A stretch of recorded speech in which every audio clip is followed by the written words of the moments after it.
Rockets, red glare. This is why I became a podcaster. I can't sing for the life of me. Oh my goodness. Electile Dysfunction 2024 is here and upon us. This is the election special where we will do some predictions. We'll give you the latest results. We'll go over some other assorted topics and such. And of course, we will crown a winner in the 2024 election, even if we have to be on the air for 24 hours straight. All right, that last part was a lie. We're going to tap out at some point, but hopefully we'll have a winner before we do so. That is that's my hope, although I'm not quite sure where we're going to wind up. Oh my goodness, look at this. Hold on. Stop the presses. Renowned author and game show host Erin C. is in the live chat. Oh my goodness, as they cruise the world. That's amazing. That's amazing. Go get Oval. Link in the description below.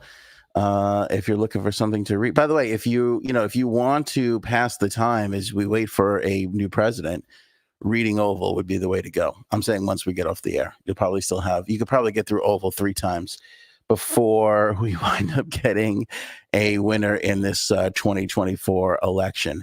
It has been an exciting day, and it has been a thrilling evening so far. Appreciate everybody for sharing this episode and bringing some friends to the whole electile dysfunction. It's been a bit of a crazy day today.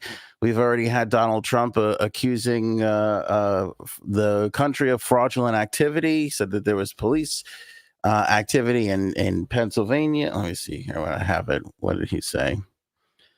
All the craziness we tweet.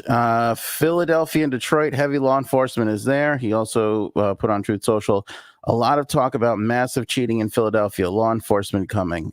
Both of those refuted by local authorities. It is worth noting that the Republican arm of the election offices in Pennsylvania have also refuted that. So I also do find it interesting that he puts some of these things on Truth Social and not on Twitter.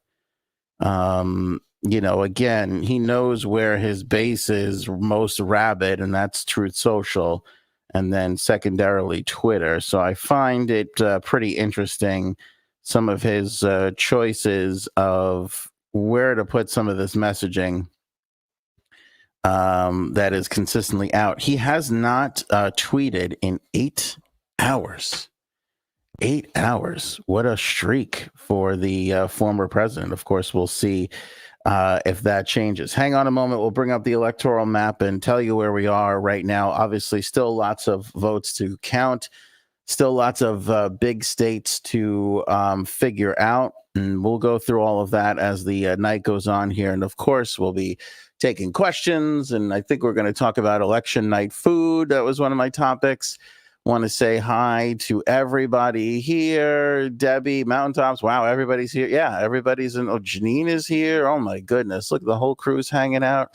Listen, there are certain things that are true, and we're going to be more entertaining than Wolf Blitzer and fucking Sean Hannity. Okay, that's what goes without saying. You hang with us, you'll get the same exact information delivered in a much more fun manner. That's what I can guarantee you. And I don't think I'm going to pass out or vomit like Wolf Blitzer likes to do on air. I don't necessarily understand that move, but it works for him. Then let him be happy. Let's see here. What I find interesting is both former President Trump and Vice President Kamala Harris have been campaigning literally, and they still are. Like I was going to say up to the last minute, but they still are. Donald Trump was doing phone-in interviews on radio stations, as was Kamala Harris. There was huge canvassing efforts going on that are still, well, I believe they've stopped now because they're counting the votes in Pennsylvania already, but there was a huge ground campaign in Pennsylvania to get the vote out. People were literally calling and knocking on doors like old school. So the ground game from the Democrats, impressive for Pennsylvania. I did find this an interesting move that the Trump campaign sort of farmed out their ground efforts to Charlie Kirk. And Charlie Kirk tweeted earlier today We got low numbers. We need people to get out there and vote, share with your friends, so on and so forth. Now, I don't know if that is a real worry or just a battle cry to, strike fear into the hearts of Republicans to try and get them to encourage their like-minded voters to go out and vote. Only time will tell if those numbers are really low. In fact, in other areas, we are seeing pretty much record-breaking numbers as far as the voting goes. In several counties in Pennsylvania, they had to go and replenish ballots, which is pretty unheard of. More like Charlie Jerk, am I right? Love it. Love it. Nailed it. Neil's in. What's up? Christella, how's it going? Janine is using this podcast to she can text Erin. I don't know why we're having a text conversation in the middle of the live chat, but okay. By the way, the response for JSABs is unbelievable. The amount of people that are like, I'm actually going to write JSABs in was a little alarming. I was like laughing at the first like 10, and then around 11 or 12, I was like, hold on, there is a democracy at stake here. We should probably, it's fun to have fun, but also vote for somebody that you really want to vote for. Not that I don't think JSABs would do a good job. She'd be great. She'd be tremendous. She'd be huge. But a lot of people saying that they're going to write in votes. Going over to Trump, he is, still tweeting on Truth Social about polls being open, encouraging people to stay in lines. If you get cut off, they got to let you vote, those kinds of things. He's calmed down with the fraudulent stuff since he put that stuff out earlier. Regarding Philadelphia. I'm trying to see if he's got that still up. But laying the groundwork, yeah, it's still up from 3 hours ago and 4 hours ago. Again, that's been refuted already. I do find it interesting the amount of people from Georgia and other states that have basically been so sensitive regarding like the amount of transparency regarding the vote counting and everything like that. They're being very overly cautious because they don't want to have happen what happened, for the last 4 years where we lived in somebody's delusion.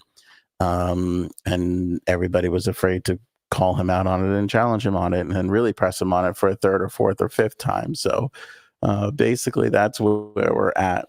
All right, we're going to be filling out our map as the evening rolls on here. So let's bring that up to the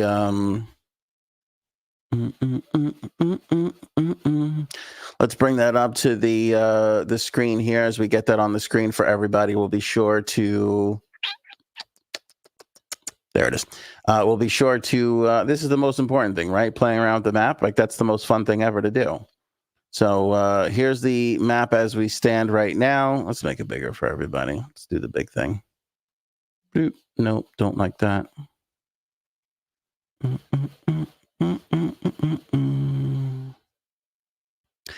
Here's our map as we stand. I believe they just projected Texas to go for Donald Trump, as basically expected.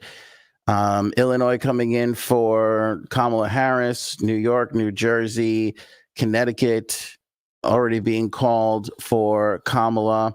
We've got some interesting numbers here as we look in at some of the early reporting. I almost don't even want to go into the early reporting. Donald Trump has taken a lead in North Carolina.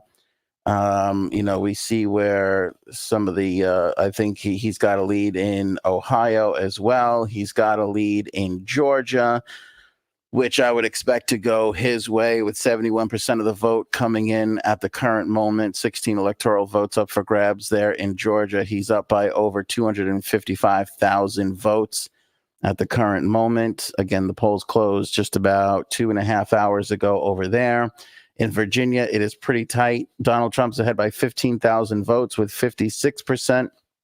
of the estimated vote reporting already. Virginia's got those 13 votes here that are up for grabs. New Hampshire, not, fairly close, only 30% of the vote in at the moment. Kamala's up by 18,000, so I'm sure the Democrats would like to see a bigger gap there, but I assume that Kamala is going to take that. And I'm assuming that Trump is going to take Ohio and their 17 electoral votes. He's ahead by over 330,000 votes with 58% of the estimated vote coming in at the moment. So those are all the latest numbers as we go here. Let's see. Trump is officially at 164. Trying to see here. We got a couple of differences on the count right now. It's interesting who's calling what and when. I got an eye on all the networks again, so you don't have to sit through stupid Sean Hannity or dumb Wolf Blitzer. You can stick with us and we'll pass the info along to you. Right now, CNN has Trump at 154. The Google is got Trump at 177. They've given him, what have they given him that we haven't yet? Louisiana.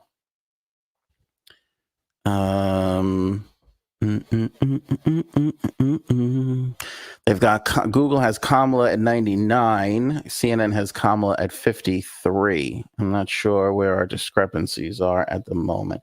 Oh, they haven't called New York yet, CNN. Okay. If Donald Trump wins New York, I will personally come around and blow everybody in the audience. All right. So get ready to email your addresses over to me. I'll spend the next 2 years flying around the country blowing all of you if Donald Trump wins New York. Okay. Janine says Fox News has him at 195. Yeah, I'm not surprised. So again, here's the map as we have it right now, and we'll leave it there. But here's our basic toss-up map, which is where we expect to be, in a couple of hours, with Trump at 219 and Harris at 211, as we figure out Nevada, Arizona, Minnesota, Wisconsin. Minnesota's going to go Democrat. Wisconsin, Michigan, Georgia, North Carolina, and of course the big boy, Pennsylvania. Which leads me to the overarching theme of Electile Dysfunction 2024. Folks, it is all going to come down to Pennsylvania. That's it. I don't care what anybody else says. It's going to be Pennsylvania. I could see Trump taking Georgia, North Carolina with no issue. Wisconsin and Michigan are far from determined, but assuming that Kamala takes her little lead in those areas, if everything breaks out the way everybody has predicted, it will break out. Even if Donald Trump does get an upset and pulls out a Nevada, or even if he pulls out, a Michigan or a Wisconsin, she still basically takes the election with Pennsylvania. Those 19 votes are super important to her. He could win without Pennsylvania by running the table, by taking both Michigan and Wisconsin. That'll certainly make a difference. And one of those other states that I just mentioned. But there's no way for her to win without taking Pennsylvania. This entire election is going to come down to Pennsylvania. Let me say that again in this thing. This entire election is going to come down to Pennsylvania.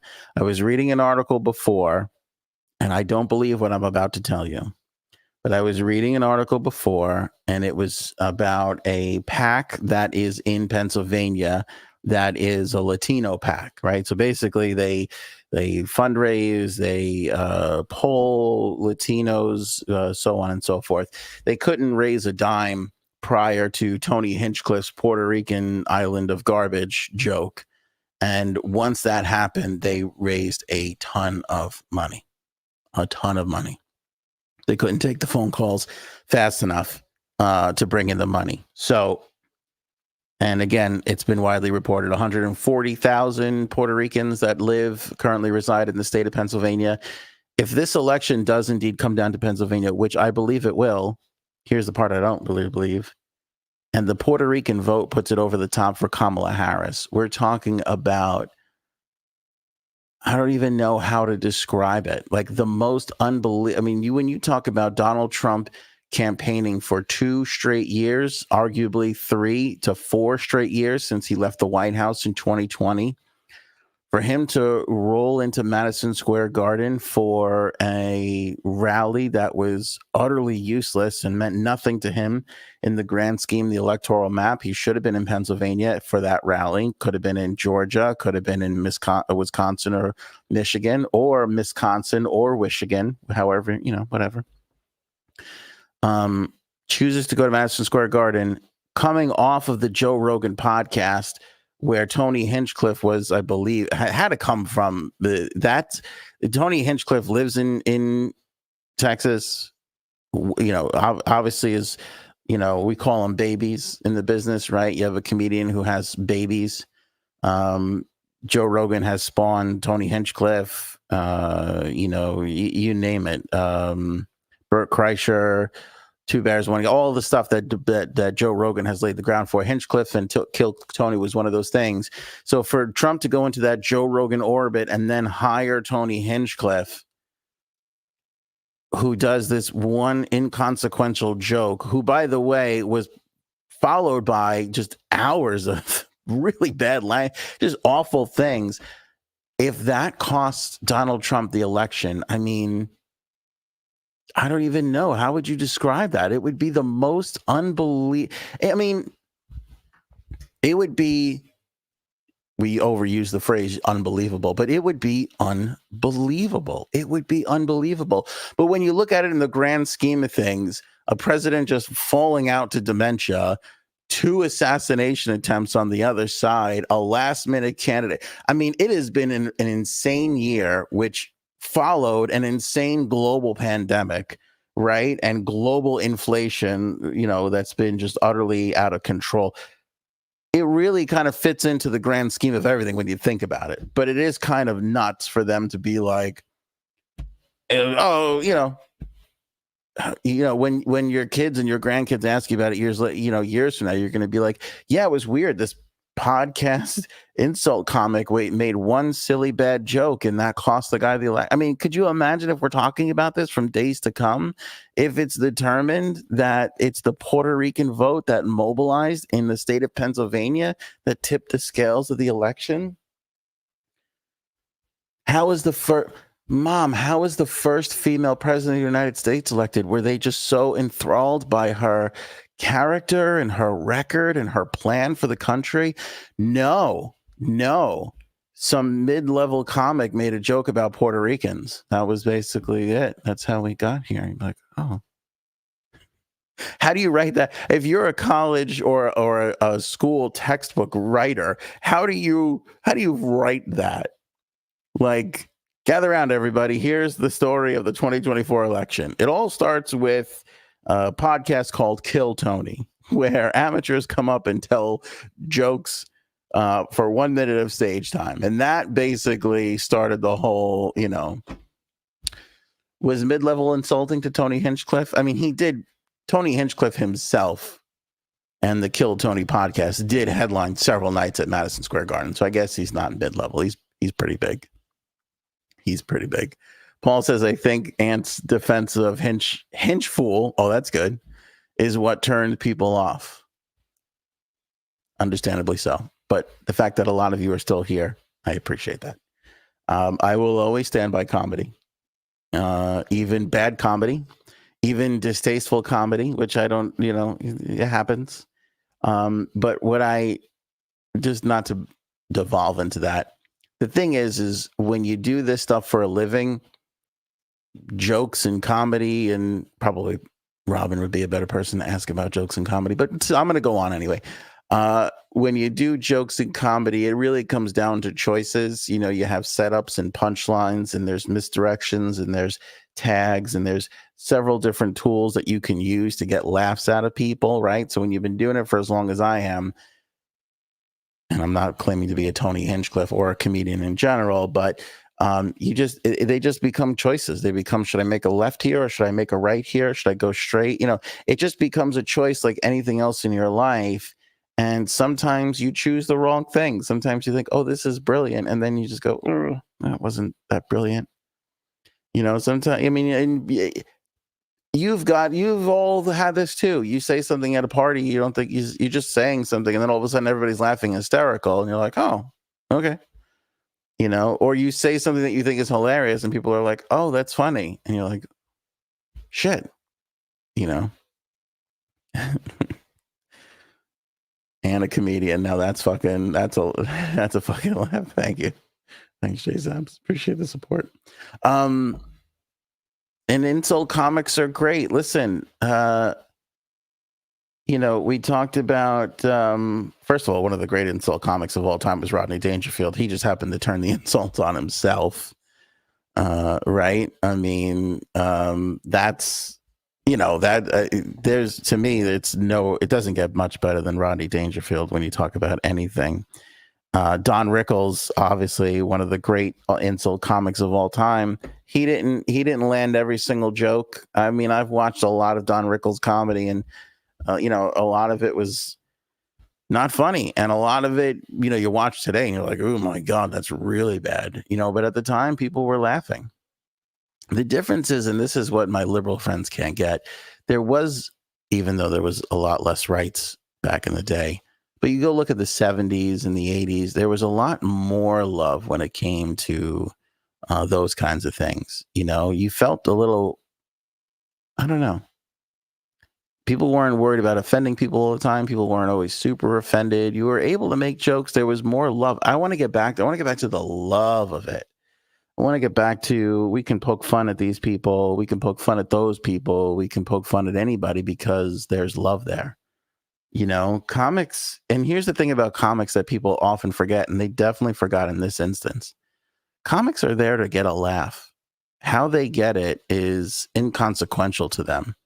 They're not there to make you feel a certain way or to change. Some are there to change your mind. Some are there to deliver a message. But for the most part, they just want to laugh. And if they can get that with a political joke or an insult joke or a dick joke or, you know, why the chicken crossed the road joke, they'll do it. It's not personal to them. It's just their job. It's just their gig. So I still defend Tony Hinchcliffe.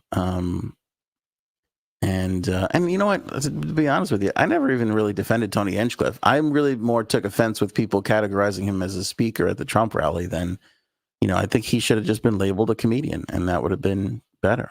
But listen, if this is one of the things that the Harris campaign took and used and mobilized against Trump, all is fair, man. He was at that rally. You know, he was invited by the Trump campaign. A lot of people say his material was vetted first. You know, we'll see. Georgia, Arizona, Michigan, North Carolina, Pennsylvania, Wisconsin, obviously too early to call. Next round of poll closings comes up at 10 o'clock Eastern Standard Time. It's 9:37 at the moment.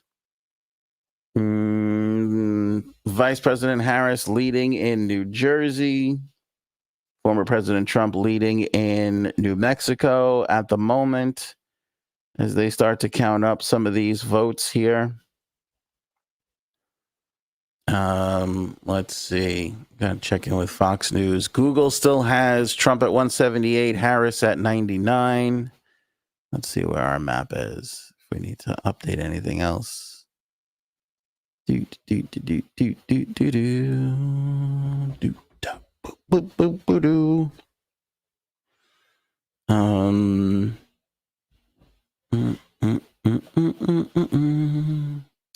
Blazing Saddles.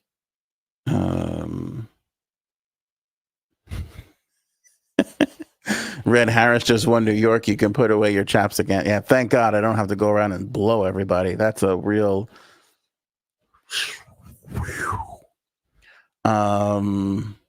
Could you imagine the chapstick budget? I mean, that might have bankrupted the podcast. I don't know if we could afford that much chapstick.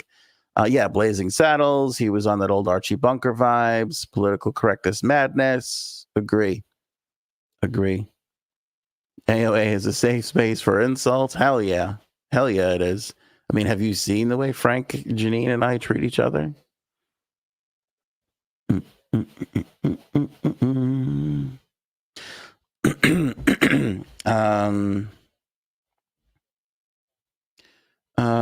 hey, would you blow me? He hung himself, so to speak. He chose to say it. He gets what he gets, and nothing Ant says can change that. Yeah, man. True. That's true. I'm not looking to save Tony Hinchcliffe's career. What's interesting, though, is the way Donald Trump survives all these things. I mean, I don't know if he's going to survive this one. Time will tell. But this is just like the Billy Bush thing. I mean, Billy Bush didn't survive that thing, and he didn't even say the thing. You know, he didn't even say the thing, which is kind of crazy. So it's interesting the way he keeps bouncing off of stuff. Diddy can let you borrow some oil, chapstick gate. Yeah, it's good to see everybody in here. Remember, hit the share button, everybody. Let's get this around. Let everybody know you don't have to suffer through CNN or Fox News. You can goof around and have some fun and still get all the info. We got we got our map up on the screen here. It's slightly different than what some of the other big networks are reporting at the moment, but it's fairly close. Google has President Harris at 99, Trump at 178. I got him at 102 to 164 at the moment. Again, I'll pop the other one up here. This is really what we're looking at. We're going to fill this map in basically until it gets to here, 211 to 219. That's where we're going to be. And then we'll start filling in Minnesota, Wisconsin, Michigan, Nevada, Arizona, Georgia, North Carolina, which again, I think North Carolina, Georgia, and Arizona goes Trump. Nevada, coin toss, Trump or Harris. It doesn't even make a difference. Minnesota will go to Harris. We'll see what happens with Michigan and Wisconsin. If Trump winds up taking one of those, that'll be super interesting. But it's all going to come down to Pennsylvania. Pennsylvania is going to be the one. Boy, everybody's getting lines off today. A little chapstick for the table. How Janine's funny, Frank is funny. How do we get him to be funny on the podcast and not just in the whole fucking Frank and Aaron? If you're still here, I would like a count. I would like an official Electoral College count on how many trivia competitions you guys have played in, placed, and or won. Because I would like to think that you guys are not fourth place people. I'd like to think that every one that you were in, you either placed or won. I'm looking at Wisconsin right now, and in Milwaukee County, Harris, as expected, is slaying Donald Trump with 25% of the vote reported in just Milwaukee County. She's got 75,000. He's got 36,000. So basically, as expected there. I think a lot of things are going to fall into place here. Although, like we talked about, there can be some surprises. Again, New Hampshire is one of those little wild cards. You know, we have to see what Iowa does. Right, we've got that whole thing with the poll that came out the other day, and nobody was sure what was going to go on there. He was leading, and then she's leading all of a sudden. That was a whole big controversy. I don't think we've called Iowa yet, right? No, we haven't called Iowa yet. Iowa, New Hampshire are some of the things that could wind up surprising us this evening. Of course, here's the other thing, too. If Trump wins New Hampshire, then Harris has to win Pennsylvania and needs to pick up another state like an Iowa or a Nevada. She needs to have an upset in one of those locations. So it could come all down to Pennsylvania, and we should know New Hampshire fairly soon. I believe, let's see, I don't know if CNN has called New Hampshire for her already. Google has not. Let's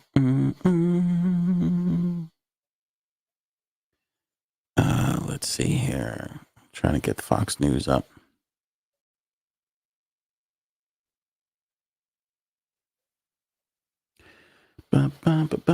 Okay, let's see here. Oh my God, this is a stunner. See, this is not what I want to hear on election night. The trivia is so effing hard on the ship. Europe is not messing around. Is that true? are the Europeans like more? Is that like the league to compete in? Because as Americans, we think we are the best at everything. I would think that our trivia, competitions are the shit, the fiercest ones. But if that's the case, if we're learning that it's indeed Europe, that would be a stunner for me. That would be an absolute stunner. I'm going to fly like an eagle. Nevada and two more states besides Nevada, polls will close in about 15 minutes from now.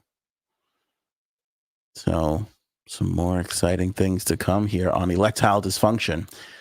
Fly NY says Europeans are smarter. Ouch.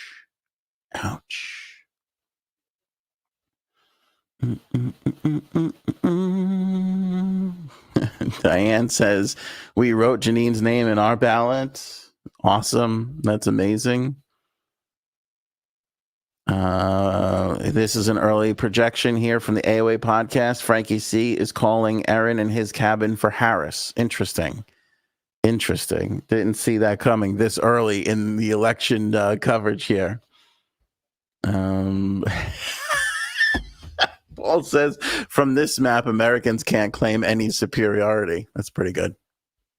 I'm going to go ahead and say top 5 all-time Paul lines we just heard on Electile Dysfunction 2024, the election special. Nicely done, Paul. That should be a clip, no doubt about it. I'm going to yell at the intern that we have to do that. Make sure that gets clipped. How many votes does a person have to get as a write-in to get isn't there if they get over 10 or over 50 votes or something, they get a letter? I thought I heard that. Because isn't that the case? Disney gets a letter every year that how many people write in Mickey Mouse to their write-in ballots.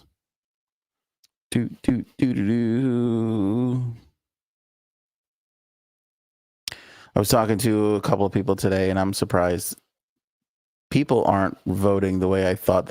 People who I know are pretty liberal people voted for Trump today, and some people that I feel are pretty conservative are no, Harris, I can't take that asshole anymore. So I'm just I don't know what to think anymore. I'm I don't know how we're predicting this one. It just, people that I know and that I interact with, relatively on a daily basis or weekly basis, people are kind of all over the place.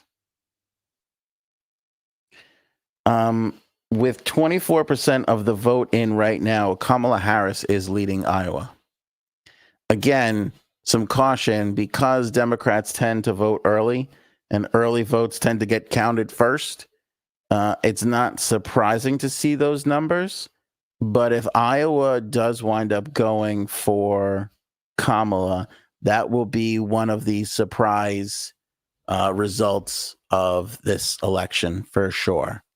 Because outside of that poll, where again, everybody was so focused on the battleground states that nobody cared to pay attention to some of these stalwart states that have always been the same, if we get an upset there, I mean, Iowa's 6 electoral votes. Again, that could erase if Trump winds up stealing New Hampshire from her and then gets Iowa stolen out from under him and she captures Pennsylvania. That's the race, so his little coup will be outshined by hers if she winds up taking Iowa there, which is pretty darn interesting for nerds who don't get laid often and find this interesting.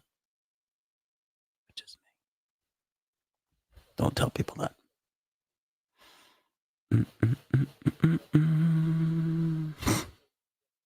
Paul says JSABS personally rallied the senior vote, and JSABS asked for clarification if that was rallied or railed. I'm not sure if there's much of a difference. Not when it comes to JSABS' rallying.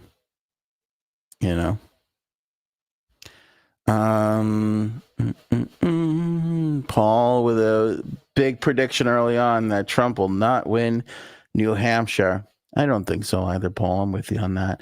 I think JD going up there was like can we do anything here? Is there really something? I mean, he was in and out of there pretty quickly. So I think you're right. I think she holds on to it. But again, like here's what's exciting about doing this show. And besides being with everybody, I was thinking about this. I'm like, how do I start this show?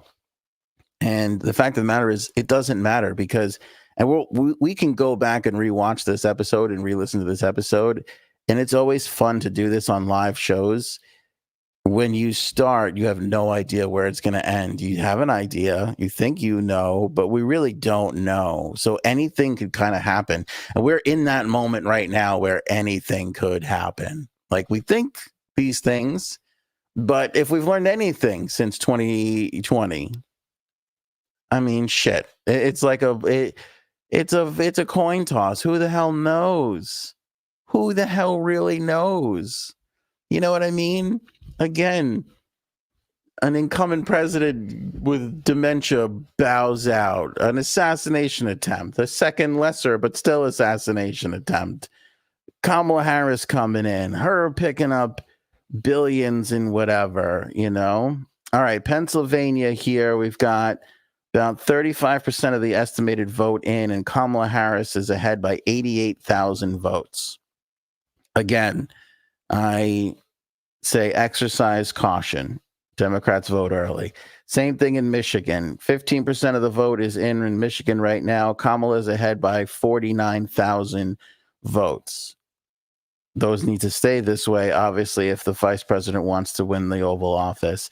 Right now, Kamala is ahead with 27% of the vote in Wisconsin. She's ahead by 52,000 votes. So she's got a slight lead there.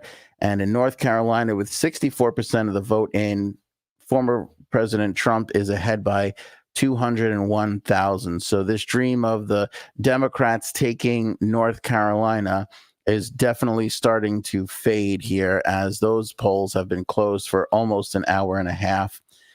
Georgia, that was the big one for Joe Biden. He was able to win that with 79% of the vote in.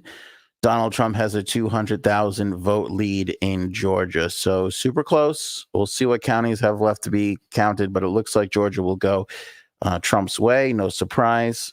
Trump's slightly leading in Virginia at the moment, which is interesting because we feel, or in all the experts in the polls were pointing us in the direction that Kamala Harris was going to carry Virginia and needs those 13 electoral votes to come in. So let's go over to our actual map here. CNN is catching up, and let's go ahead, and now that everybody is on the same page, we'll give Louisiana to former President Trump. That puts him at 172 at the moment. Let's see here. Next round of poll closings coming up in under 8 minutes. This is exciting. This is exciting. We do have to talk about snacks pretty soon. I am interested to see what people are snacking on. Bob says, I like this name, Bob will bobble. Great name, Bob will bobble. Trump is going to win Georgia, North Carolina, and Pennsylvania. Well, that would be the election, my friend. I'm with you on Georgia and North Carolina. I'm not really sure what Pennsylvania is going to wind up doing, but I think he's going to take North Carolina and Georgia. The numbers look like they're supporting that at the moment.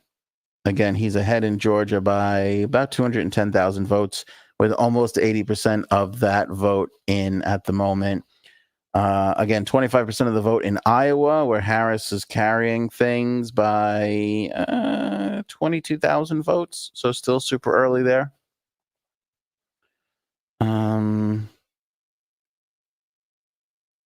Georgia, North Carolina, not called yet. Virginia, not called yet. Pennsylvania, obviously not called yet. Let's see here. Maine is breaking out for Harris early on. They've only got 8% of the vote counted there. She's got a 6,000 vote lead. As I told you a little bit ago, Vice President Harris is leading Michigan. Snacks, you almost snacked on a tasty skin flute. Well, not just one. That was a close. Even making that most extreme prediction, I still felt a little weary about it.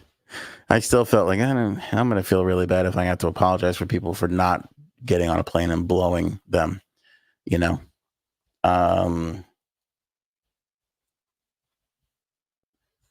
Let's talk about snacks. Let's get into the important things here before we get to 10 o'clock. Can't believe we're almost an hour in. This will be in our other assorted topics and such. What's the snack situation? What are you guys working with here? What are we snacking on this evening? Because I'm thinking, I mean, popcorn is good. I'm not going to lie to you. I ordered Chinese food today for lunch. It was a late lunch. It was like a 3 o'clock lunch. A little comfort food. Is there anything more American than ordering Chinese food on Election Day? I don't think so. I relied on the people of China to provide me with sustenance on this Election Day. It was delicious. It was delightful. Had some lo mein. Ordered General Cho's chicken. Do you say Cho's? Chow's? What do you say? I say Cho's. Didn't get that. Got a shrimp with a garlic sauce deal. Still enjoyable. I liked it. It was pretty good. Just having a good time with that. And I'm obviously not snacking on anybody, but I am on my third coffee of the day today. Let's see here. Is 3 a.m. too dangerous for snacks? Hell no, man. That's when you got to make it happen. JSAP's still loving these Dots pretzels. It was terrible. Awful. She was eating that the other night after the show.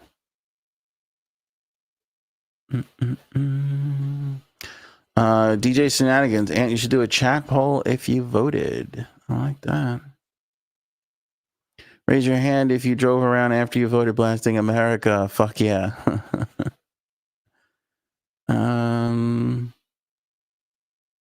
Indian food. There you go. That's pretty good. Oh my God, Dairy Queen. Oh my God. Caramel Java chip. Mercury, you might be my soulmate. That's right up my alley. Oh my God, caramel Java chip. Throw some toffee in there, and then we got a party. You know what I'm saying? Oh, look at this from Diane. Baskin Robbins pistachio almond ice cream and Taco Tuesday. Yeah, that's the one great thing about elections being on Tuesdays, right? It falls on Taco Tuesday, so that's pretty good. Need that. Little weed. Mountaintops has got the popcorn going. My salad was from Costco. Nothing more American. Man, that's true. The only thing more American than a Costco salad is walking right out of Costco without paying for it. That was obvious. Everybody saw that joke coming. Jamocha almond fudge. It was UK night in the dining room tonight. Interesting cuisine. What did they give you? Just bland paper? Did they just feed paper to you? The UK's got the word fish and chips, and they're done. Their cuisine stinks. I'm sorry, English people. Your cuisine sucks. France is so close. France ran up the score. They're right there. Spain, tapas. I mean, everybody around you.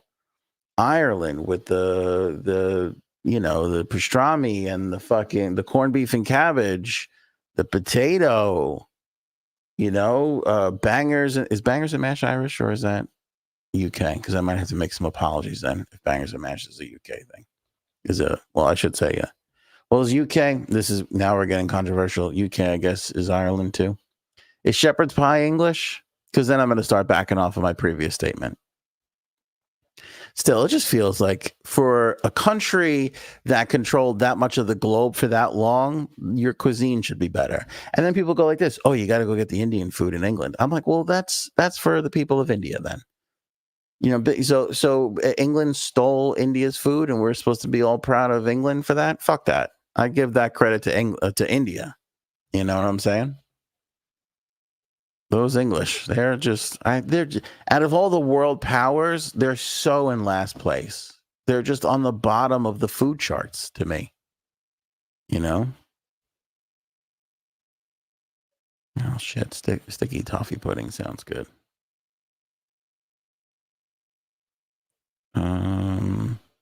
Shepherd's pie. Yeah, shepherd's pie though. But is that Irish? We need somebody to. Hey, would you blow me? Says beans and toast. Yeah, that sounds like English food to me. That's like an English thing. Beans and toast. That sucks. That sucks balls. Natty C, who is from the UK, agrees. Thank you, Natty. See, we're bringing the world together. Okay? We may not be able to find a president tonight, but we're uniting the world in our hatred for English cuisine because it sucks. Not that they don't have great things, they do. But I mean, come on, America, Italy, France, Spain, it's a fucking runaway. They're dead last.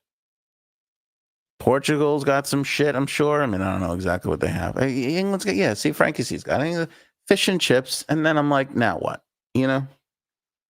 All right, they put the vinegar on the fries. I'm not going to lie to you. I love that move. That's one of those things that I just forget about. I'm like such a ketchup guy. And then all of a sudden it's like, let's put some vinegar on here and see what happens. And it's delightful every time I have it. Love a fish and chips, but that's all they got. They're a one-trick pony. They're the one-hit wonder of the cuisine world as a country. England is. All right, damn it. Let's go back over to the map. Let's hand out some electoral votes. What do you say? No, I don't like this view. This is the one. Let's go ahead and give Montana to Senor Trump. Plop that in his area. And Utah. No surprise there. They like multiple wives, and Donald Trump has plenty of those. So Utah going in Donald Trump's camp, which brings him to a grand total of 182. Holy shit. With 43% of the precincts reporting, Kamala Harris is up in Pennsylvania by just 18,000 votes. That is close as shit. She's up in Michigan right now by 46,000 votes. That's only 16% of the vote. Again, far too soon to get excited. Wisconsin, she's up 15,000 votes in Wisconsin. That is way too close for a state that she absolutely needs. 35% of the votes in so far. And again, a lot of the early votes are going to be Democratic votes. North Carolina, I believe Trump has lost his lead a little bit. It's only down to 196,000 votes with 66% of the precincts reporting. So it looks like that could be an easy one for Trump. Georgia leaning towards Trump as well, 79%. He's still up by over 208,000 votes in Georgia at the current moment. Should we start to make some of these states that are leaning one way or the other pink? This would be a bit of a surprise. Virginia, Donald Trump is leading in Virginia with 65% of the vote. He's up in Virginia at the moment by around 40,000 votes. What's interesting is Donald Trump has the lead on the popular vote at the current moment, which he has never won in any of his elections. Even when he won the election, he lost the popular vote. And right now, he's ahead in the popular vote. California is not in. I mean, there's it's early on. There's a lot of movement still to come. Let's see here. He's got 4.3 million more votes than Kamala in the popular vote at the current moment. Interesting stuff. Exciting stuff we got going on here. Electile Dysfunction 2024. I'm glad to be with you. I know that. I'm happy that everybody is here. It's just nice to be with you guys tonight. Remember, don't forget to like and share the episode. Bring it around.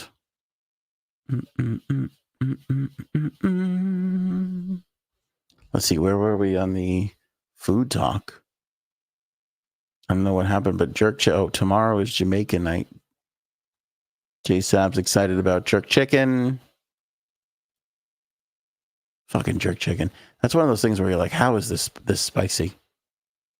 You know, I had a jerk chicken once. I mean, it was hard to get through, but I enjoyed the shit out of it. Pulled pork and jerk chicken. This is getting very sexual, this food conversation. I'm starting to really like it. Oh, Jesus, Neil. Neil's just trying to fucking upset everybody. My roast beef and cheddar sandwich with au jus just got delivered. Oh, you get that sandwich in there, dipping it in the jus. Roast beef and cheddar. God damn. God damn, that sounds good. Boop, boop, doo. Mountaintop says it's time for an adult beverage. Yep. Tomorrow night is Jamaican night on Frankie C. and Aaron's cruise. And then following that, it looks like it's steal your own salad night, which is really, that's going to be a lot of fun for everybody involved.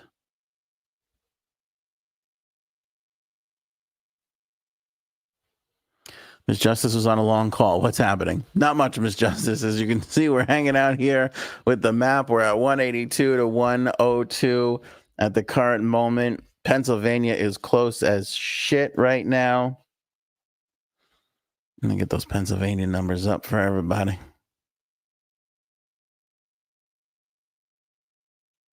I think Pennsylvania is going to be way too close to call.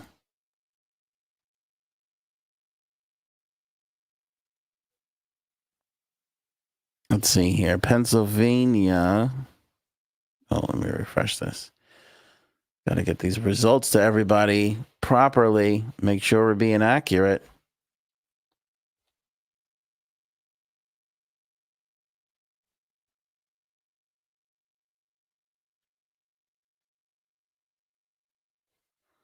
All right, Neil. Now Neil is just being this thing so damn good. Oh my God, I've never been more jealous of anybody in my life. Oh, think of how much better this show would be if we all had roast beef sandwiches and we were just enjoying it. Fucking roast beef sandwiches for the table. Oh my God, that would be amazing. That would be amazing.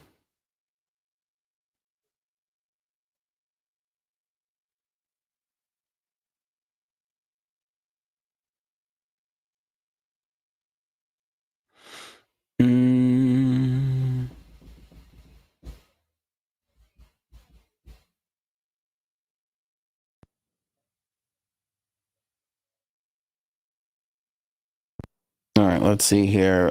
Looking at North Carolina, Donald Trump is got a 200,000 vote lead with just over 60% of that state reporting. So again, this is going to be super tight.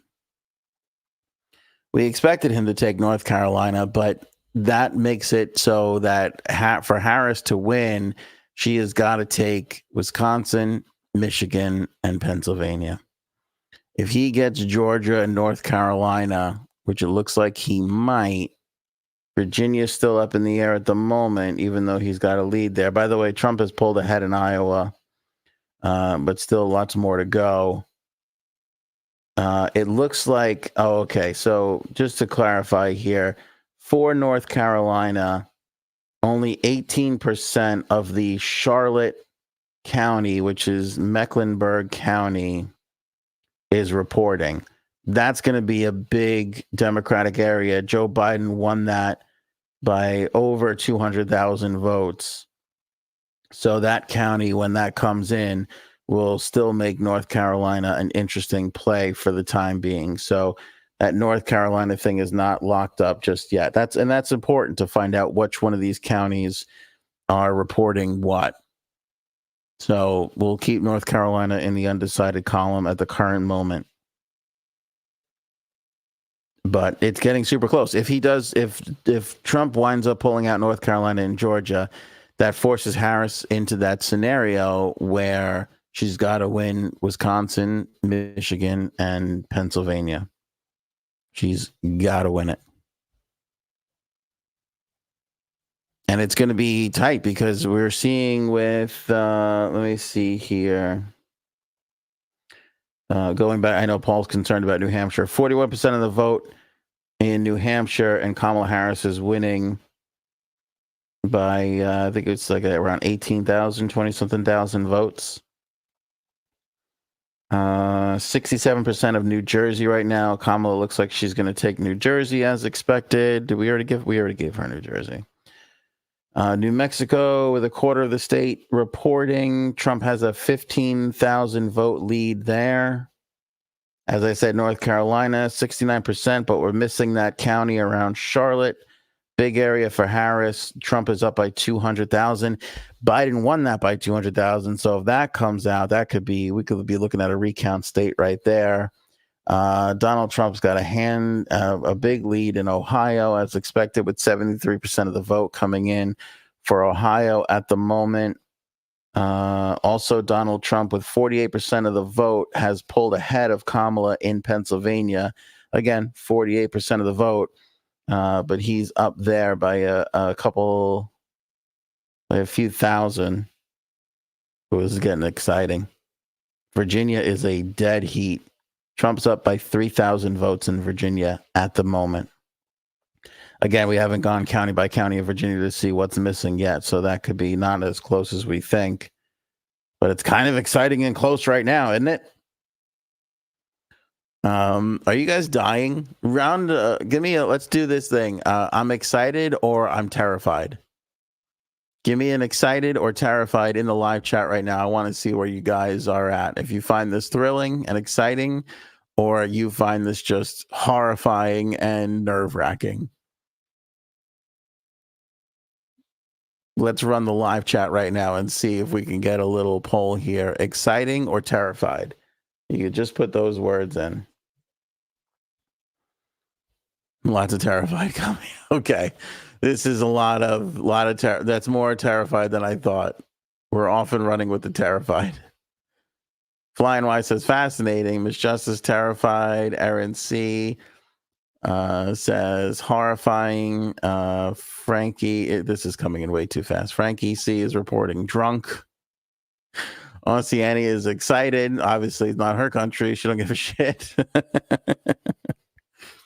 Oceania, you might have a couple people from the chat as your neighbor. If this horrifying scenario plays out for some of them, you might find Robin or Erin C living down the block from you. Rhonda says all three. Nerve-wracking, exciting, terrifying. Neil says, I'm fixing to be an illegal immigrant in Canada. Let me tell you something, Neil. You show up at that fucking border with a couple of those roast beef sandwiches, they're going to let you right in, no problem. They might even give you one of those citizen cards right off the bat. Be like, how about I got 4 roast beef sandwiches with au jus in my bag here. How about, can I trade that for a citizen card? You might get it. You might get it. Diane is nervous. AB is terrified. Nacho Fisho is horrified. DJ Shenanigans highly amused. He's from the UK. Lindarella is already making her arrangements to go to Australia. And look at Oceania just being very welcoming. That's very kind. I wouldn't let the Americans in your country. We'll ruin shit. We tend to fuck some shit up. You see what happens when we win a sporting event? We burn cities down just as a celebration. I don't know how much you want us in your country. You see this thing the other day that some guy celebrating the Dodgers championship was spray painting something, fucking fell, and he's dead? That is unbelievable. I'm not going to lie to you. If that happened to me celebrating an Islander victory, Stanley Cup championship, I'd be fine with it. There's never going to be a happier Anthony than if the Islanders win a Stanley Cup. So if I go out doing something really stupid in that moment, that'll be okay. That'll be okay with me. Did anyone think any different for Frankie? Is Frankie getting an alcoholic reputation? He might be. He might be. Feels like Rhonda thinks he's an alcoholic. Do cruises have headboards? That's a question for the cruise faction of the podcast. We'll wait for them to respond to that. Flying Y suggesting that everybody move to Scotland.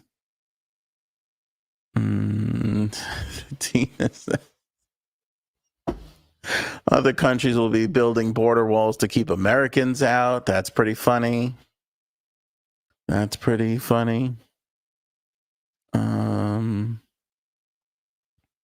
Australia has spider webs. They have huge spiders. I think people would trade the huge spiders for. I think most people here are afraid of a Trump presidency here. 81% of Georgia reporting Trumpy Trumpkins has a 200,000 vote lead right now. I don't have a granular look at that at the moment. I got 17 screens in front of me here. I don't know how much of that is Atlanta or Savannah or anything else, but 81% is a pretty big number. So unless we got a big county there that is not going to turn things, it looks like it's going to go the way of Donald Trump. Okay, here we go. Colorado goes to the vice president of Sexy Blazers, Kamala Harris. That goes to her over there. So we'll turn Colorado blue for Kamala Harris. And we'll give Missouri over to Donald Trump. Did we already give Missouri to Donald Trump? We did. Okay, so Missouri has been confirmed for Donald Trump.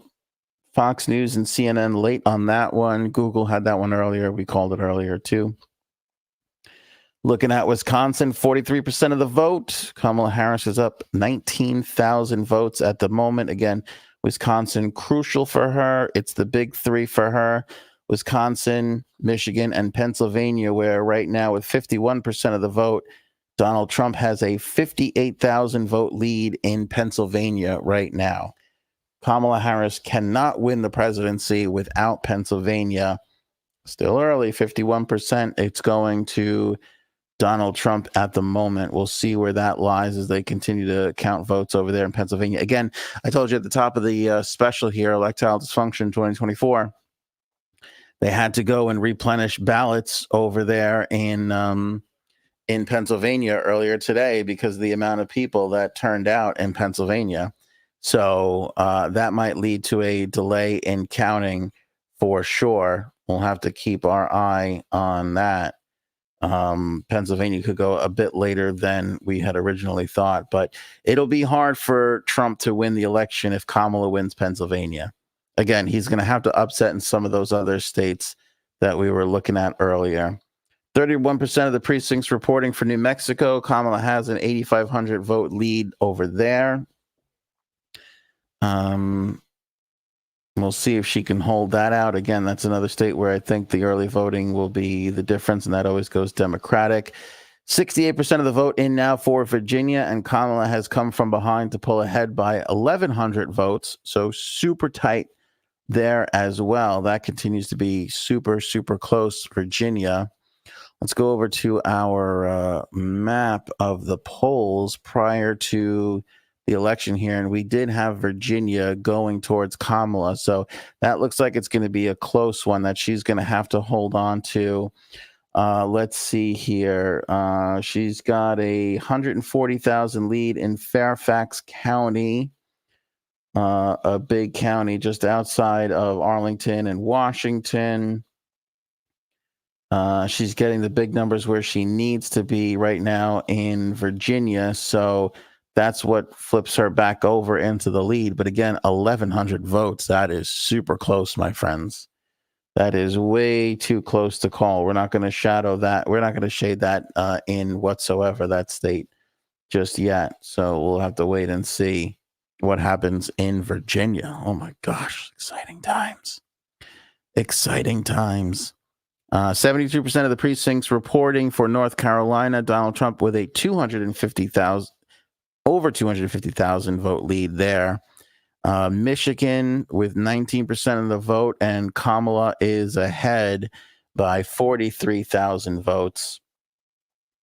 Pennsylvania, Donald Trump has increased his lead 68,000 votes, with 51% of the precincts still reporting.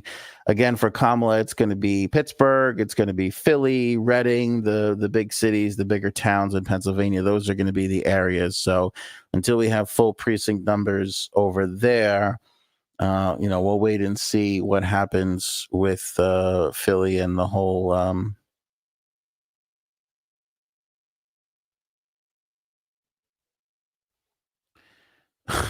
sorry, I got distracted by something. We won't have any closure on that. New Hampshire, Kamala is widening her lead there, now up to 20,000 votes. So exciting stuff here. Exciting stuff. Miss Justice, thanks for pointing this out. We got lots of AOA merch in the old store Rooski at anthonyonair.com. You can click the link that Miss Justice has put in the YouTube live chat right now at the moment. Appreciate that. Rhonda does not like the map so far. Yeah. But this is early. This is what happens early on. This is just what happens early on. It looks pretty, pretty wobbly. And it's going to be like that for a little while at least, until things really get sorted out. I'm not sure how long we're going to last here. I mean, I feel good right now. I'm going to keep it going for a little bit, but we certainly have we have a lot of states. I'm really curious to see if we can get Pennsylvania solidified tonight, because I think that'll be a big deal. Angie says, I just got back from the Villages, Aunt. Well, I hope do you need penicillin? You need a shot? You're probably going to need something, at least a shower, I'm assuming. Did you get caught up in one of those swinger bars by accident? Because that almost happened to me and my wife, if it wasn't for the fact that my parents warned us. How was it? Thing about going to the Villages is you go there and you go, am I in Disneyland for adults? Fucking 4 cocktails cost you $8.50 down there. You'd be hammered by 1:30 in the afternoon, and then there's a band in the middle of the town, and you're just like, what the fuck is this? And then you start saying crazy things like, is it drunk driving if I'm driving a golf cart intoxicated? Because they have little golf cart roads. Feels like you can wobble around a little bit. Don't drive those things drunk. It's still illegal, believe me. But yeah, the Villages is a separate world. I realize it's located in the United States of America on planet Earth. Separate world. Separate world. It's just, they're basically saying to people, you've retired, you got a little extra cash, why don't you use it to drink? And then decorate a golf cart. Boy, this Georgia is super fucking close. Georgia looks super close. Virginia's super close. Not calling that just yet. Okay, this is pretty interesting. Early data suggests that Trump is getting 35% of the Muslim vote. A major boost from his past turnouts amongst religious people. Protestant, Catholic, Mormon, Christian, he's killing in. But big boost for the Muslim vote. How about that? Again, some of the other demographics we're looking at: young African-American males in Pennsylvania, the Puerto Rican vote in Pennsylvania, where that winds up shaking out. How about this? The New York Times is predicting that Donald Trump will win the popular vote. The margin is narrow at just 0.3%. But that's a big prediction from the New York Times, which could mean that Donald Trump will come back with another presidency. That can't sit well with everybody that said they were terrified before. Sorry to share that with you, but yeah, the New York Times is predicting that for the first time, Donald Trump will win the popular vote. Again, we're seeing some really big numbers come out this evening, higher numbers than expected, and he has got a pretty big lead in the popular vote. He's up at almost 5.4 million votes in the popular vote. That's 52% of the country reporting at the moment. So Donald Trump could be on his way to a victory here. Again, depending on Pennsylvania, again, popular vote doesn't make a difference. Texas is in Trump's corner, as you can see from our map here. New York, obviously, in Harris's corner. Illinois with Chicago. Those are New York, biggest city. Chicago, second biggest city. I'm sorry, third biggest city behind Los Angeles. She'll get LA and all that population as well. So still some big numbers for Kamala to come in the popular vote. But that's 5.4 is a pretty big lead for Donald Trump at the current moment. So just about 6 or 7 minutes ago, the New York Times predicted that he will win the popular vote. Again, their margin is narrow at 0.3%. So 3.0% is always the margin of error in these things. So we'll see what happens. Atlanta suburbs are experiencing some vote delays on write-ins. CNN is reporting that the suburbs are experiencing vote count delays due to prolonged process for write-in candidates. The ballot tallies in Gwinnett County, Collier County, surrounding the metropolitan area are slower because of the adjudication software being used to certify write-in votes. While roughly 80 to 90% of the county's precincts have recorded their votes, the county can't post the results until the write-ins are certified. So, wow, that can keep Georgia from being reported longer. In total, 322,000 ballots, either in person or mail-in, were cast before Election Day, and 96,000 in-person votes were added today as of 6:30 p.m. Another 1.5 million ballots have yet to be counted, Georgia election official Gabriel Sterling told CNN. So that's pretty interesting.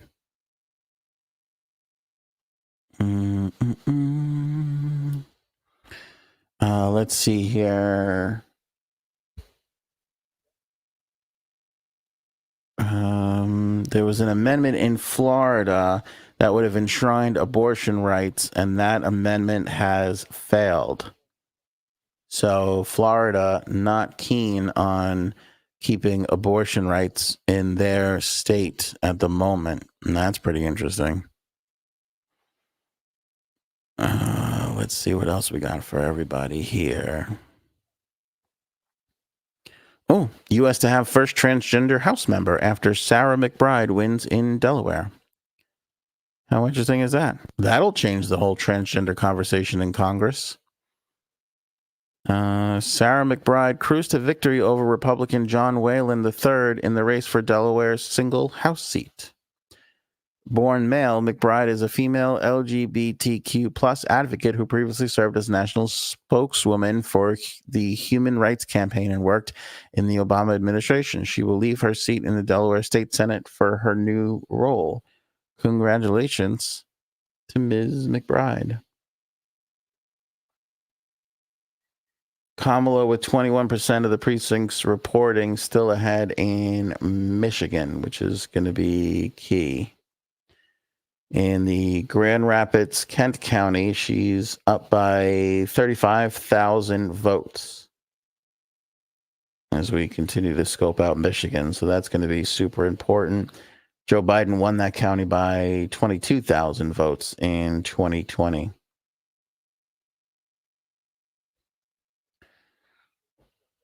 Kaylin chiming in with, I think it's something that everybody needs to be conscious of. Everything is going to be okay. Wait, is that everything is going to be okay, smiley alien face, or everything is going to be okay, the aliens are coming anyway? Let me know. DJ Shenanigans says the libs didn't vote hard enough, probably because of the limp wrists. Sorry. Cinderella says, I hate all of this. Flying Y says, I can see riots after the results. I mean, certainly that's a concern. Well, listen, the good thing is that there were no real issues today. I mean, besides the fact that there were lots of bomb threats called in, and there was lots of bomb threats called in by other governments and spoilers and people trying to fuck with our elections. Everything seemed to go off without a hitch. I mean, there were some issues, some ballot replenishments, and some little things here or there. Some machines went down. You know, people couldn't vote. Then they extended the times to make up for it. But for the most part, I mean, everything has been pretty status quo in this election. There's been no big surprises, no big incidents, no big issues. So that's something to keep in mind. It looks like in Fairfax and Loudoun County, Donald Trump has picked up some steam. This is Northern Virginia. Vice President Kamala Harris is underperforming in these counties where Joe Biden got excellent results back in 2020. In Loudoun, Trump is 3.4 points closer to Harris than he was to Biden, with 98% of the precincts reporting. In Fairfax, Biden won by just over 70% of the vote. Harris is at 66% of the vote. You might be saying to yourself, well, she's still winning it. What's the big deal? You don't want to be underperforming in the counties where you should be performing well. That means your base didn't come out to support you. And if that's a trend that we see, we could wind up seeing that in other, spots and locations. So not exactly something you want to hear on election night, that you're underperforming in counties where you should be running away with it. Let's see here. Vice President Harris is leading right now in Arizona with just 7% of the precincts reporting. She is up right now in Arizona. Arizona is one that I definitely thought would go in Trump's column because of their position on the border and because he was the stronger border candidate. But we'll see what happens. We'll see what happens with Arizona.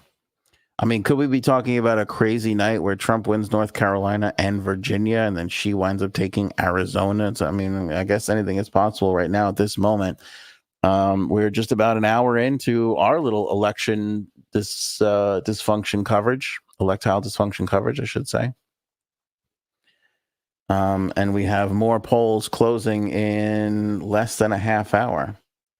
Let's go back into Pennsylvania and take a look at some of these counties. You've got outside of Pittsburgh, Trump killing it in Washington County at the moment, a county that he won handily against Joe Biden. And he's up there about 18,000 votes. He's up 10,000 votes in Beaver County. Beaver.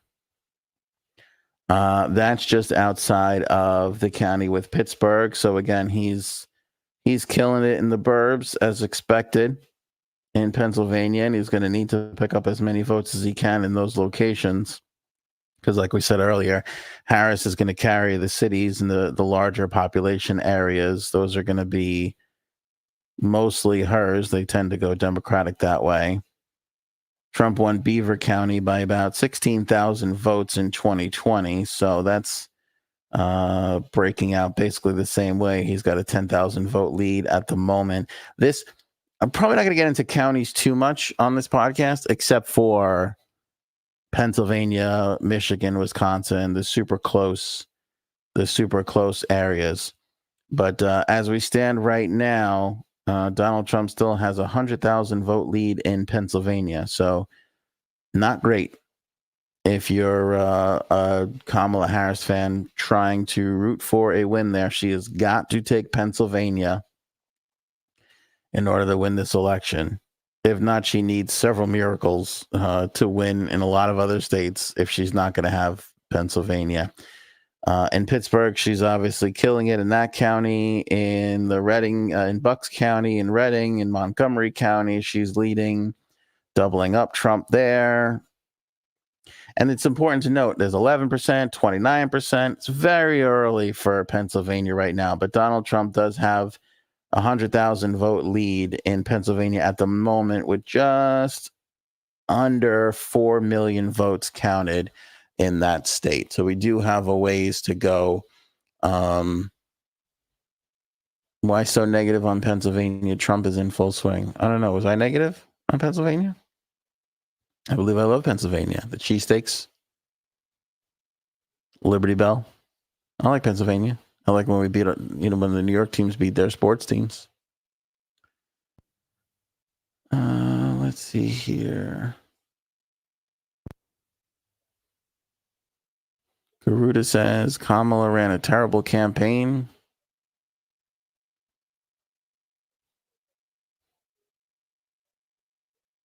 Oh, Lindarella, good point. Scranton, Pennsylvania, and the Dunder Mifflin Paper Company. Big fan of that. I wasn't being negative about Trump's chances. I'm just saying if Kamala doesn't win Pennsylvania, it is over. And she led slightly in Pennsylvania. Okay, this is interesting. In the Latino vote right now at an exit poll, Harris was beating Trump in Pennsylvania 58-41. Latinos, again, this is just exit polls. Latinos in Michigan, Trump was beating Harris 60-35. Doesn't make any sense. It doesn't make any sense. Why Latinos voted one way in one state and so the opposite in the other? It's crazy. All right, now Wisconsin is next to Michigan. Granted, there's a lake in the way, but and again, this is just exit poll, so this is just, you take this for what you will. In Wisconsin, Harris had a 61-38% lead over Trump in the Latino vote in Wisconsin. So the Hinchcliffe factor remains on the table. Garuda says, shout out to Saquon Barkley. Let's take a moment away from election dysfunction 2024. Saquon Barkley over the weekend, he's a running back for the Philadelphia Eagles. The guy's running. Yeah, everybody has to Google this. The guy's running. He gets like twisted and turned around, right, in his run, trying to avoid getting tackled. I don't know how he saw it. He must have saw the person coming. A guy goes to tackle him. He's turned around now. His back is to the person about to tackle him, and he's moving backwards. Saquon Barkley jumps up in the air. The guy runs under his legs. He backward it wasn't a somersault, but he backwards like jumped over this person. It was the most insane football play I have ever seen in my entire life. The athleticism on that son of a bitch was beyond me. Saquon Barkley, former Giant, now Eagle, left the Giants to go to the Eagles. Little hurt over that. But that was the most unbelievable play I've ever seen. Even if you're not a football fan, you're going to watch that and go, holy shit, that was pretty athletic and impressive. That was fucking amazing. All right, 58% of the precincts reporting right now, and Trump's up 3 percentage points in Pennsylvania. So again, a lot of the Democratic counties still to be counted there, but Trump's got a pretty big lead at the moment in Pennsylvania. Robin says, somebody check on Paul. Has Paul gone quiet? Have we lost Paul? Perhaps he went to go order a roast beef and cheddar sandwich after Neil couldn't stop running his mouth earlier about it. Let's not think the worst right away. Maybe he's just on DoorDash at the moment. I know I looked up roast beef sandwiches earlier when Neil was, again, couldn't shut up about it.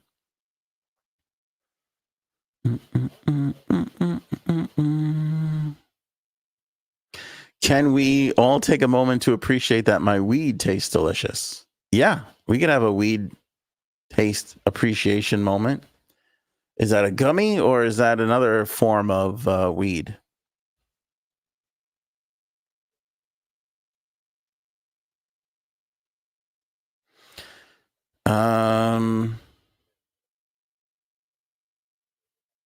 Oh, Paul, I'm just tying sheets together. Oh, no. No. Listen, it'll be okay. I'm not going to say it'll be totally okay, but it'll be okay. It's not, I'm not going to lie to you. It's going to be a little bumpy if Trump goes into the White House again. It's going to be a little rocky, but it will be okay. It will be okay. And you might think Ant's just naive. He can't be trusted. I can't argue with that. But I believe in America. Believe in America big time. I think it'll all flush out no matter who's in the White House. Let's see. They got 43% of Lehigh County. That's where, that's in Pennsylvania, where Allentown is. And Kamala Harris has a 6,000 vote lead there. That probably should be a bit bigger. In 2020, Biden won it. Oh, Biden won it by 14,000. So, okay.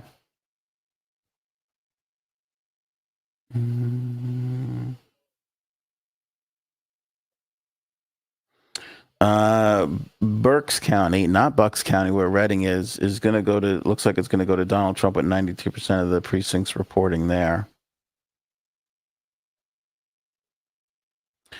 All right, so much for that Iowa poll, because CNN is projecting that Iowa is going to go to Donald Trump. So that Iowa poll that had Kamala up big time turns out to be not so true. And that is going to go to Donald Trump. So we'll put that in his camp.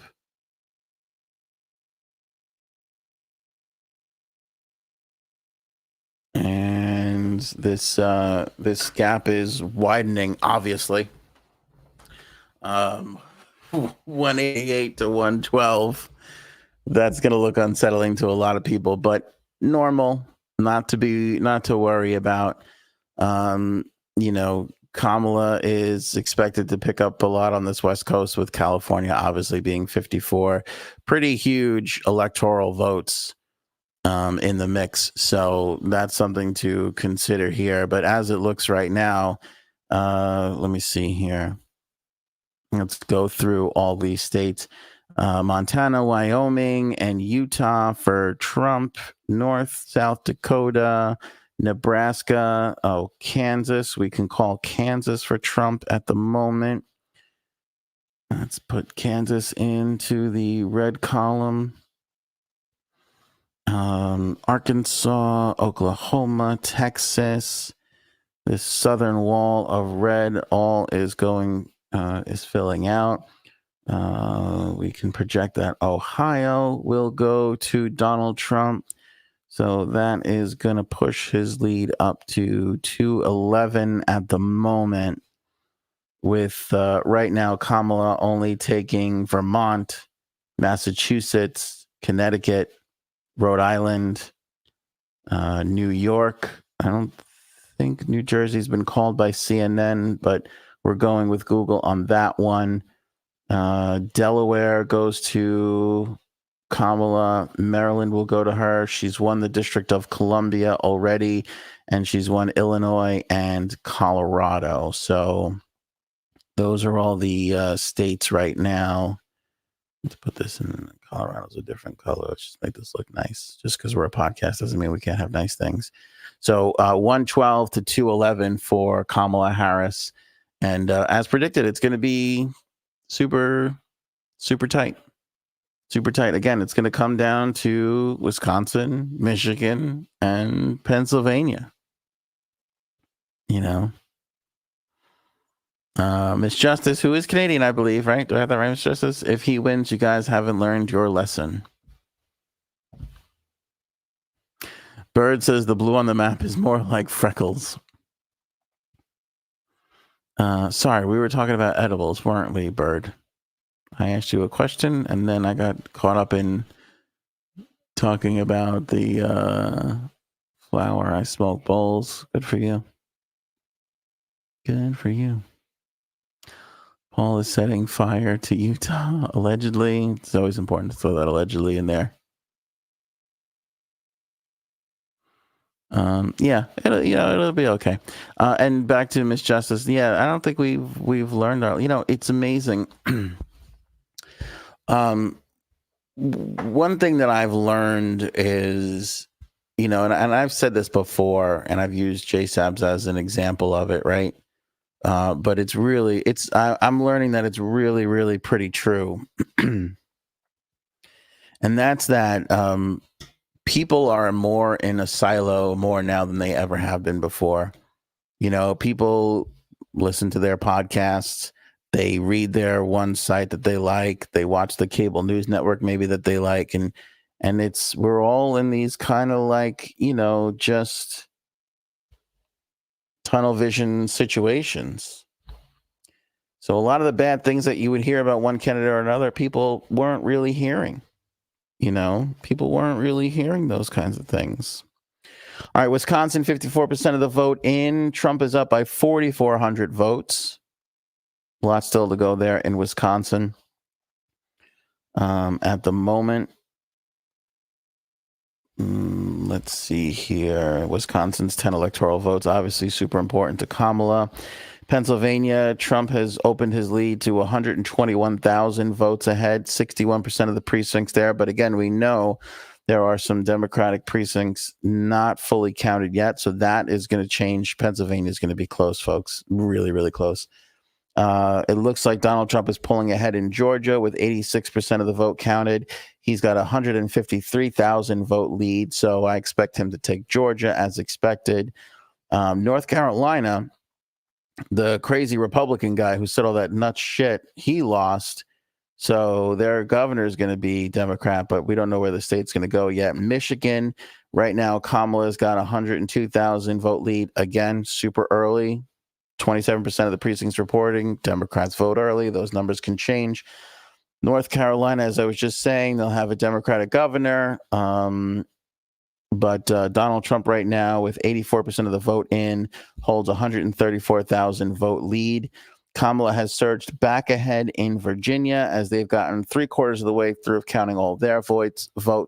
She's up by 55,000 now in Virginia. We expected her to take Virginia. 13 critical votes, electoral votes for her right there. And New Mexico was another one we thought would go her way, despite it being a border state.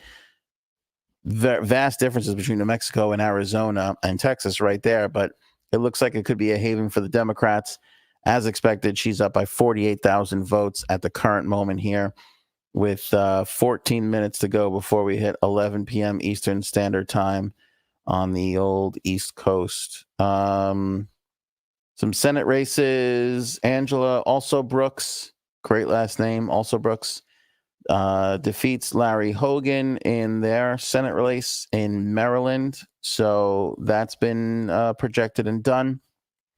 Lisa Blunt Rochester, weird last name. She wins the Senate seat in Delaware. I think we might have mentioned that before. I don't know. Said a lot of things so far on the podcast. And Kristen Gillibrand is going to be senator once again for New York. No surprise there, bringing in a Democrat. So the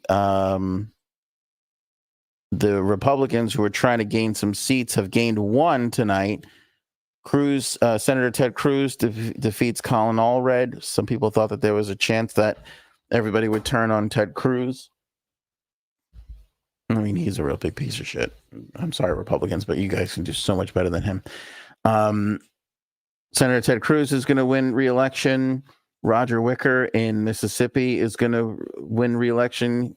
Roger beat Ty Pinkins. Little Pincus. Was Pincus a thing from Seinfeld? Kramer. And John Barrasso defeats Scott Morrow in Wyoming. No surprise there. That state goes Republican for the senators. So the race for the Senate, super close. I mean, we're expecting all the Republicans to win their states. Josh Hawley gets reelected in the state of Missouri. So he comes in again. I don't know if the Republicans are going to get the 2 seats that they need to take a majority here. It might be 50-50. Pete Ricketts wins in Nebraska in that Senate special election over there in Nebraska. Just going through some of the Senate races here, taking a break from the. That's a fun thing too. Kevin Cramer wins in North Dakota. We spent so much time breaking down this election from a presidential standpoint that the Senate and Congress races are hugely important, and lots of movement there.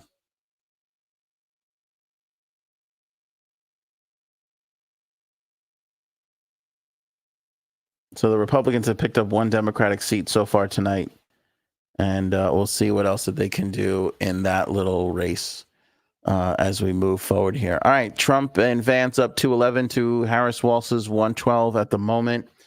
Let's see, we're coming up on 11 o'clock. Next poll's closing in just over 10 minutes or so, so we'll update you on all of those races. You want to go through the Senate races? McCormick is up over Bob Casey right now, who's the incumbent in Pennsylvania. McCormick is a Republican, so that would be interesting. Again, maybe perhaps indicating what would go on in Pennsylvania if everybody's voting up and down the ticket. Bernie Moreno right now is leading the incumbent Sherrod Brown in Ohio by 261,000 votes. So the Republicans might get a little bit of a red wave here if some of these things hold true. 84% of the precinct reporting in that Ohio Senate race. Dan Osborne, who is an independent, is leading over incumbent Deb Fischer in the Nebraska Senate race. He's got a 10,000-point lead there. 48% of the vote counted so far. So the Republicans could wind up losing a seat to Dan Osborne, an independent, if those numbers hold steady throughout the rest of the evening here. We'll have to wait and see. Keep our eye on those Senate races. Are going to be pretty important. 17 seats left to figure out here on election night. Democrats have 35. Republicans have 48. Again, the Republicans picked up one seat in the Senate so far tonight. 9 minutes till the next polls close. Let's see what the big stories are around the country with election night. We'll take a breather here, but Washington, Oregon, California, Idaho, all closing their polls in about 9 minutes or so. So you're going to see a big pickup, 74 points from Harris and Walz there. Idaho most likely to go into Donald Trump's camp, so he'll get a 4 electoral vote jump right there. But you'll see that number start to come together as we've predicted. Again, this is the map as it stands right now, the map that you're seeing on the screen. This is where we thought we would be, and as you can see, as this turns over here, pretty close. Everything has been pretty close to where we've seen it. Iowa was that one surprise that we thought we could see with that whole poll. Turns out that was bullshit. So Iowa goes into the Republican count as most people expected it would. This, folks, nothing has changed from the top of Electile Dysfunction. This is going to be a nail biter down to the bitter end, and it's going to come down to Pennsylvania. And it's a big deal because, look, we made a thing for it. It all comes down to Pennsylvania. With that, it's a big deal when it gets a whole title on the show here. So, all right, let's see what else is going on story-wise. Harris is projected to win a single electoral vote in Maine after winning the Pine Tree State's first congressional district. So she'll get that, which we thought Maine would split that 1-1, those new districts. So that'll be interesting. Speaking of New Hampshire, Paul, you'll find this interesting. Republican Kelly Ayotte is projected to win the New Hampshire governor race, which is unbelievable. Ayotte faced stiff competition from Democrat Joyce Craig to succeed incumbent Governor Chris Sununu. She previously served as a senator in the Granite State, but was defeated by Senator Maggie Hassan during the 2016 election bid. So New Hampshire is going to have a Republican governor. Let's see here. Lots of people celebrating in states.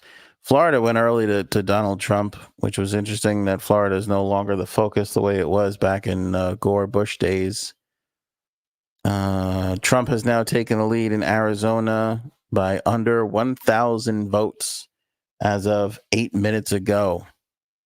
Man, these things are going to get close. I have Arizona going to Donald Trump. You know, again, it's not going to matter if Kamala loses Pennsylvania and wins Arizona. It's not going to matter for her as far as getting to the Electoral College if everything else shakes out the way we think it's going to. She's going to need all of Pennsylvania's votes. So Arizona might be insignificant, might not make a difference, but still, it would be interesting to see if Donald Trump loses that state, which he should win because it's a border state. You know, he really should win.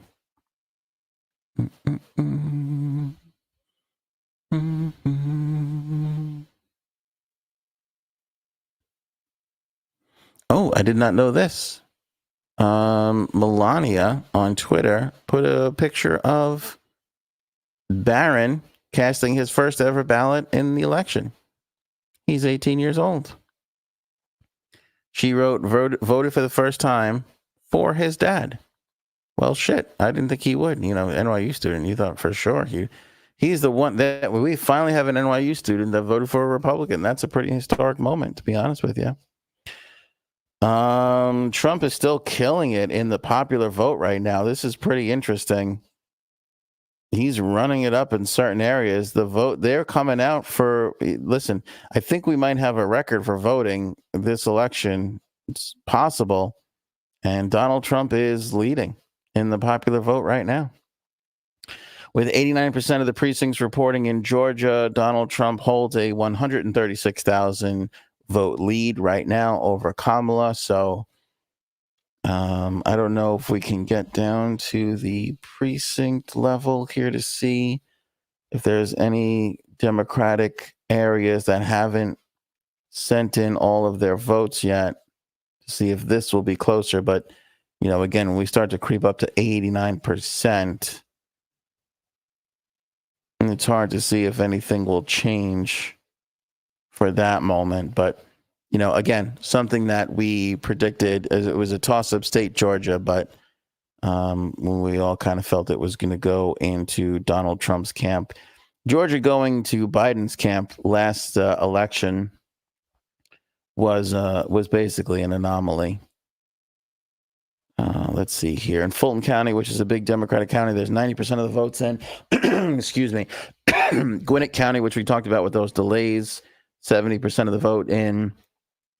DeKalb County, again, heavy Democrat area, 89% of the vote in. That's all around the Atlanta suburbs. So it looks like Donald Trump, again, unless something drastically changes here, is going to wind up carrying Georgia for sure. So good to be with everybody here on Electile Dysfunction. I keep fucking that up. Electile Dysfunction 2024. We are an hour and 43 minutes into our coverage. Appreciate you guys. Hit the like button, hit the share button on YouTube, on Facebook. That always helps us, helps distribute the show out to more people, gives us those algorithm points. Please do that. Whether you're enjoying the coverage or not, just do it. And let's be honest, this is better than anything that Hannity can fucking pump out. And whoever that nerdy guy with the glasses is on MSNBC, I don't even know his fucking name. That fucking guy. Anyway, Melania sent out a tweet. We were just talking about that. Barron voted for the first time. And you know how Twitter will crop a photo? You know, you have to click on it to see the full photo. They'll just crop it down. Barron is so fucking tall, he couldn't even fit in the crop down version. He's so fucking huge, that kid. What a shame. I mean, I know, here's the thing, because he goes to NYU right now, there's 99% of New Yorkers that are like, can we put a basketball in this kid's fucking hand and see if we got a future Knicks center here? Because it would be great if this kid had any bit of coordination. He'll probably go on to do some business bullshit, but man, he could probably pull down boards, help the Knicks win a championship, for the love of God, if he had any basketball talent in him. What are you going to do? What are you going to do? How's everybody doing in the chat? Let's check in. Let's see how we're doing. Did we lose Frankie C and Aaron C? Yep. Yep, we did. Good night to those guys. Appreciate them checking in from God knows where they are. Oh my God, it's almost 5 a.m. Almost 5 a.m. We're fading, sending love and strength to all. Thanks for doing this, Aunt. It was good to be. Oh, it was great to be with you guys. Oh my goodness, 5 a.m. and they're still awake? Holy shit. Damn, I wonder if they ever got used to the European time or if they're still on like regular time. Because that's fucking brutal, being up at 5 a.m. I've woken up at 5 a.m., but being up at 5 a.m., I haven't done that shit since I was in my 20s. That is way too much. That is way too much. Fly at 4 a.m. here. What? Oh, it's 4 a.m. in the UK? Holy shit. The hell are you guys doing? Have you been up this time or did you just get up? Dear Lord. I will say this, though. People love an American election. It's kind of exciting. Don't get insulted. But I hate to tell you, we don't really stay up for other people's elections. I don't know if you know this about Americans or not, but we really don't give a shit. I mean, let's be honest. We have 350 million people. The most votes we've ever gotten is like 170 something. So half of our country doesn't even give a shit about this country. So you can't expect us to care about your country. You know, I'm caught on something here. Hold on. All right. 11 o'clock in the East. Let's go over to the map. Let's give Idaho and their 4 votes to Donald Trump. And, well, we got a real slow computer going here. And let's go ahead and give California, to nobody's surprise, to Kamala Harris, which will jump her up those 54 electoral votes. So we have Harris at 166 to Trump's 215. It's worth noting that CNN only has Kamala Harris. They haven't given Jersey to Kamala Harris yet, so she's got a little lower totals there, but we're confident in predicting Jersey. And I say that as a podcast, which if we get it wrong, we'll just apologize and switch it. Wisconsin has Donald Trump up by 29,000 votes with 59% of the precincts reporting at the current moment. Nope.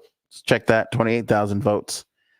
So that's pretty close. In Pennsylvania, Donald Trump with 68% of the precincts reporting is up 119,000 votes.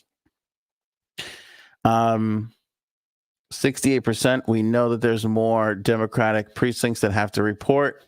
But it is 11 o'clock. I can say you can officially start to worry about Pennsylvania if you're rooting for Kamala Harris. Georgia, most likely with 88% of the vote, and Trump having 136,000 vote lead, will most likely take that state, despite the delays in Gwinnett County down there. Also, somebody check on Gwyneth Paltrow. That just reminded me. Let's see if she's still selling those vagina candles. Thanks. North Carolina, Trump has 145,000 vote lead with 85% of the precincts reporting. So despite that crazy guy running for governor who wrote all that nasty shit on the porn site, Donald Trump was able to carry through his message in North Carolina. Michigan, right now, Kamala has a 74,000 vote lead with only 30% of the precincts reporting. So far too early to call Michigan at the moment. Virginia is super close with 78% of the precincts reporting. Kamala holds a 73,000 vote lead there. Virginia offering up those sweet 13 electoral votes.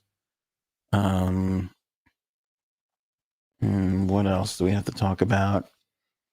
New Mexico, almost 70% of the precincts reporting. Kamala's got a 44,000 vote lead there.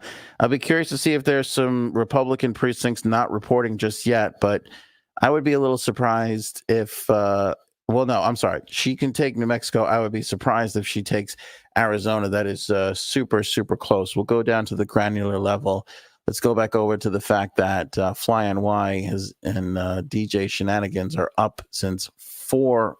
They're up at 4. It's 4 o'clock in the morning over there. That's crazy. Oh, Miss Justice, I know you're in Canada, but are you on it's 8 p.m. So you're on the west coast of Canada. I'm pretty sure the most beautiful is Banff. I think Banff is on the west coast. Pretty sure Banff is like the most beautiful part of the world ever. It's just like it's like the Midwest of the United States, except it's Canadian, so it's just a little bit cleaner. DJ Shenanigan is very tired. I mean, you're putting the pressure on me that I got to be a little bit more entertaining here because, American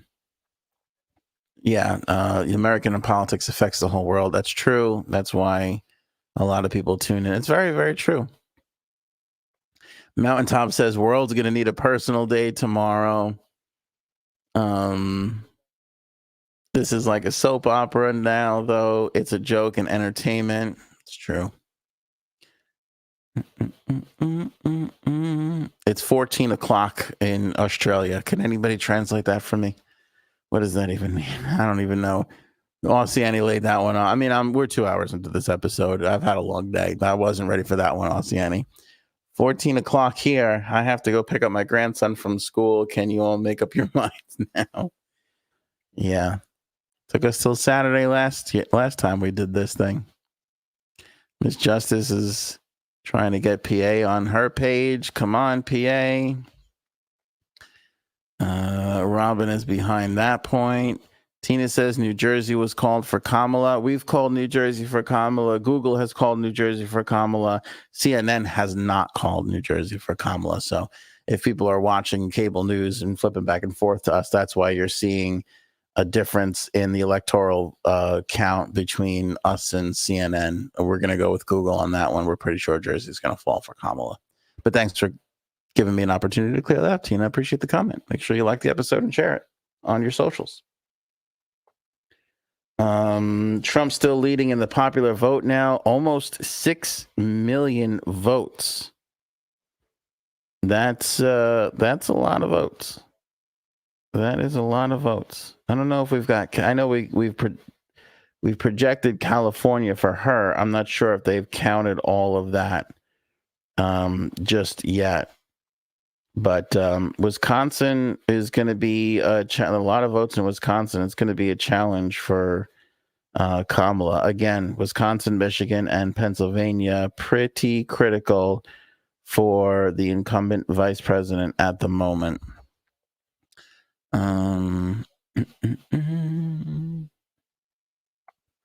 Mountaintop says, do it in honor of Joe, PA.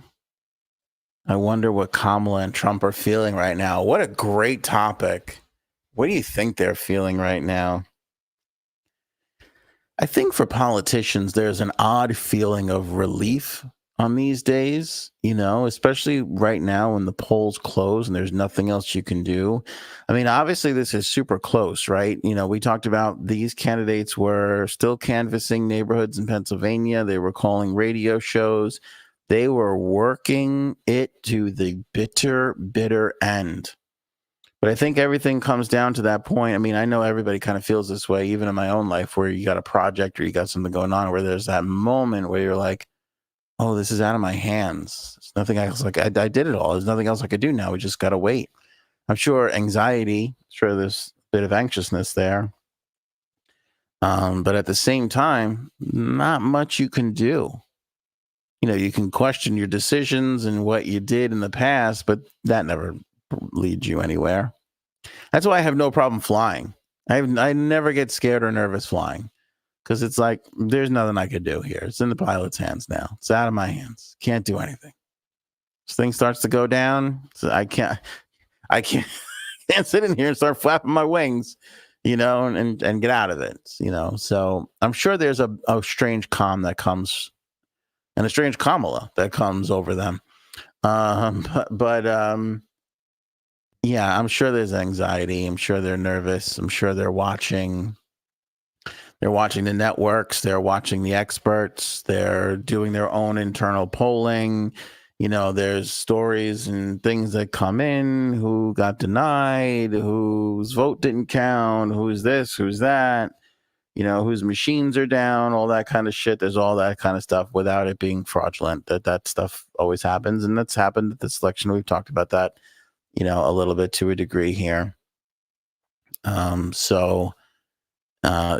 that part of it too, where they're still kind of working the phones a little bit and trying to figure some things out, but for the most part, I mean, they're just sitting and watching like everybody else. Gone are the days though where you used to vote and then just hang out with your family for the rest of the afternoon. That stuff doesn't happen anymore. Like I said, they were still canvassing. The campaigns were out there. They were making phone calls, radio shows, all that kinds of stuff. All that kinds of stuff were going on. But yeah, I mean, I think, they were all kind of saying cautiously optimistic. Obviously, Trump is a different personality from Kamala. He's probably feeling a bit more confident than she. So, yeah, but it's interesting to see how they're feeling. Good topic, AB. Robin and everybody telling me that 14 o'clock is 2 o'clock. So this Army time, is that what we're doing? Okay. I felt like it was a bigger thing than that. Donna's just tuning in. The results you see on the screen right now, the map, that's what we got. And that's where we're at. Nothing else has been called yet. In fact, we're a little more aggressive than CNN, who has not called New Jersey at the moment, but we have for Harris. So if you're just tuning in, that's where we're at. Make sure you hit the like button and hit the share button, whether you're watching us live on Twitch, YouTube, or Facebook. We certainly appreciate that. It gives us those algorithm points. That is ever so important. Robin is very worried about the Ukraine. You should be worried about Utah from some of the talk earlier on today. Bernie did win his Senate race. Flying wide word for Palestine. What's interesting? Again, I just started talking about this before. We talk about everybody being in their bubble. 72% of the precincts reporting, by the way, for Pennsylvania. Trump is up 178,000 votes at the moment. We are still waiting for some of those Democrat-leading counties, those Democratic counties in the southeast corner of the state. Harris has a huge lead in New Jersey. I'm not sure why CNN's not calling New Jersey for Harris, but like I said earlier, Google is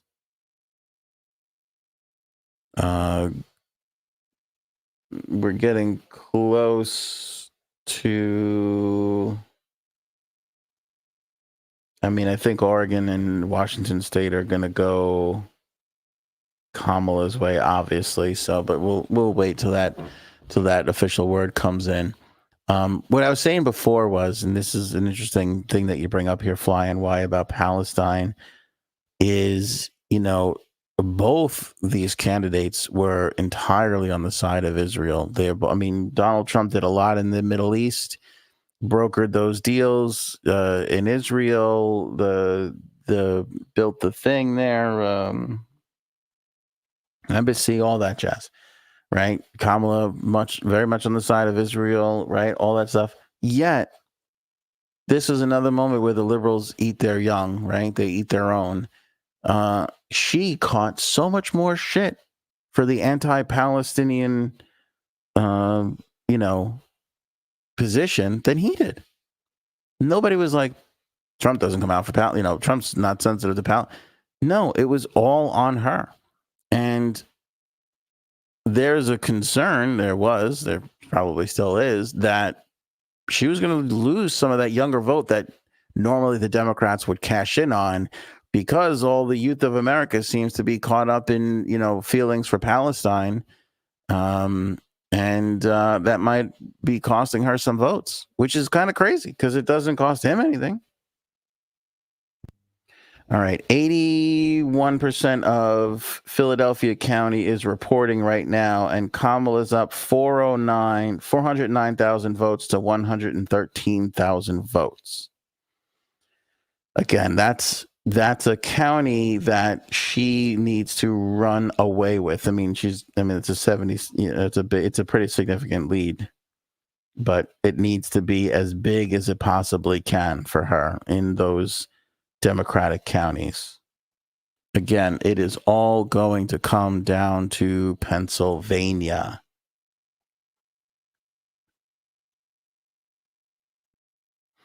But anyway, I thought that was interesting the way, and everybody, listen, it's not so much the Palestinian people, right? It's the Hamas, it's the terrorist groups that have become the de facto leaders of those group of people. Unfortunately, I'm sure there's plenty of wonderful Palestinian people living in those areas. I know there's wonderful Palestinian people living in those areas. But it's unfortunate, that whole situation. It's a complicated situation, but it seems like it's a situation that cost Kamala Harris some votes, where it was another one of those instances where he gets a pass and she doesn't. Again, how are you going to do all these things? He got a huge pass on that. She didn't.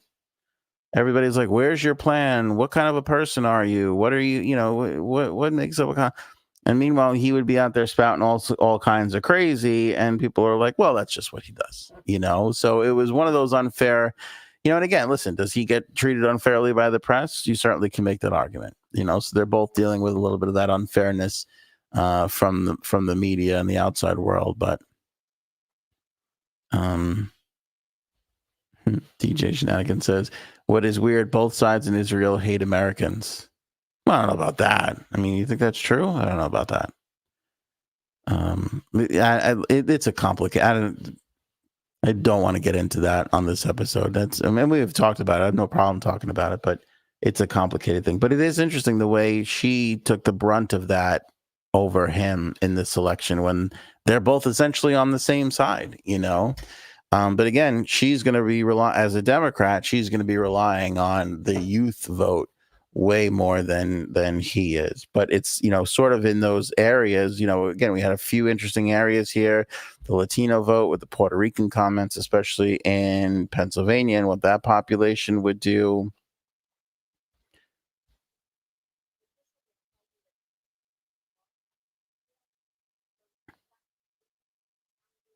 Okay, let's see here. Chester County, more mail-in ballots reported in minutes. Precinct results around 1 a.m. Bucks County, data cards driven from polling sites. Okay, so this is what's going on in Pennsylvania. So Bucks County, Chester County, obviously large Democratic areas. They're looking at a 1 a.m. results. Jesus. 2 hours from now. So it could be a couple of hours till we know what's going on in Pennsylvania. So we'll see how this all shakes out. Listen, if we get to a point where Kamala's won Wisconsin and Michigan, if this map, so this is the current map right now. This is the map with the toss-ups going into tonight. So if this, let this switch over. Okay, so if this map plays out and all the southern states go to Trump as we predicted, Minnesota, Wisconsin, Michigan goes to Kamala as predicted, and if we're just waiting on Pennsylvania, we will do our best to stay with it, because, again, that's going to be the whole thing. That's going to be the whole entire thing. We're going to see how this all shakes out. But I'm with you. Sticking with you guys for a little bit. We're 2 hours in. Looks like results for these important Democratic counties in Pennsylvania are going to be a little while here. Because you look at Bucks County right now, and Harris has 1,000 vote lead in Bucks County. That is uncomfortably close. Joe Biden won that by 13,000 votes last time around, so she's up only 1,000. So again, it's tight. It's close. All right, so CNN is projecting Oregon. Do we have Oregon? Oh, this is let's go to our current map, and let's see if we can give her Oregon. We can. Obviously, we expect Washington State to go that way. So our updated numbers now, 174 to 215. Again, this is all just, 174 to 215. It's all still pointing towards everything coming down to Pennsylvania. All right, let's update the whole map. Arizona and the 11 electoral votes there. Trump's up 2,900 votes. At the moment, still more precincts to be counted. Wisconsin, 63% of the vote is in. Donald Trump has a 50,000 vote lead in Wisconsin. That's pretty significant. I got to see what counties are being counted right there. Trump's up 165, so he's down slightly from the last time we checked Pennsylvania, with 76% of the vote counting. Again, Bucks County, Chester, we're going to have to wait till 1 a.m. in the morning or wait a little longer to figure out Pennsylvania. 90% of the vote is in Georgia, and Donald Trump leads there by 131,000 votes. So it looks like he's going to secure Georgia in case there's a miracle happening for Kamala. Other undecided toss-up states, North Carolina. Let me go over to North Carolina. 138,000 vote lead for Donald Trump in North Carolina right now, with 87% of the votes counted at the moment. Their polls closed at 7:30. It's almost 11:30 on the East Coast right now. Michigan, still early on there. Their polls closed just over 2 hours ago. 33% of the vote is in. Kamala is up by 40,000 votes. Again, Michigan, crucial for her. She's going to have to gain in Wisconsin. Get a second here. We'll look at the district level for Wisconsin to see what's going on over there. Pennsylvania, last time around in the 2020 election, Joe won it by 80,000 votes. Trump is up 170,000 votes at the moment. Over at Lackawanna County, shout out Michael Scott and Dunder Mifflin Paper Company. Kamala's got a 3,000 vote lead there, with 99% of the precincts reporting Biden won that by 9,000. So she's trailing. That's big for Donald Trump in winning Pennsylvania. She's only got a 3,000 vote lead, where Joe won by 9,000 votes. Again, 80,000 votes in the state was the difference in 2020. So that's going to hurt Kamala Harris in Pennsylvania. Right now in Luzerne County, again, where Wilkes-Barre is, Donald Trump won that county by 22,000 votes last time around. He's leading this time around. In Carbon County, Trump was leading by 10,000 votes against Joe. He's now leading by 13,000 votes against Kamala. So early numbers indicate that Trump is doing better in Pennsylvania than he did last time around. Let's go over to Lehigh County. She's got an 8,000 vote lead there, with 88% of Lehigh County's votes being counted. That's where Allentown is in Pennsylvania. And going back to 2020, Joe Biden won that county by 14,000 votes. So she's got some grounds to gain right there. Again, only 88% of the precincts reporting. So it looks like Kamala not doing as well in Pennsylvania as Donald Trump goes. And as we play up these scenarios of what ifs, earlier we were talking about Tony Hinchcliffe. What if the Latino thing winds up costing Donald Trump the election? What if Kamala picking Tim Walz over Josh Shapiro, the governor of Philadelphia, winds up costing her the election? Because I will do a big fat I told you so on that issue alone. Because when we talked about this last time, I said she's got to pick Josh Shapiro. It's the whole election. It's going to come down to Pennsylvania. You can go back to past episodes and see me say that. She picks Tim Walz. They have that miracle first month, and I apologize because I was like, maybe they saw something I didn't. If she loses Pennsylvania, that will go down as her biggest mistake. That will go down as her biggest mistake, not picking Josh Shapiro and instead going with Tim Walz, who, doesn't look like he's helped whatsoever in this particular instance. Philadelphia County, 68% in, and she's got a big lead there as expected, but it's got to be really big. Joe won that by 470-something thousand votes. She has less than that at the moment. But again, there's still more votes to be counted there in Philadelphia. But it looks like Kamala is underperforming right now, with 70% of the state counted. She's down 170,000 votes. So he's back up around that 170,000 vote lead mark. Thank you, Robin, for remembering that I called the Josh Shapiro thing. I mean, if she loses Pennsylvania, that's it. That's the difference. I mean, not picking that state's popular governor could have made the difference.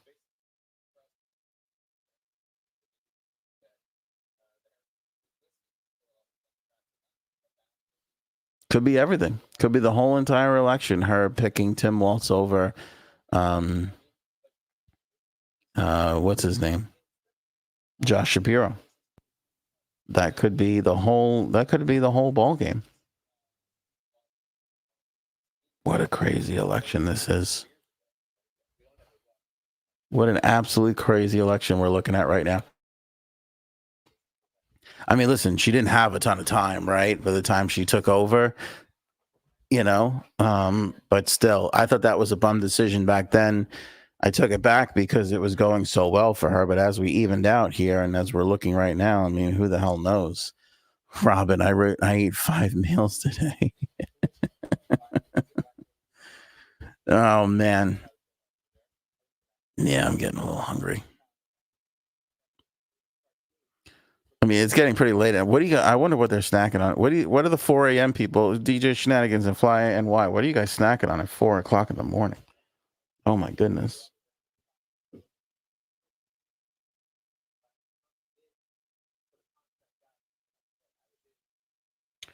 All right, let's go around to the wires and see what the news stories are. We talked about Barron Trump casting his first vote for his dad. Are we 100% sure?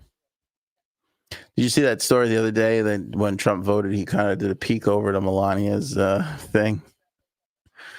Just to see, let's just make sure. If Kamala loses this, I mean, here's the thing: if she loses this election because of Pennsylvania, that'll be interesting. It'll also be interesting to see what that women vote was, right? Because she was crushing with women. I mean, Trump was leading with men. We all knew that. She was crushing with women, but the women had to all turn out for her. If the women didn't turn out and she lost, boy, that would be something. I mean, it would basically be the same storyline of the WNBA, right? I mean, it's like, oh, yay, we're happy a woman got a thing, but we're not going to go there and actually do anything about it. Which is so sad for that poor WNBA. I wish more women would go to that stupid thing. Men too. Let's see here.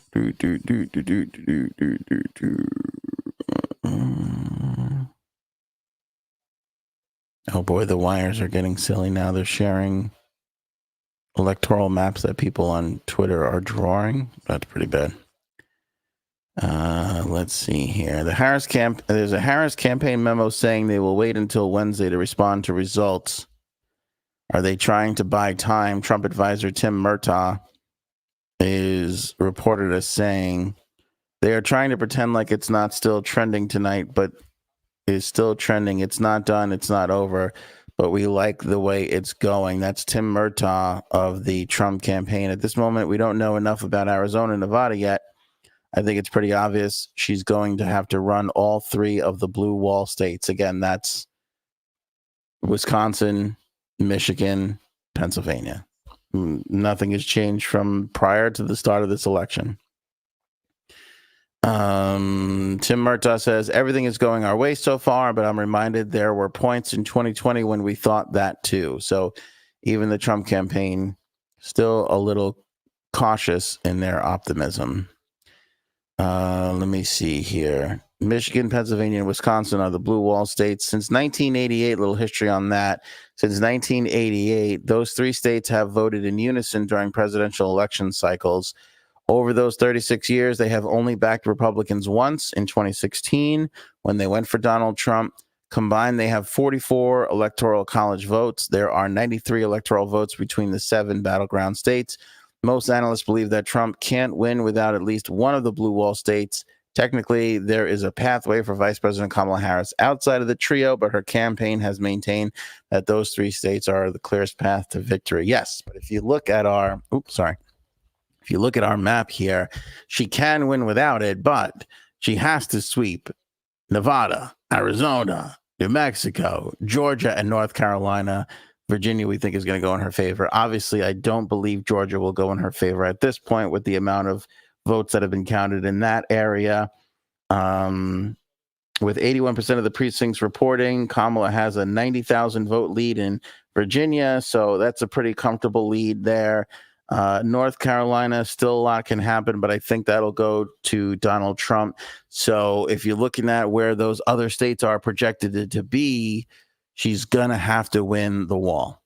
You know, those blue wall states, those states that have gone Democratic every single time except for 2016 when they were like, hell no, not Hillary Clinton.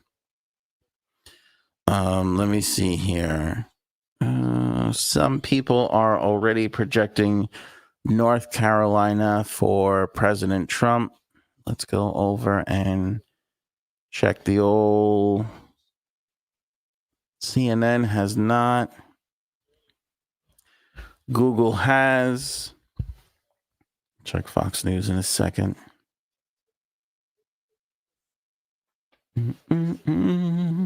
I mean, we wouldn't want to put a state in somebody's corner, then have to take it back. That would be an embarrassment of epic proportions for a podcast with a stature as such as ours. You know what I'm saying? That would be embarrassing to give a state to a candidate and then have to pull it back. We wouldn't want to do that.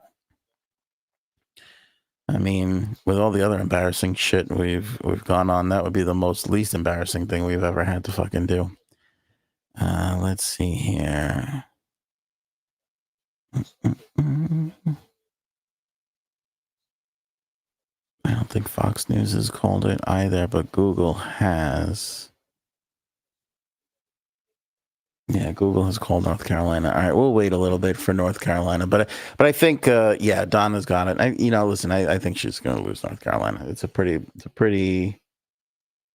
big lead. Wisconsin officials now saying that they expect a final vote count after midnight. Interesting. So they think they're going to get their count done pretty quickly here. I believe the Washington state polls have not closed yet. I think they do that at midnight in the East. 8 p.m. there. All right, let's look at Wisconsin as it is right now. They think they can get it all done just after midnight. Let's look at Milwaukee here, as Trump has the lead right now in this state. Just over half of Milwaukee County has been counted, and Harris has a 80,000 vote lead in that district, but she's got to widen that if she wants to win the entire state. Again, we don't have a lot of the demographic numbers yet, but it'll be really interesting to see what the women are doing in Wisconsin here. Trump is ahead 59,000 votes in the state as a whole. There's still 40% of that county that needs to be counted, so she could catch up to him in that county, but he's done fairly well with 84,000 votes. Let's see, going back last election, Biden won at 317,000 to 134,000. Biden had 69% of the vote. Right now, Kamala has 66% of the vote. So again, the early story of this election is Kamala is trending just a little behind where Joe Biden was when he won the 2020 election. Let's see, over in Dane County, where Madison, Wisconsin is, Biden won that 260,000 to 78,000 votes. So 75% of that county for Joe Biden. Right now, that's sitting at 74% for her. So again, not a lot, and still more to count. She could even it. She could do better. But at 11:33 p.m. in the East, as we're doing this show live for you, she's trending just below where she needs to be.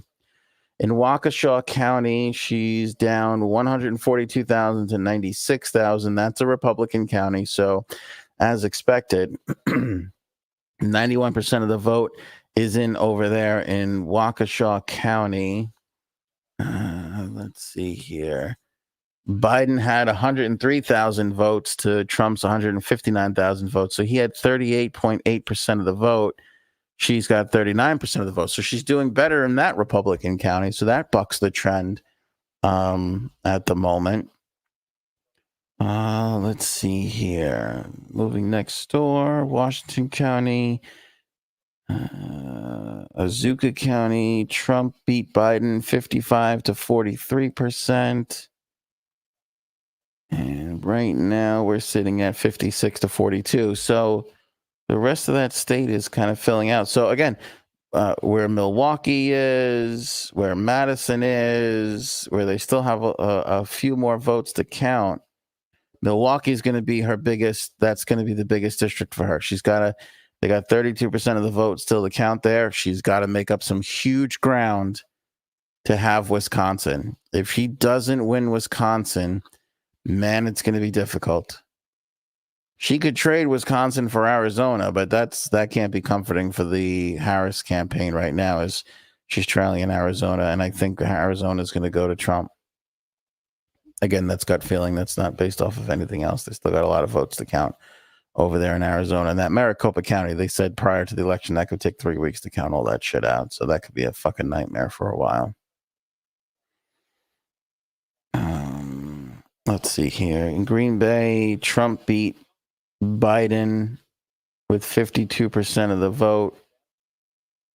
That's Brown County.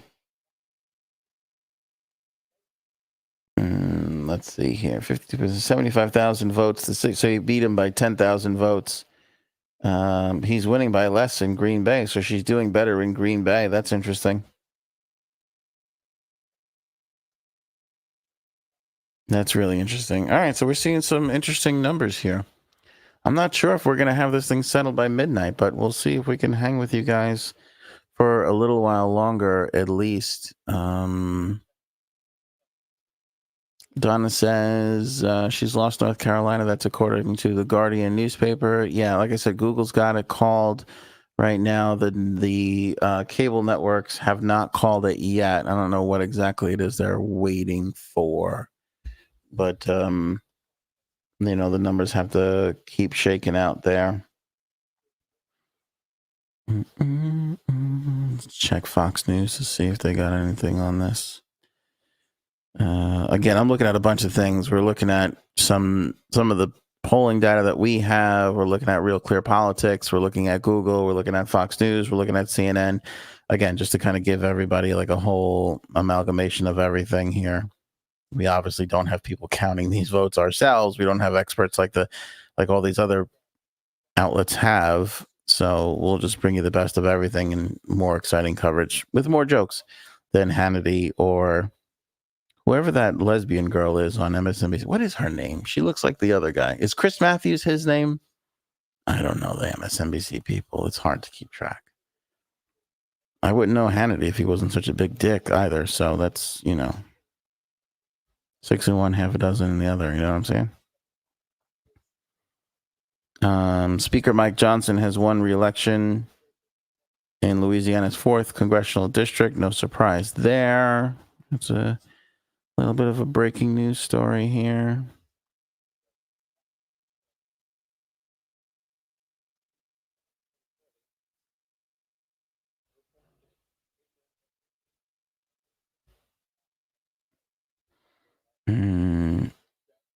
Let's see here. CNN. Let's go over to CNN. Wayne County only has 16% of the vote in right now. Kamala's obviously doubled up Donald Trump there in votes. That's expected. Detroit's expected to go the way of Kamala, Wayne County, but 16% of the votes, not a lot as we sit here and try and figure out what Michigan is going to do with their 15 electoral votes. Again, that's one of the big wall counties. Garuda saying Kamala will still win. How about that for having a little faith? I'd like to see that. Lindarella, I don't want to wake up tomorrow. Vote count in QC. Where's QC?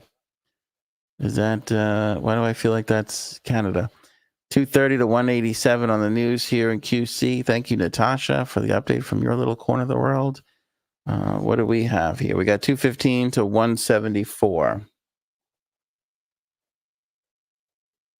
So pretty close. CNN has 211 to 153. Again, they're holding back that New Jersey, and I don't know why. I don't know why they're holding back New Jersey.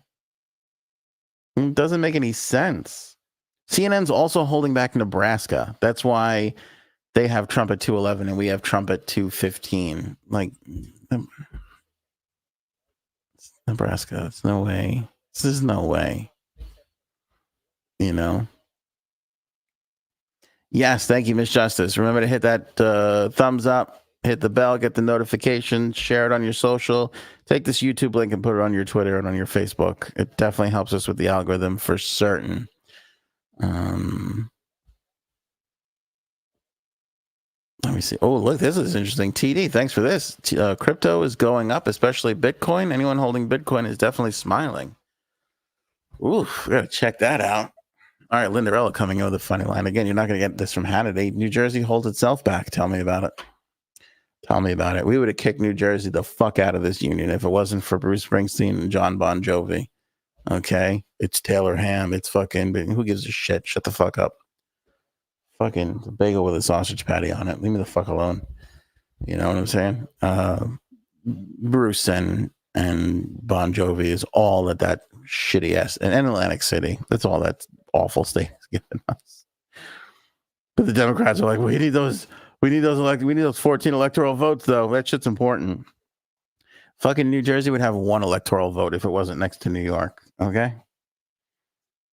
All right. Fox and CNN are going to project North Carolina for Donald Trump. So they'll join Google, and we'll put that into the Republican category here. So there you go, Natasha. We're a little closer to the numbers that you were seeing over there in QC. Trump Vance at 231 at the moment. Harris at 174. The difference right now between us and cable, or us and CNN at least, is Nebraska and New Jersey. We're giving Nebraska to Trump based on Google's projection, and we're giving New Jersey to Harris based on, again, Google's projection there. What was I doing? Oh, Bitcoin close to 75,000. Holy shit. Hold on, kids. I still got my Bitcoin. This might be the last podcast episode ever. This might be it. Let me see if I can cash this fucker in. Go down to that floating pile of garbage and buy one of those nice houses near the beach. Our stupid jokes are not an endorsement of anybody else's stupid jokes. Don't forget that.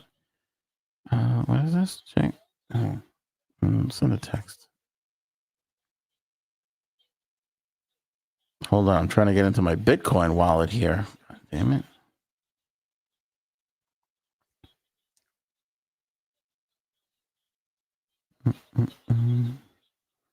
Look at this. Dogecoin is up too.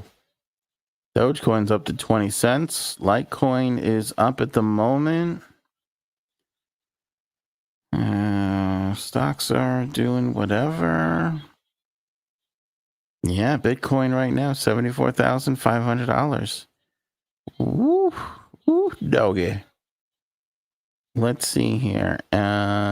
This is today, isn't it? Jesus Christ. Okay, so let's see. At 8 o'clock this morning, Bitcoin was at 68,000. The highest it was 75,000? 74,900. It's right now at 74,600. So it's bouncing around. Wow. Bitcoin is jumping up. How many Bitcoins equal a Schrute buck? Thanks to Lindarella for providing the humor so far here in the 11 o'clock hour. It's a good fucking Office reference. All right, let's go back and look at the map here. North Carolina, there was an idea of maybe it could go blue, but the smart money was on red, and as expected, it goes red here. So 231 for Donald Trump. He is 39 electoral votes away from the magic number. 39 away from the magic number of 270, which is what he needs. All his big guns are out, though. You know, the biggest one still available, well, obviously Georgia. He'll pick that up. He'll pick up Arizona. And now it looks like we're getting into a place where she's obviously got to run the table between the blue wall. She's got to capture Virginia. She's got to get those Maryland areas. Those still haven't been called yet. New Hampshire still hasn't been called yet. New Hampshire still hasn't been called yet. Still hasn't been called yet. So Nevada can become super important here, because if he captures Georgia and Arizona, that's 27, puts him at 258.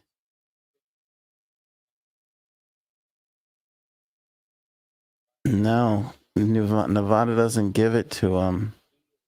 Oh, we got Alaska and Hawaii, too, to consider. But I think Alaska goes Republican, right? Hawaii goes Democrat, traditionally.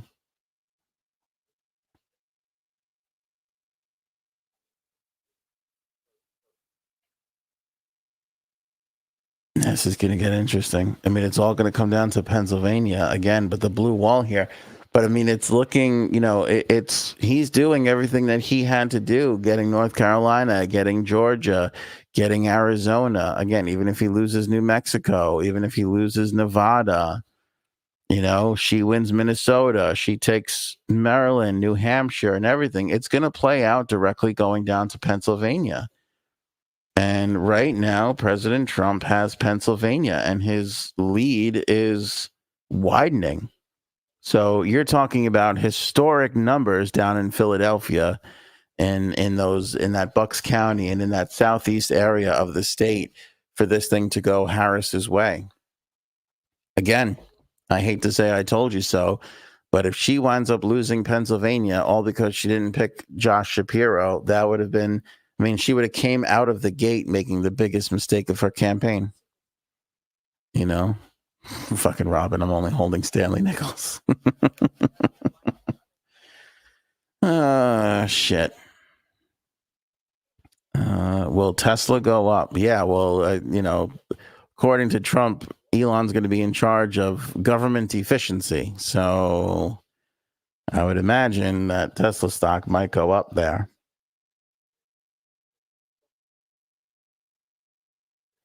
The dangerous part about this is, all right, let's see here. 82% of Pennsylvania is in, and Trump has a 211,000 lead. That's becoming pretty big. That's becoming pretty big. 211,000. It's gonna become a little tough for her to make up that ground in that southeast corner of Pennsylvania. But we shall see.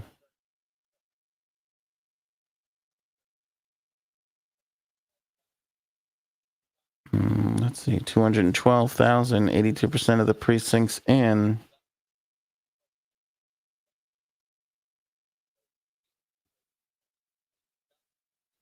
He's up in Michigan too right now, only 41% of the vote. He's got a 98,000 vote lead in Michigan. I mean, again, if he wins, I mean, it's not going to really come down to Pennsylvania if he wins Michigan. He's up 68,000 votes in Wisconsin right now with 71% of the vote in.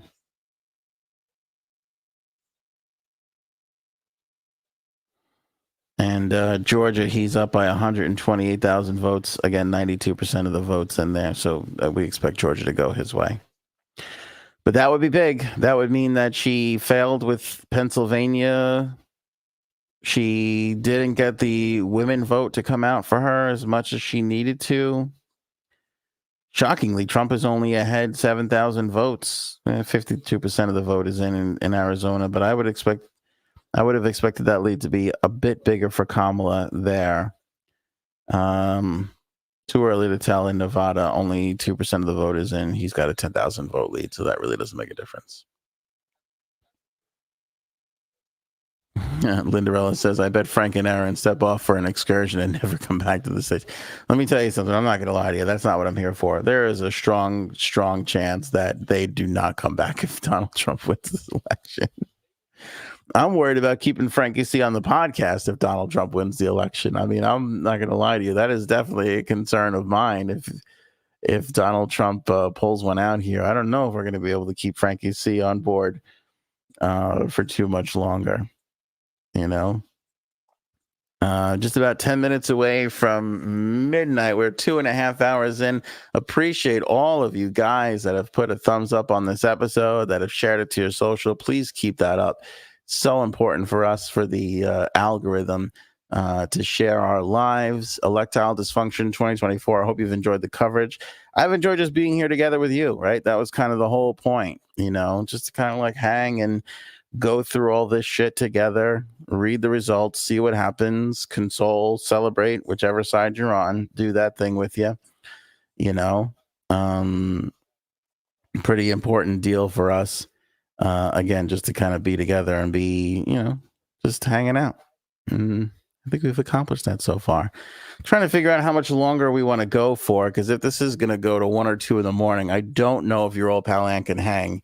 Honestly, coming into today, I was doing just fine and felt like we could go to 2, 3 in the morning, but my fucking allergies and sinuses are killing me. Head and throat and all the whole thing. I'm fucking dying over here. And it feels like it's just getting a little bit worse. But looking at the results, here we go. 231 for Trump, 174 for Kamala. That's our map as it stands right now. Should we do the map game? Should we play? All right, let's play here. So this is, every state is filling out as we thought, right? If we go here and give Trump Georgia, he's already got North Carolina. Let's leave Nevada and Arizona up in the air. Let's give her Minnesota. I mean, if Tim Walz can't deliver Minnesota, that's an embarrassment of all time. Let's go ahead and give New Hampshire to her, Hawaii to her, Alaska to him. Right? Let's go ahead and give him Arizona. And let's give her Nevada. As this shakes out, as you can see here, if he wins, if this map fills out the way it looks like it's going to fill out, any one of these states gives Donald Trump the election. Any one of Wisconsin, Michigan, and Pennsylvania.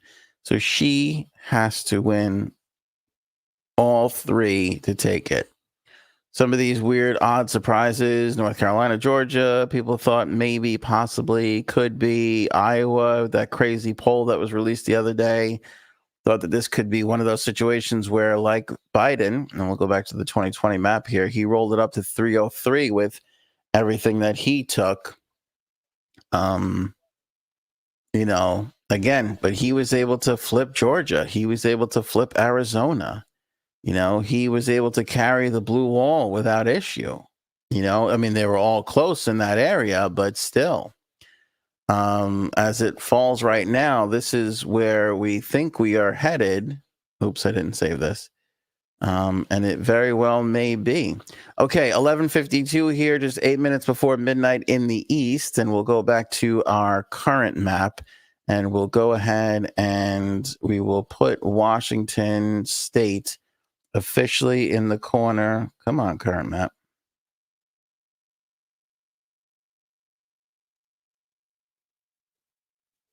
Oh, were we making that? Oh, did I screw this up? Your map here. Okay. All right, we got our designers. We'll put Washington State in her corner. Okay, so that's done and official. That's 231 for Kamala. Let's put Arizona back in the toss-up column where it belongs. Nevada, the big 3. New Hampshire's not been called yet. Let's toss that up. Of course, Alaska and Hawaii. back in the toss-ups right now. So we should be at Minnesota hasn't been decided yet. That's still a toss-up there. Okay, and then Maine, we got to take away. That's still in the toss-up category there. Okay, this is where we are. Now, Trump, what did I give him that? Was it Georgia? Yeah. Okay, so this is where we stand right now officially here. Trump at 232, Kamala at 205. Again, just got to run that blue wall. It's been the same story since the beginning of the episode. We've pontificated about this, the blue wall, and how important that would be to her. Donna says the loss of Frankie would be devastating. Well, tell that to all the people that voted for Trump today, because you knew you were putting the nail on the cross on Frankie C if you were voting for Donald Trump. How is Cuddles feeling about it all? I don't know. I haven't checked in with Cuddles. She too is under the weather, so I'm trying not to bother her.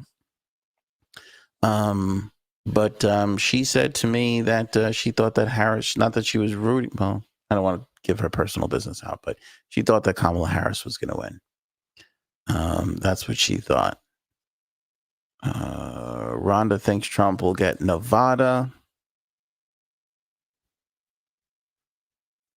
Let me see this map. Go over to the, see, this is the one that I wanted to change before. Let's play this. Let's play Rhonda's game. If we give Nevada to Trump. I'll see this switches over to my map again. I don't know why that's doing that. It shouldn't do that.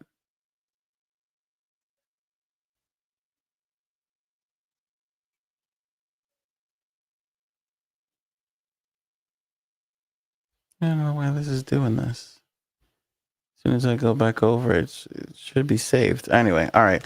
Rhonda thinks he gets Nevada. It's still in the toss-up column, but let's give him Georgia and North Carolina.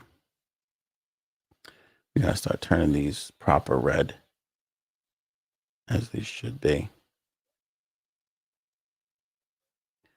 Let's see. The cable news networks are finally giving Nebraska to Donald Trump. We gave those to him earlier.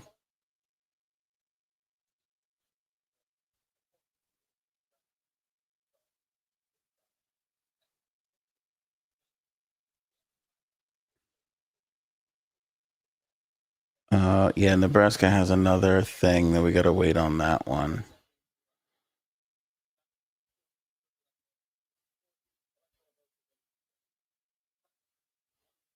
Let's make these all the right color. All right. Rhonda says Trump will get Nevada. My friends from USA, they are coming to England if Trump wins. Thanks, Vanessa, for that. A lot of people saying that. How the hell do people vote for Trump? Just mind-boggling. Yeah, a lot of people feel that way, Foxy. I mean, I think you've even heard me say that. Pennsylvania, Donald Trump still up 206,000 votes with 83% of the precincts reporting. He's widened his lead in Michigan at the moment with 111,000 votes, 44% of the precincts voting there so far, being counted, I should say. So that's pretty early on. Wisconsin, Trump has a 79,000 vote lead with 74% of the precincts reporting. At the current moment, as we go through the blue wall states up there in the northern part of the United States of America, and in Georgia, with 93% of the votes in, he has 118,000 vote lead. Sorry, we jumped the gun on Georgia here. That should be still that has not been called yet. Arizona, half of the votes have been counted in that state so far. Trump has a 7,500 vote lead, so super duper close in Arizona.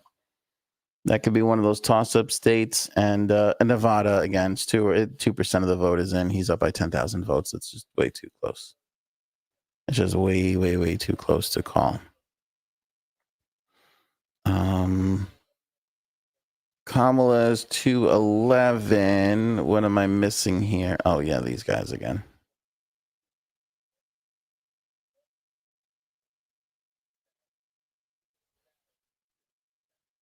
Okay, let's see here. That's toss up. That's toss up.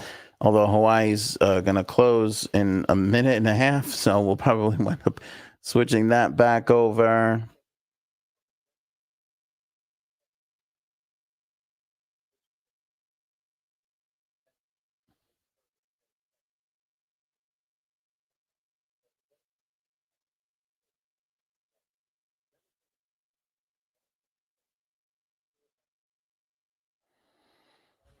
Anyway, let's go back to Foxy's point. How the hell do people vote for Donald Trump? You know what's interesting? If it shakes out the way the mood feels like it's going to shake out here, and he does win, it's interesting because January 6th was his low, right? And then he just kind of disappears. And then we get the midterms in 2022. And if you watch the podcasts around that time, this red wave that everybody was predicting never happens. And everybody is just assuming this guy is fit. I mean, I asked the question on this podcast and thought it was true that he was finished.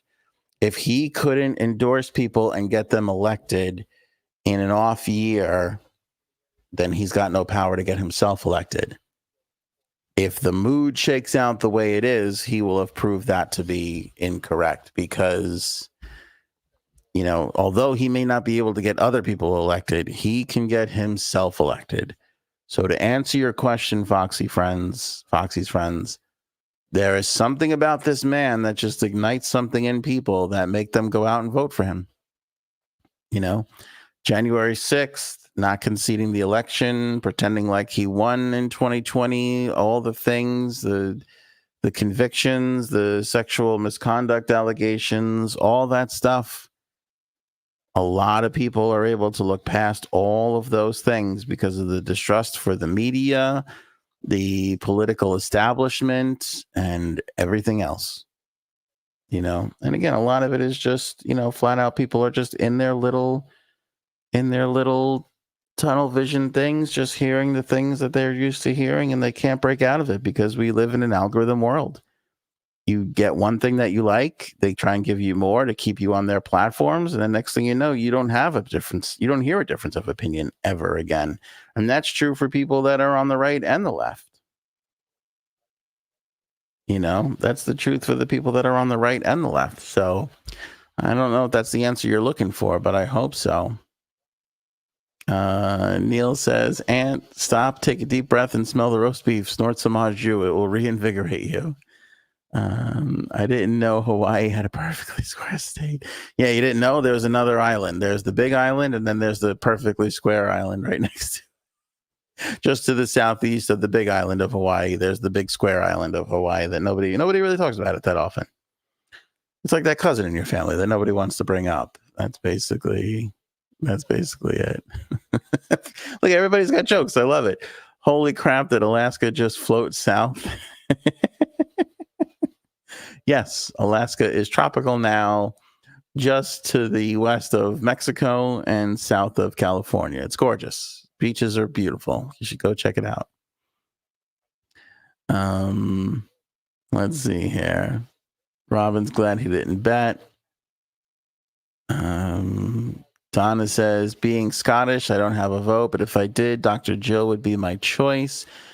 We haven't really done a count of any of the, I mean, they haven't been significant at all, but I wonder if the independents impacted any of Kamala's voting here. Again, if we're going to come down to a few thousand votes and one of the independent candidates had it, that would be bad.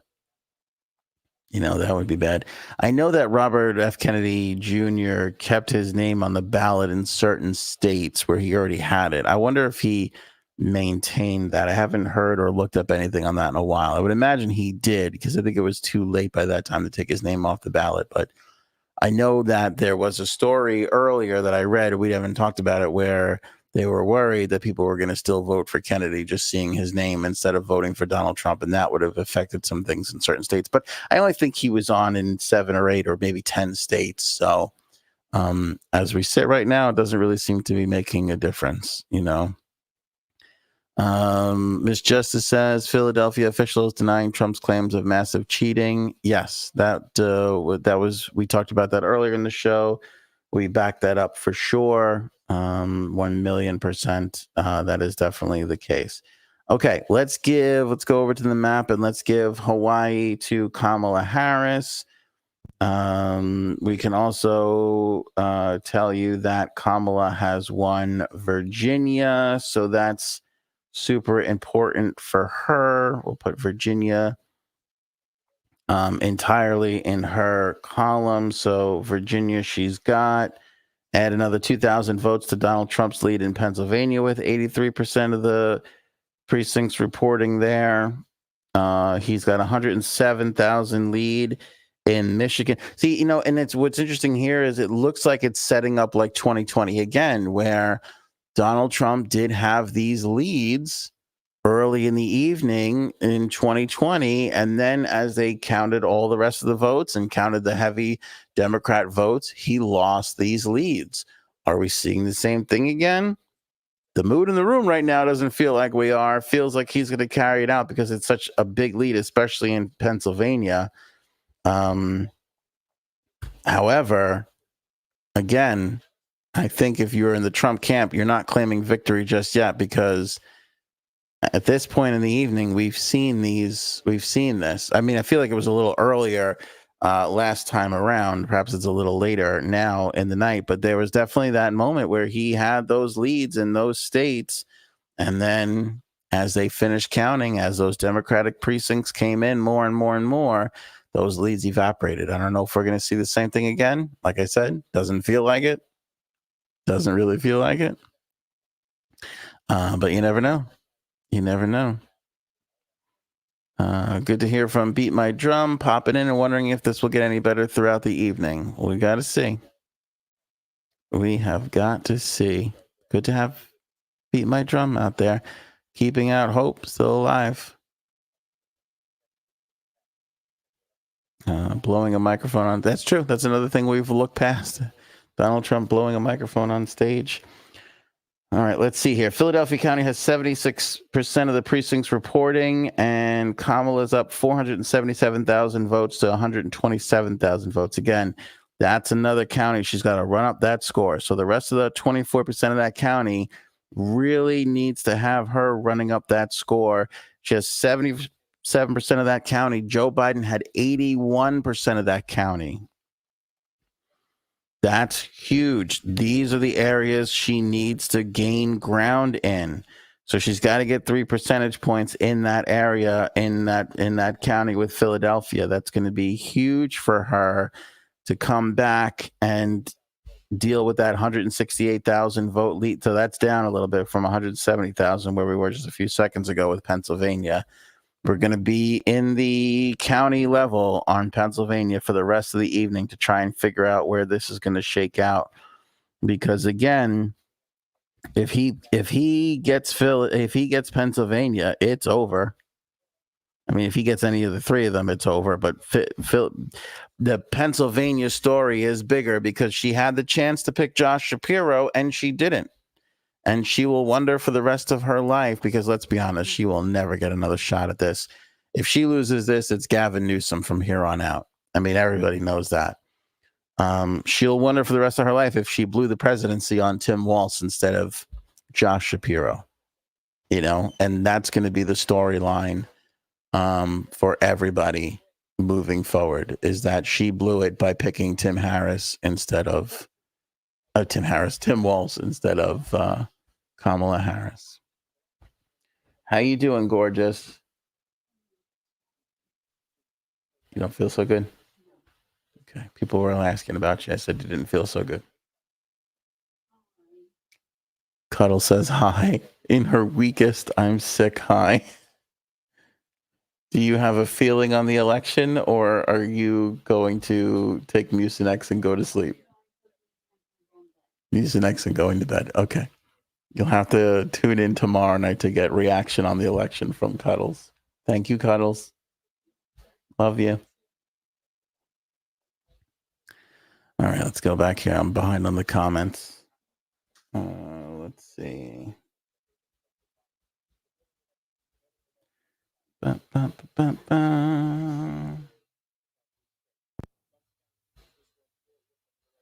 She's got some room in Pennsylvania to do it. It's just it doesn't look good right now because that's a big lead that he's starting to build up here. Oh, Will's here. Welcome in, Will. Robin says, feel better cuddles. Thank you for that. Mercury says the same. Miss Justice. Same. Yeah, I know. Yeah. Cuddles just said our petri dish children got us sick. We were at I told you guys this. We were at a bingo fundraiser yesterday, and now we're thinking maybe we might have caught something at that. Who knows?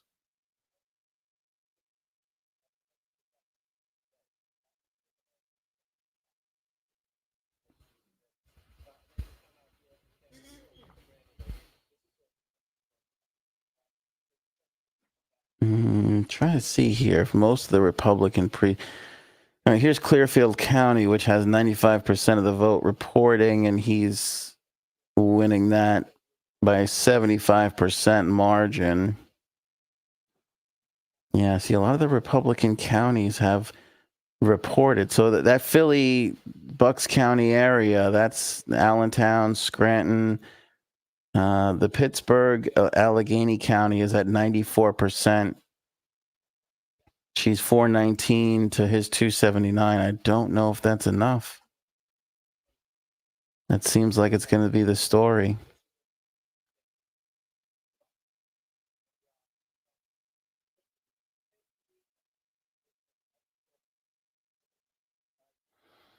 Yep. We're going to be counting into the wee hours of the morning. Let's see. We're 3 hours into electile dysfunction. Your old pal Ant's running out of a little bit of steam. I don't want to leave, though. I mean, fucking Will just got here.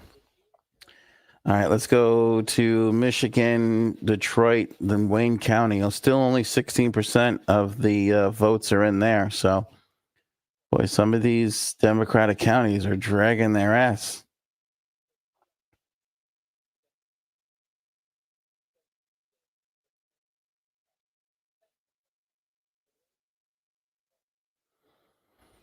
Man, it's going to be super tight, super close. 232 to 211 is where we stand right now.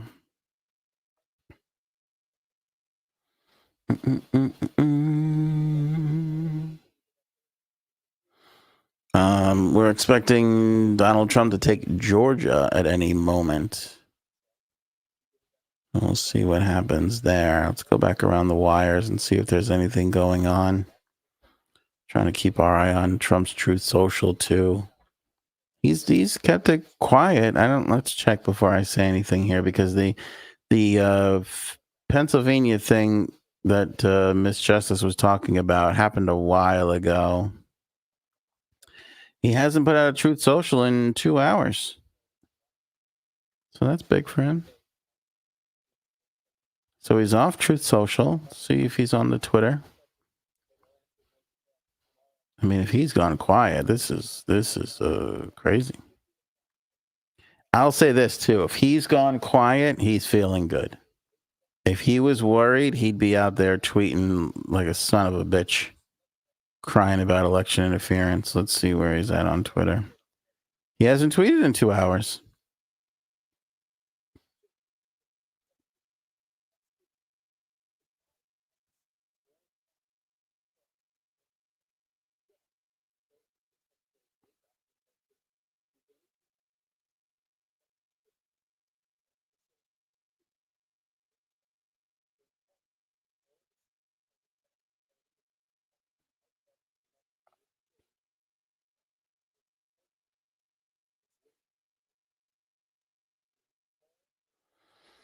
Okay, so let me see here. CNN is reporting that the reason why we don't have more numbers in Michigan is because they're not reporting partial numbers in any of the districts. So they're going to wait until it's all said and done before they send out the numbers. So we'll get it in one big chunk, I guess. Okay. That's an interesting twist that I didn't see coming. Let me see here. All right. Miss Justice says that he's going to speak live. Is that right? All right. Donald Trump is going to speak live. We're gonna jump in and carry it.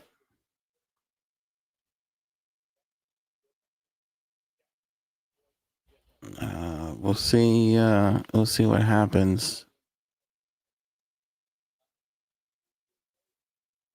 Feels like it's early for anybody to go and speak. Let's see here. Yeah, it looks like Fox is backing up.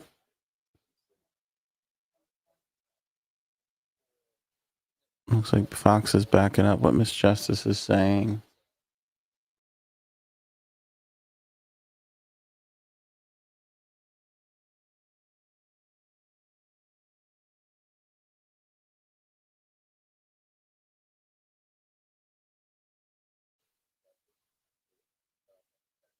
All right, so I got Fox up here. Looks like Donald Trump is going to have an address at some point. I don't know when.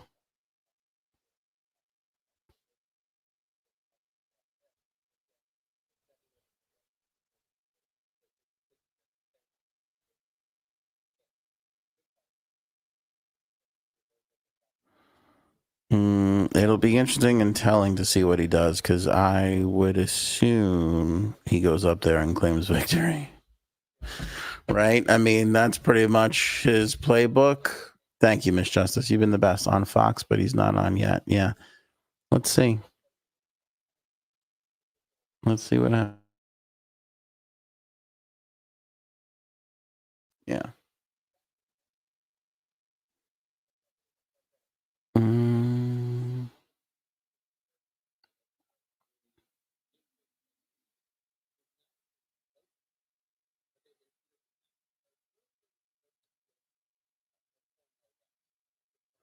It's interesting. I'm looking at the Trump rally, and it looks like they have CNN and MSNBC on the TV. I don't know if that last one was Fox or not. What? Where is he? Oh, I don't know. I don't know if he's in New York or Florida. I would assume he's in Florida. Yeah, he's in Mar-a-Lago.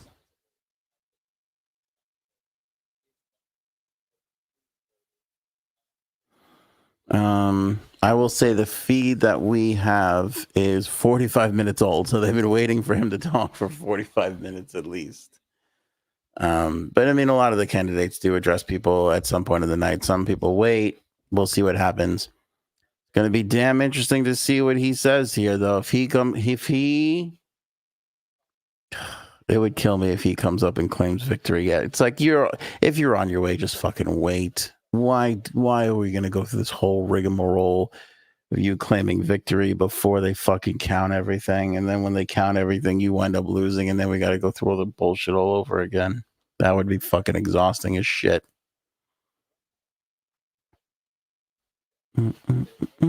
Tina says if he's gone quiet, then he knows Elon paid off who he needed to pay off to win. Trump is never quiet, especially if there's a chance he might lose. Well, like this thing is going to be telling. Listen, if he gets on that stage and he goes, what was that? Oh, I do, yeah. If he gets on stage and goes, we feel pretty good, but we're going to wait and see, then the Democrats are in trouble. Then the Democrats are fucked. If he comes up on stage and claims victory, then you might have a chance if you're a Democrat.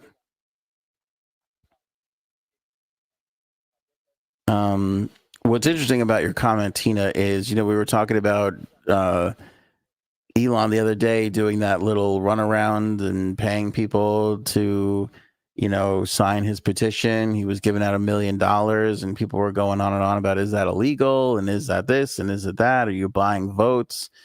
Technically kind of is, but you got to prove it. He's not paying them to vote. He's paying them to sign a petition, but they had to be registered to vote, which was the thing. So they brought a case against Elon, and he won because they were like, hey, this isn't a lotto.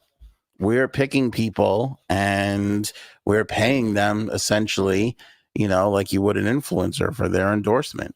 And everybody who won the $1 million had to sign a non-disclosure agreement. They went, it wasn't random. They went in and they picked people.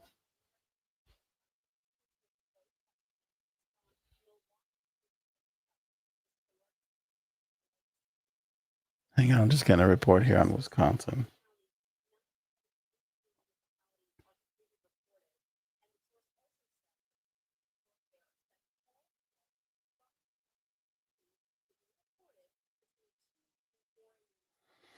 Oh Jesus! All right, Milwaukee is saying it could be till 2 and 4 in the morning. Okay, I can comfortably tell you that we will not be here for that. I'm sorry. Can't wait between 2 and 4 in the morning to see if she wins Wisconsin, but she's going to need to. Those counties that are going to take so long are her counties. That's her county, so they're going to need to wait and see how that shakes out. There's also 27,000 mail-in ballots to be counted in Milwaukee right now. So there's lots more votes to be counted. There's a lot more votes to be counted in Wisconsin for sure. Anyway, so going back to that Elon case, they were like, hey, this isn't a lotto. This isn't a this or that. Like, we are picking people off of our list and we're paying them for their endorsement. Okay. Elon won the case. I was pretty surprised to see that. I mean, you gotta get around. You gotta find the loopholes, and Elon, to his credit, did. Again, I don't think it's great for democracy because if we start getting into this, I mean, there's plenty of people on the left that could do the same shit. And who wants to get into a world where everybody's just buying votes wildly like this? I don't think that's a good precedent to set. So, who knows if we'll see some type of reform from that kind of stuff in the future? But got away with it on this one, at least for this case. I don't know if it'll be tried anywhere else or if they'll figure out whatever else. Then we'll have to see. Lindarella thinks Trump is going to do a twirl. Ossiani went to go pick up her nephew? Grandson? I forget. Bought a bubble tea. Now we're here at my daughter's place. I think you waited for me. Yeah, we're still going. We're 3 hours in. Not easy to do by yourself, but I don't feel like I'm by myself because you guys have been carrying the comedy load. That's for damn sure this whole entire episode.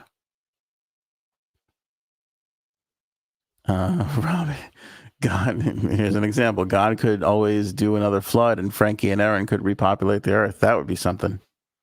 Then we would just be generating a group of people that did nothing but trivia. We'd be a trivia species. They'd be like, and Frank and Aaron repopulated the earth. They could barely hunt and eat, but God damn it, they could win trivia.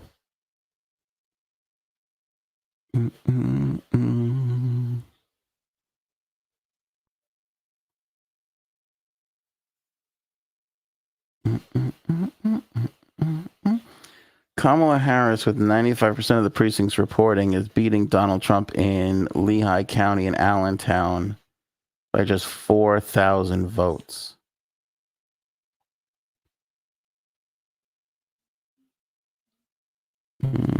Pretty decent Latino area from the demographics of it, and it doesn't look like it's going too much in her favor, or not in her favor enough.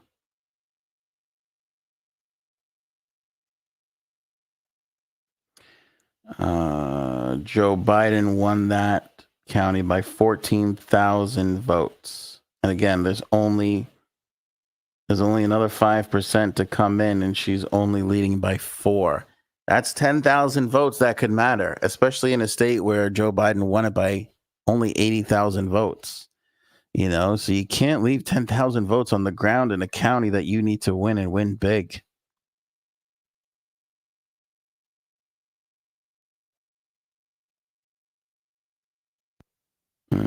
Again, Lackawanna County, where Michael Scott rules the paper world.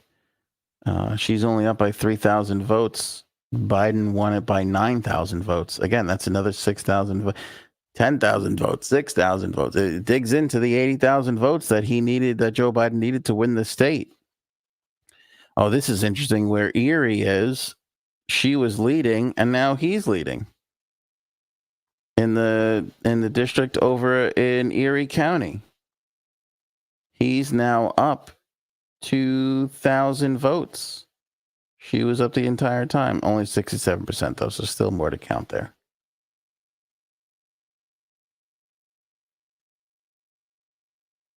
I don't want to sound like an asshole, but I'm starting to get worried about this. If I was Trump, I would just wait.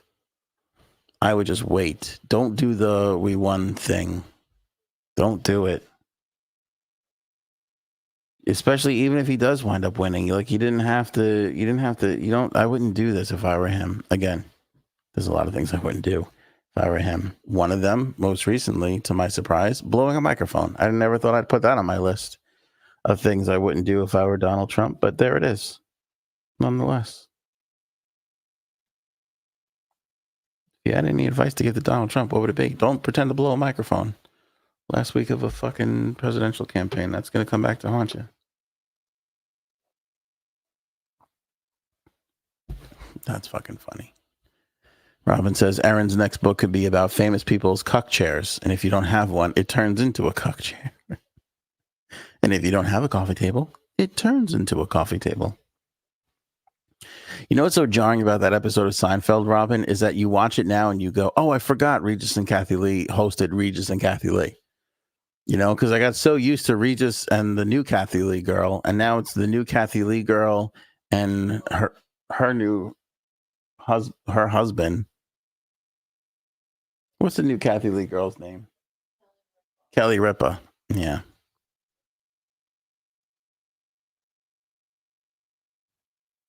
Fuck Ryan Seacrest. We're not going to acknowledge that he ever hosted that show. You know what I'm saying? All right, here's what stinks about this part of it. Not much left to do but counting. You know what I'm saying? I mean, a couple of polls are going to close, by 1 o'clock in the morning. I think it's Alaska. That's the last one. Big whoop. That's 3 electoral votes for Donald Trump. Not going to make an impact on the election. We're basically just going to be sitting around waiting for Pennsylvania, Michigan, and Wisconsin to be counted. Because Georgia should hold. Let me tell you something, too. I'm watching. I'm going to bring this up on the screen for everybody. I am watching this. They are fucking dancing in the aisles over at this Trump thing. They're already celebrating down there in Mar-a-Lago. I'll tell you what.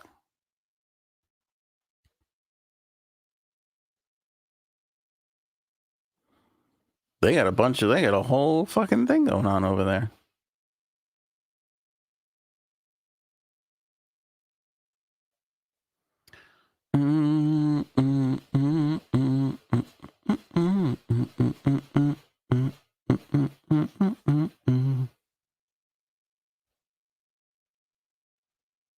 All right, let's see here. Let's bring this up for everybody so you guys can see. Oh, sorry.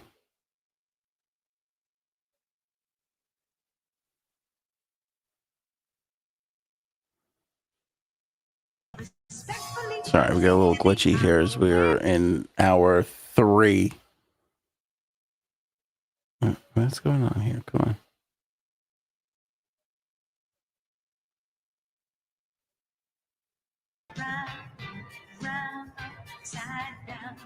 Okay, there it is. Can you guys see that on the screen?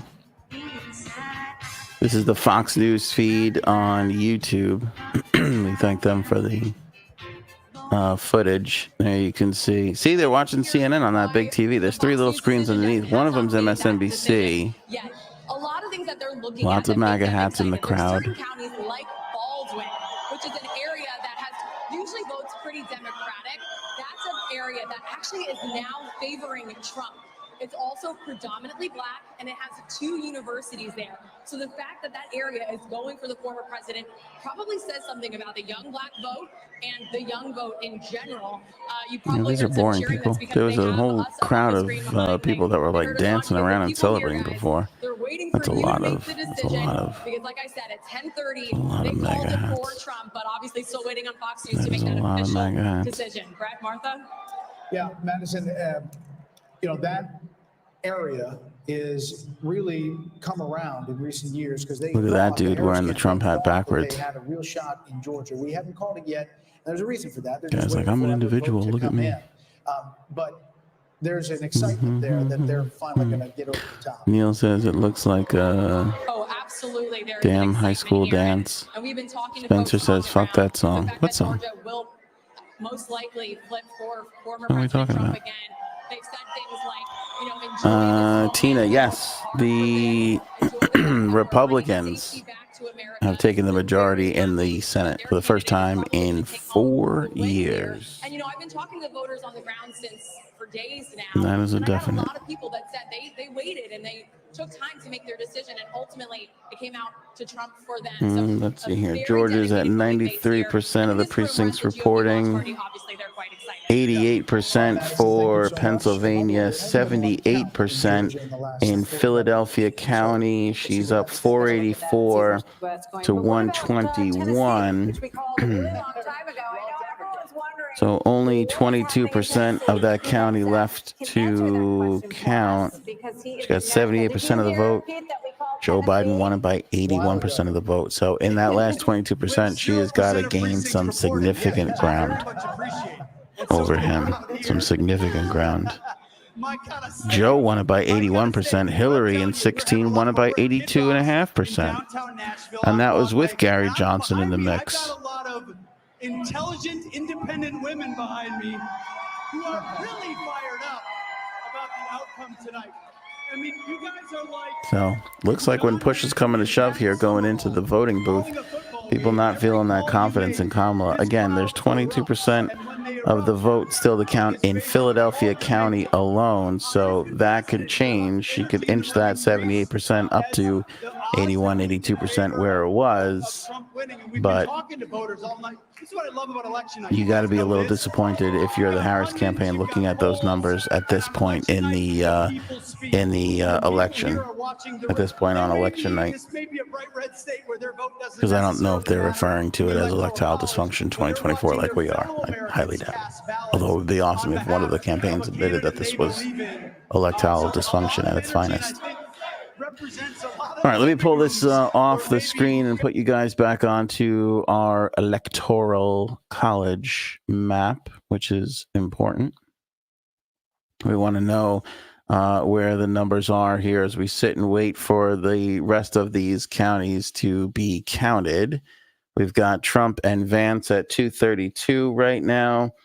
We've got Harris at 211. Again, some outlets still have not given the state of New Jersey to Kamala Harris, but some outlets have, some newspapers, Google has, and so we're sticking with those people who made those projections.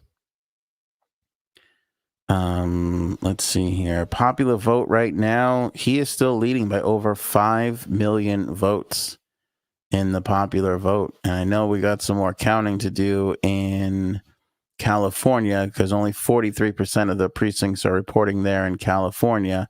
But still, that is way better than I thought anybody thought he would do. I mean, we thought this election was going to be a bit closer than that. But that's a huge lead. And especially, here's why it's significant and a huge lead, because usually Democrats vote early, and Democratic votes are counted early. Democrats mail in and vote in the upcoming days. They vote earlier in the day on election day. So that's why that lead is significant for Donald Trump at this moment. I mean, they certainly have some things to celebrate down there in Mar-a-Lago. I get why they're dancing, but there's too many Democratic areas that still need to be counted. Not to say that Harris has it in the bag. She doesn't. It doesn't look great for her, but there's still, I mean, you can't call this just yet. Believe me, Fox News would have if they could have, so, and it seems like Donald Trump certainly is trying to call it, but again, for an hour since 11:30, it's now 12:30 in the East.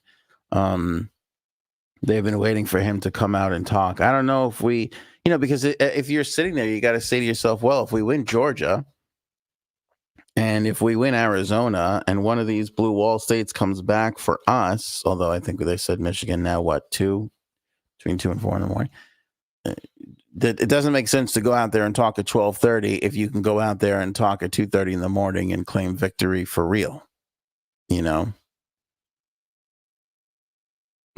Robin goes, we just need Biden to refuse to leave. So again, if I'm Donald Trump, I would not go out there and speak right now, especially if you think you're close to actually claiming real victory. Why damage yourself going into this? Look, you've got to be a president for everybody going into this second round, right? You got to say to yourself, you won. You could be a little inviting to the people that didn't support you the whole way. Don't start in with the bullshit of I won already before you actually have. That's what I would be telling him. If I was sitting in the room, I'd be like, you have a chance to just really win this straight up. Don't go out now. Let's wait. Let's wait till 3 or 4 o'clock in the morning if we have to, Rhonda says, wow, you're still on. Yay. Tuning in from California, watching the results. Well, we're happy that you're here, Rhonda.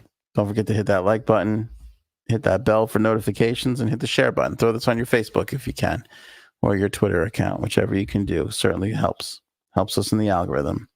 Yeah, I can't believe we're still here either. 3 hours and 21 minutes into electile dysfunction. So far, the only thing not dysfunctioning is me, which I would have bet against.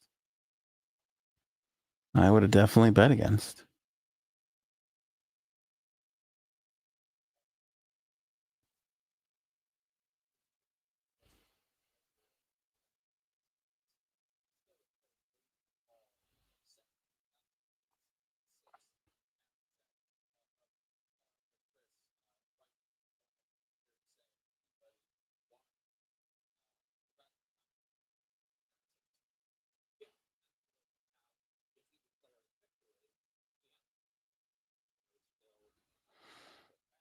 Chris Wallace is saying the same thing on ESPN, on CNN that I was just saying.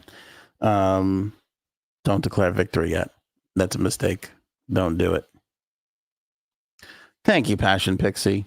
That's a lovely photograph. A little black and white with a big hat on. Is that a big hat? That's a lovely shot. Thank you. Appreciate that. And I'm glad you guys are enjoying electile dysfunction, because I don't know if we're ever going to do this again. I don't know if we're going to do it. All right, hold the phones. Just as I think we're getting into the world of boredom, breaking news. It's coming in now all over the place. Georgia is going to go into the Donald Trump column. Boom, 248 to 211. So we're getting let's change all the colors. We started doing that before. And then we got distracted. So let's put these all into these have been called category, the dark red.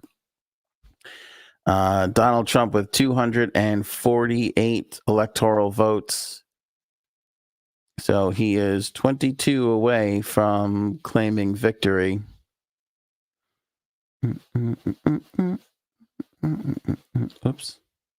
Oh, I messed that one up. Okay, come on now. As we get Montana to go into the dark right here, so our mappy looks nice. He's 22 votes away, and as you look around, he gets halfway there with Arizona. He'll obviously pick up Alaska's votes. So Nevada's not going to deliver. Again, it's going to come down to this blue wall right here. Minnesota, 61% of the vote is in. I think it's safe to say that Kamala's got 100,000 vote lead, 98,000, whatever it is. with 61% of the vote. It's safe to say that Minnesota is going to go her way. So he's going to be 22 away. If he gets Arizona, then any one of these is a win for him. So again, when you say, well, the mood is changing, it feels like it's not good for Harris. It's not good for Harris. You don't want to be in a position where you got to run the table and win 3 states. I mean, we knew she had to win these 3 states, so it kind of feels weird to treat it like it's a sporting event, like it's like a last minute thing, because it's not. Some of these places, they still haven't called Maine. Okay, let's take this. I don't know why that got switched back over again. Okay. And Jersey's what, 14? So if we take Jersey away, which is still not... People still haven't given her Jersey. New Hampshire we got right. Connecticut she has. Oh, that's it. Some of the networks haven't called Connecticut yet. That's where there's a little bit of a thing. Yeah. Okay. We're going to give her Connecticut. It's obvious she's going to win Connecticut. So anyway, yeah, it feels weird because, you don't want to treat it like a sporting event. Like, oh no, you got to run the table. You got to win the last 3 or 4. But the truth of the matter is that it kind of is like a sporting event to a degree because of where the counting is and where all the precincts reporting are. So it does kind of have that feeling of the clock is running out, like at a basketball game, because you are literally running out of time as far as it goes with the all the votes being counted. So let's see here. I'm comfortable with Connecticut. Let's give her Jersey back again. She's going to win Jersey. I'm close to saying the same thing about Minnesota. Problem with Minnesota is only 61% of the precincts reporting, so we got to wait a little longer there. Maine's only at 44%. New Hampshire's at 83%. Kamala's up there by 30,000 votes, so that looks like it might be a little closer than it should be, but she'll win that one too.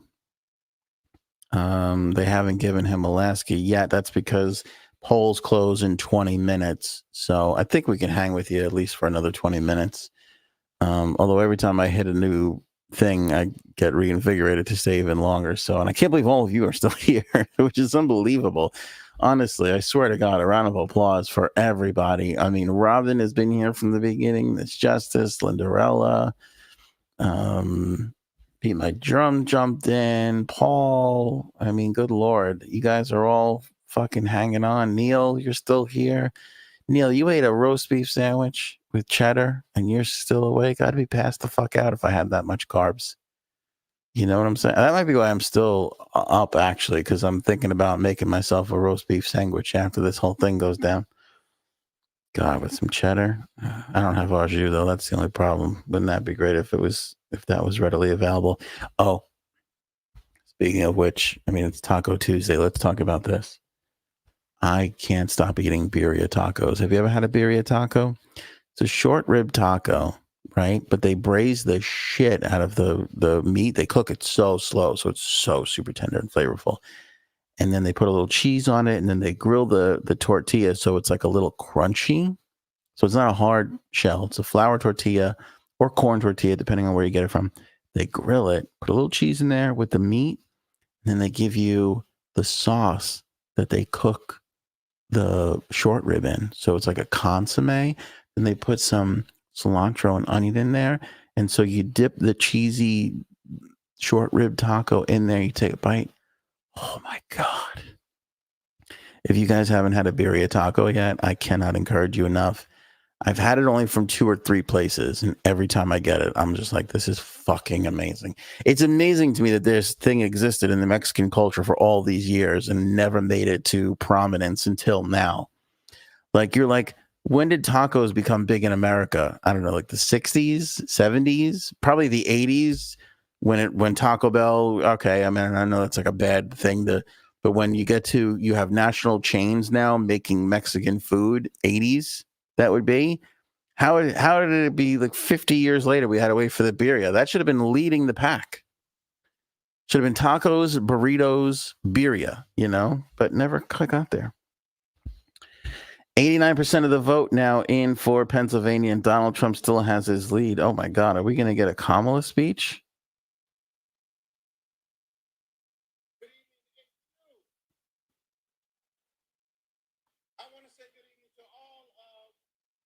Somebody's taking the stage over there. Okay, this is Cedric Richmond, the Harris campaign co-chair.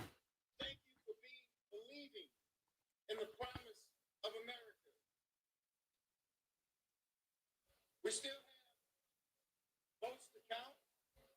We still have states that have not been called yet. We will continue overnight to fight to make sure that every vote is counted, Yes, that every voice has spoken.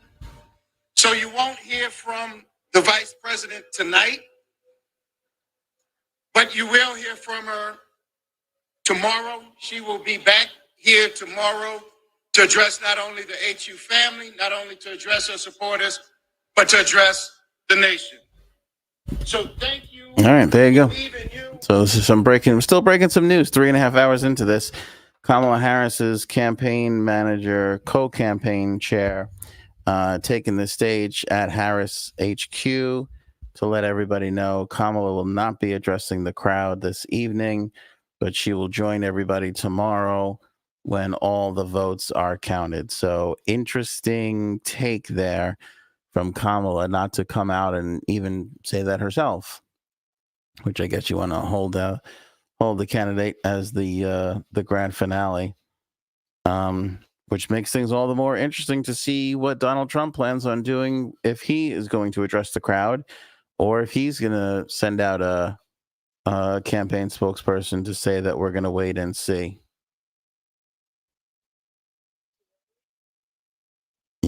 Still a lot of votes to be counted. I get the move. Listen, if you're in her position right now, that's what you got to do, right? You got to play defense. Hey, there's more votes to be counted. There's no reason to speak tonight. We're going to speak tomorrow morning. That's going to become a problem, though, if he winds up winning, one or two of those blue wall states and the counting doesn't matter in a Pennsylvania or somewhere else, Again, if we check our map here and he's at 248, he's 22 away. Let's say he takes Arizona, Alaska, and Wisconsin for argument's sake. It's over, Charlie. So you're going to have to tell me why to wait. And also, who the hell's Charlie?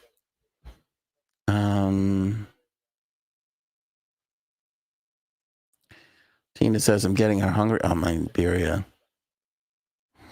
Neil says, that sounds good. We just need to start an eating podcast. I'm telling you, the birria thing. See, TD Freelancer, birria tacos are my thing. I got this local taco truck I've been going to since 2013. Only place I get it from. See? TD, people like you been fucking gatekeeping the birria thing. Because I discovered birria 3 years ago, maybe 2 years ago, 3 years ago. And I'm like, where the fuck have I been? Where am I getting? Oh, sorry, I was getting a little feedback. I didn't realize I still had the Donald Trump.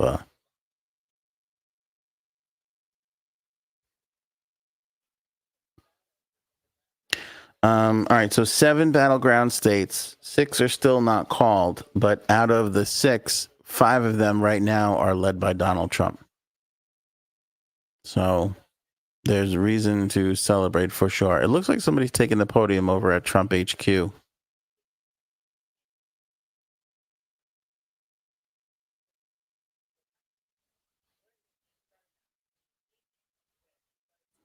Let's go back over here. Let's take the map down. Let's switch on over here. And then we'll get back to our more enticing and interesting conversation about birria tacos. I don't know if they're getting ready to talk or if because they're playing music here, so I don't want to play the music. But we'll put it up on the screen for you. So you guys can see there's somebody on the stage. I don't know what they're doing. They're wiping the microphone down, maybe? This guy looks like he's wiping the microphone. Maybe Trump's going to come out and blow this microphone for everybody, just as a little treat on election night. We haven't counted everything yet, but I came out here to suck this microphone off to keep everybody awake and going. Hope I can do that for you. I'm going to weave in and out of blowing this microphone to just keep everybody on their toes on election night.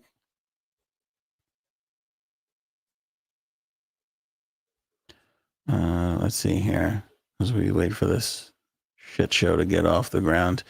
You're getting me hungry. I had that last night, birria. Oh my God, it's amazing. Had it on Sunday. I just remember. Yeah, birria tacos. I'm telling you. I say we storm Taco Bell or fucking kill somebody for Taco Bell right now. I would trade in the results of this election for just a gordita crunch. I would just be like, whatever. You can pick whoever you want to win. I just need a gordita crunch.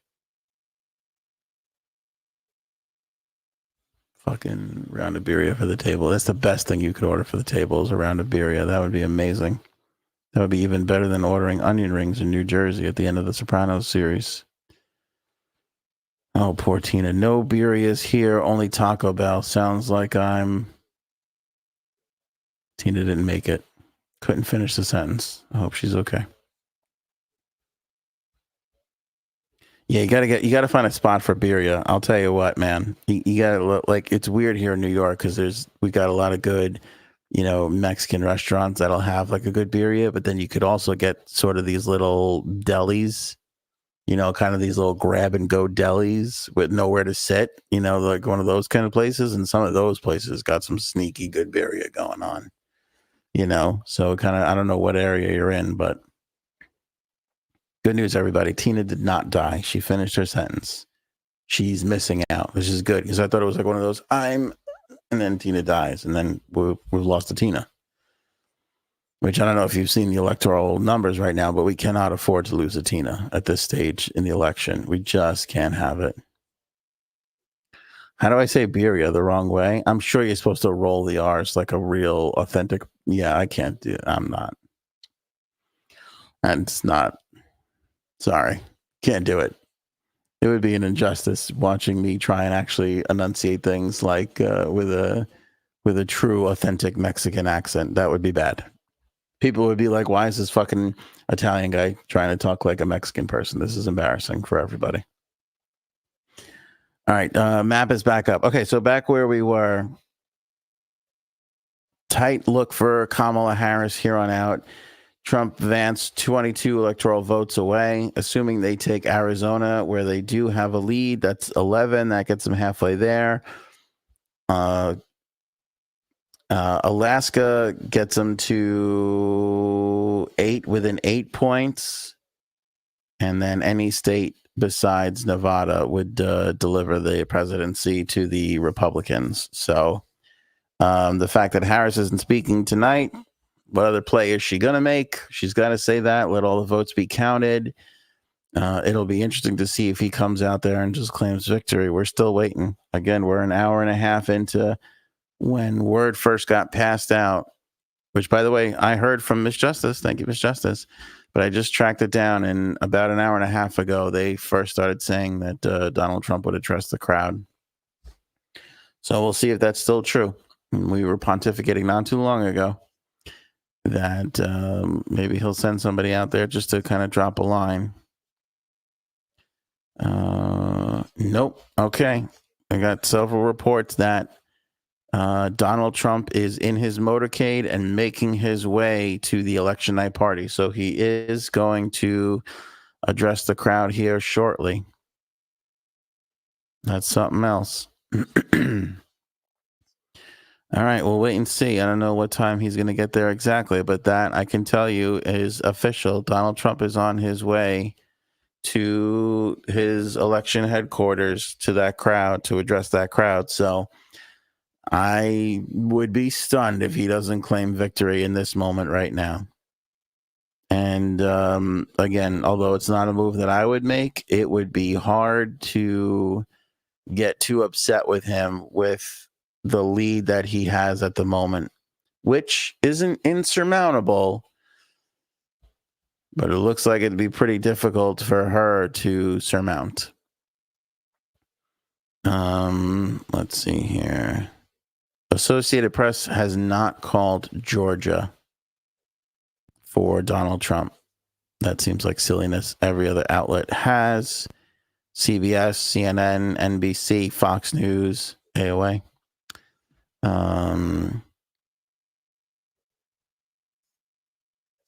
Vice President Harris not voting.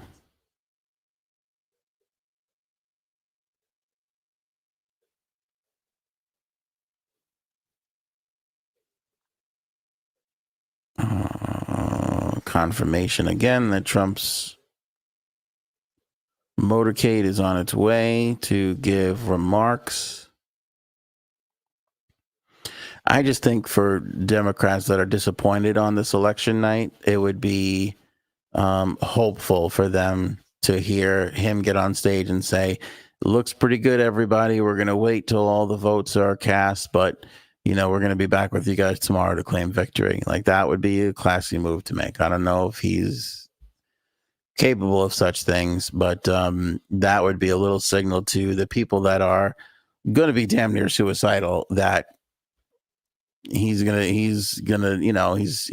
going to go with all the rhetoric that he was dishing out during the campaign itself. Let's see here.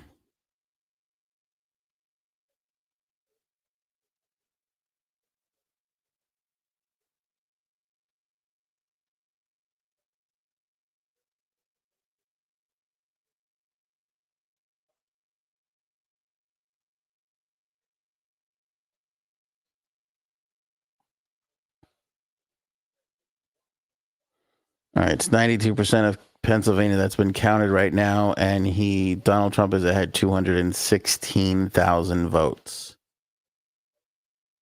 So even if all 8% is in a heavily Democratic area, 218,000 still a lot to overcome. Michigan, he is up 203,000 votes, but there's 61% of that state reporting at the moment, so that's way up in the air still. 14% of the vote still to be counted in Wisconsin, and he has 110,000 vote lead. Again, we know that Milwaukee is a big part of that, so that's going to be super close. I mean, she might wind up losing this thing by just a few thousand votes. In Arizona is strangely close. 52% of the vote. He's only up 12,000. Again, I fully expect that to go his way because, again, all the counties that are going to have to report are more Republican than Democratic counties. So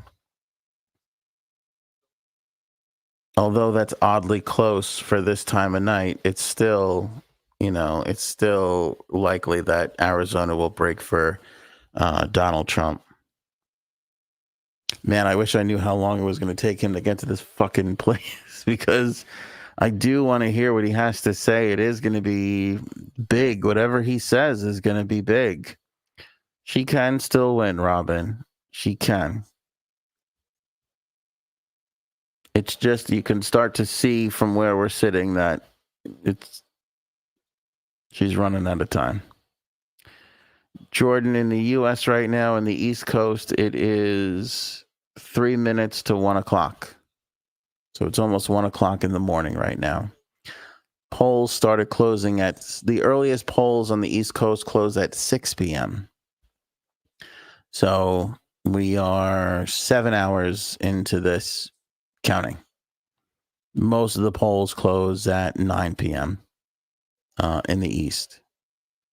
And then all the West start to close a bit later. Miss Justice thinks that he can't be anything but his arrogant self. I can't bet against that. Again, you hope, right? I remember when he got elected the first time, I thought to myself, well, it'd be really nice if he has one of those I'm going to be the president for everybody speeches, in his inauguration. And he did not do that. He did not do that. And I thought that was a bad move back then, but I've been long been critical of a lot of the things that he's done. Despite the fact that I've had to defend some things from here and there, and people call me a crazy fascist. So what are you going to do? Remember that guy who told me to fuck a cake or a donut? What was it? A pie. a pie. All three things I would never have sex with. I would eat them before I ever dreamt of putting my penis in them. Just to clarify for the record, just throwing it out there for the record for everybody. It is beyond me that there are still so many people watching this show live on Facebook and Twitch and YouTube. It's crazy. Thank you guys for being here with us. 3 hours and 44 minutes into this episode. I'm trying to think what was the longest episode we've ever done. I know we've done some marathon shows. I don't know if we've ever racked up a 4-hour episode. I'm trying to think what we would have done that for. Does anybody remember us going really long? I know we've hit 2.5 hours at times. Thank God Will is still here. But I don't know if we've ever hit 4 hours on the pod. That would be amazing. What's hilarious about this is the rewatches and the listens after the fact have to be in the toilet because it's the election. Everybody knows what's happening, you know? So we all like you, Andy. That's nice. Did you see, is that a joke because somebody called me Andrew in the comments the other day?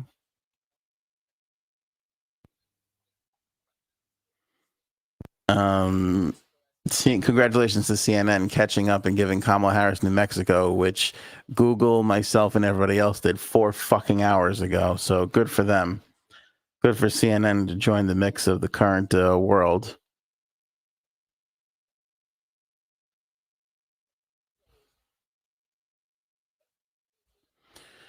All right, you want to go back around again and take a look at where we're at here? Still 92% of the vote, still 214,000 vote lead for Donald Trump in Pennsylvania. I mean, everybody would be feeling so much better if that was 125 or 150. 214 becomes a lot with only 8% of the vote to count left. Still possible. He's got a 215,000 here. He's got a lead of 215,000 in Michigan, but there's only 62% of the vote counted. So you feel better about that, you know? Wisconsin, he's leading by 114,000. There's still 14% of the vote to count. So still a possibility for her there as well, too. And as we get closer, all those absentee and mail-in ballots and early votes and everything else are going to really start to matter.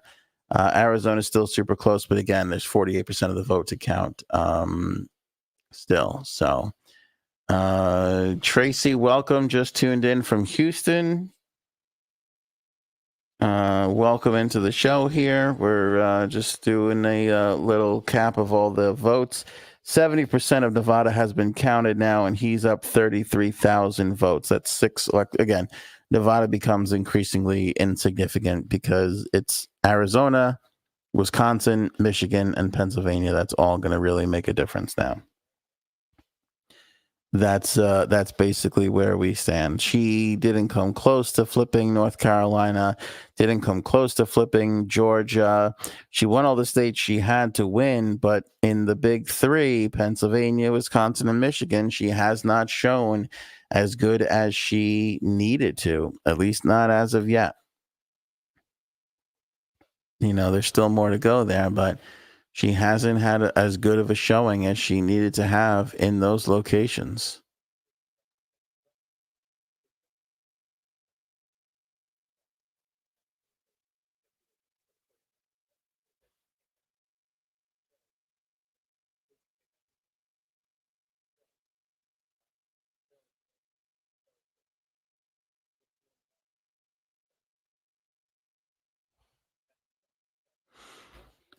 Let's see here.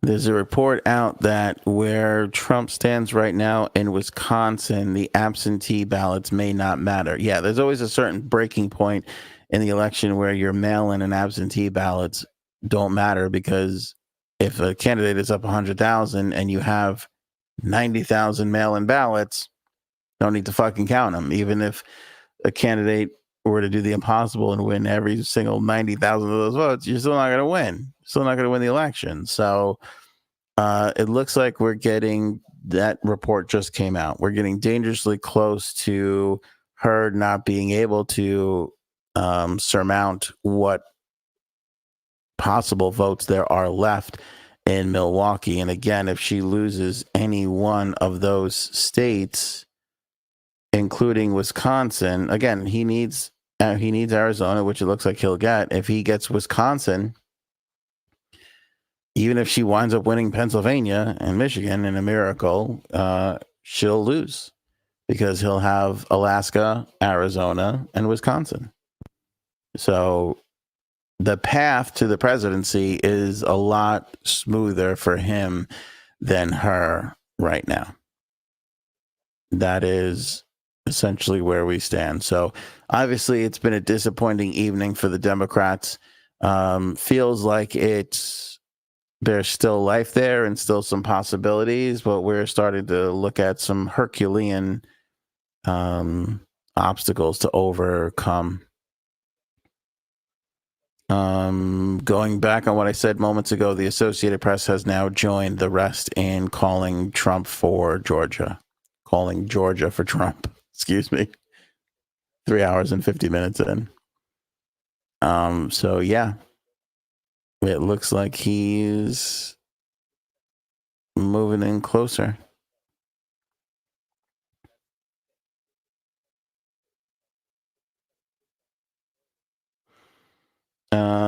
Erie, looking at Pennsylvania right now, Erie is still in Donald Trump's court, which means he flipped it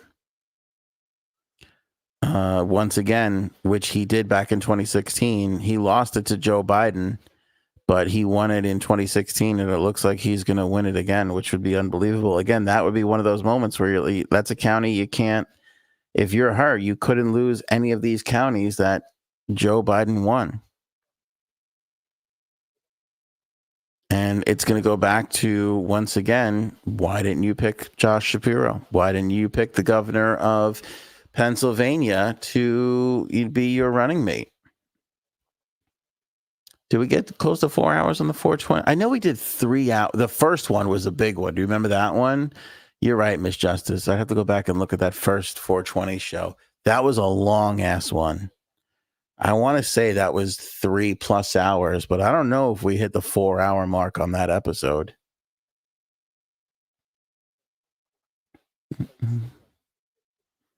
That is a great question. Certainly more interesting than staring at the stage, the empty stage, waiting for Donald Trump to come on. Let's look up the first 420 show.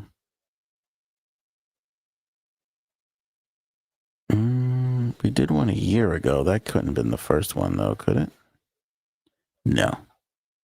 That was $130 3 years ago.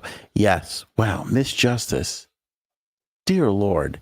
Our first 420 show 3 years ago was 3 hours and 6 minutes. So we surpassed the first. So I would say this is the longest episode we've ever done.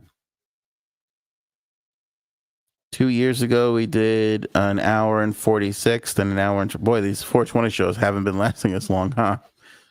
The gummies are getting more powerful. We did $130 last year, and then... or is this last year?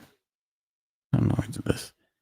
I think we found a little groove, though, with the halfway to 420 show, because it's nice to have those twice a year.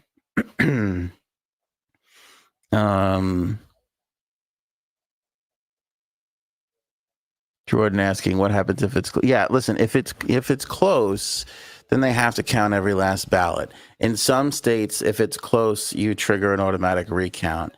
Right now, we're not seeing any of those. We're not seeing any of that closeness because he's up 100 and 200,000 in some of these states. So if they count the rest of the votes and she brings it to a close margin, she can challenge, she could ask for recounts. They'll have to count absentee ballots. But in the case of Wisconsin, as we read that report just a couple of moments ago, if you're sitting there with 70,000 absentee ballots and he's up 100-something thousand in the state when 99% of the precincts are reporting, that's when those states start to get called for him. So, if you're the Harris campaign and you want to stay alive, you got to keep it close enough so that you can get into some of those ballots that still need to be counted that came in via the mail. And then you have a fighting chance.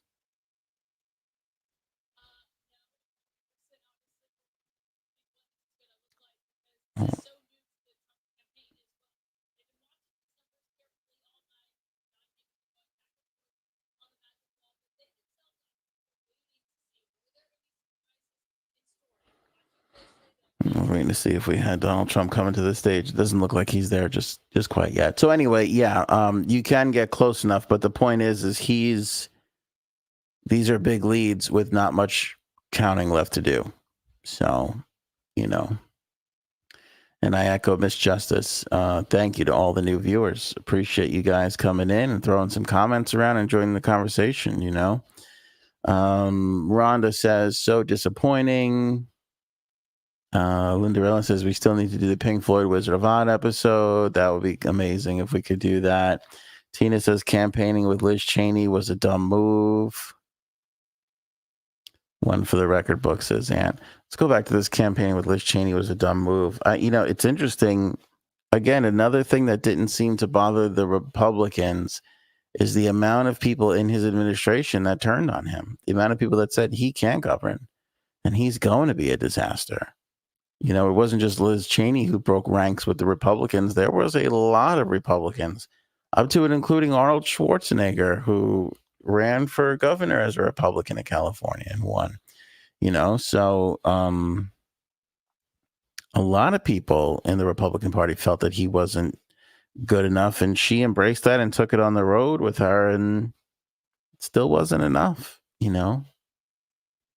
Listen, that warmonger or war hawk comment that he made, whatever it was, you know, that perceived threat, which I didn't think it was a threat, but I understand how people took it that way.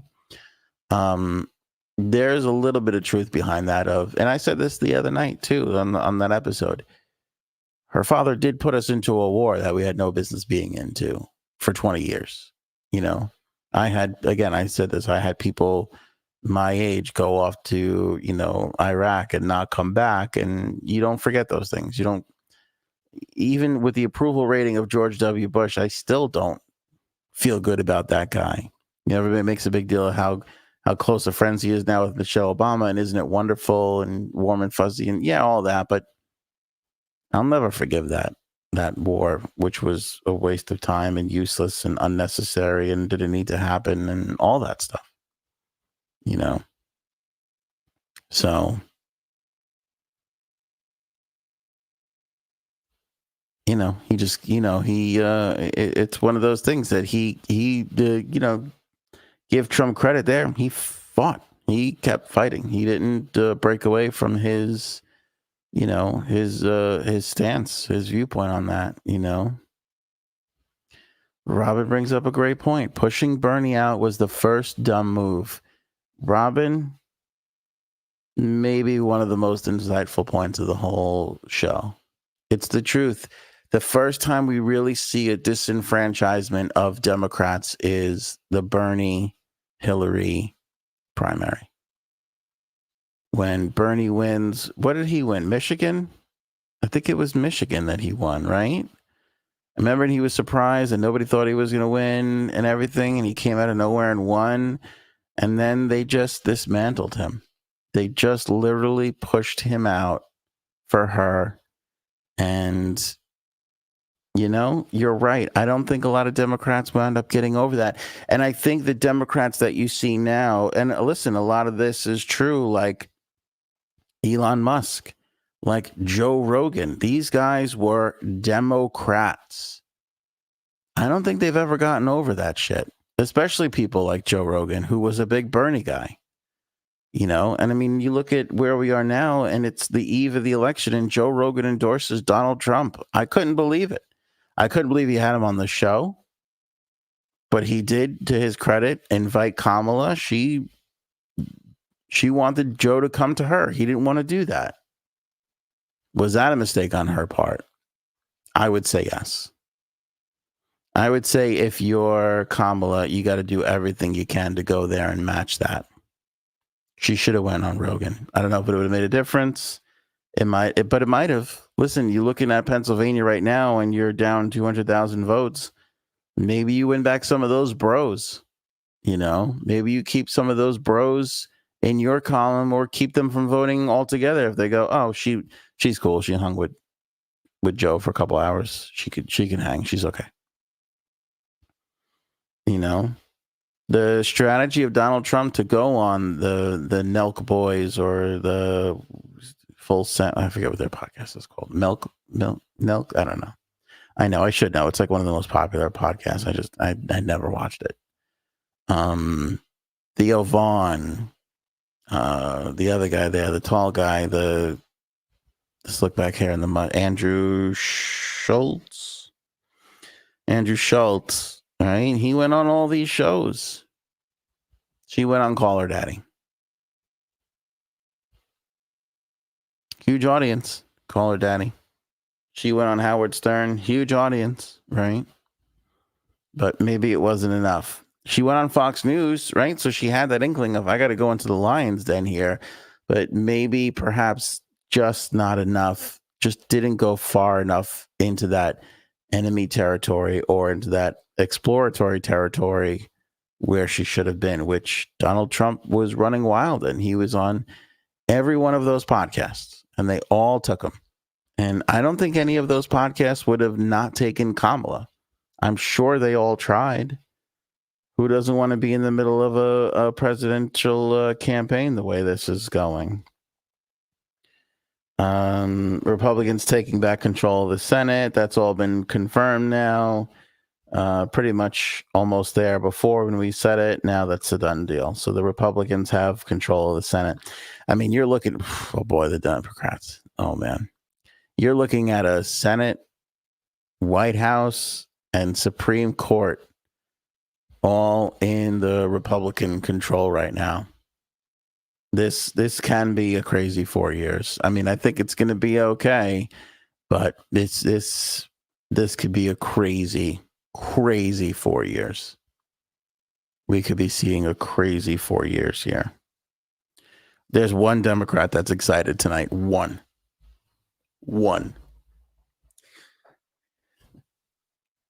There's only one. As we're sitting here, as we're staring at this right now, it's 1 o'clock in the morning. It's after 1 o'clock in the morning in the East.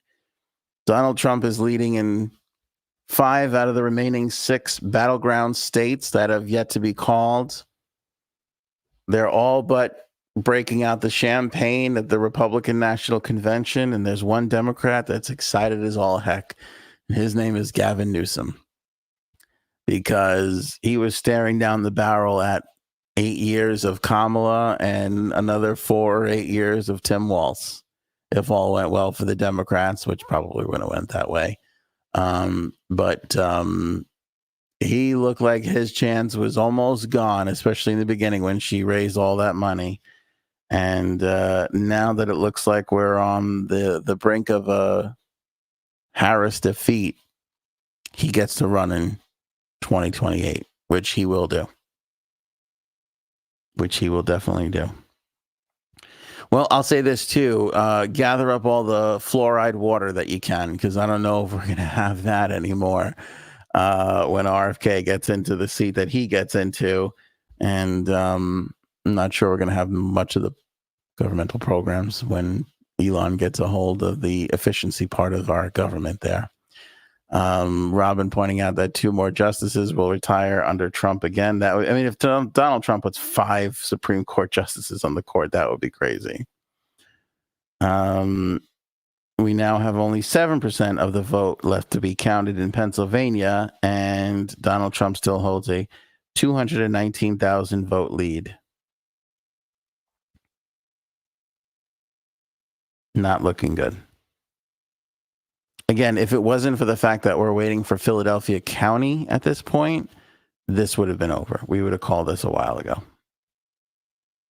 It happens to be that little 7% that's remaining, a lot of that is in that Philadelphia County, which is a mostly Democratic county. You want a shot in the arm for the Democrats, you figure out if she pulls out a victory based off of Philadelphia County, that would be a shot in the arm for the Democrats. I mean, if I had to guess, that's probably why Donald Trump is still waiting to go out there, and why he hasn't taken the stage yet.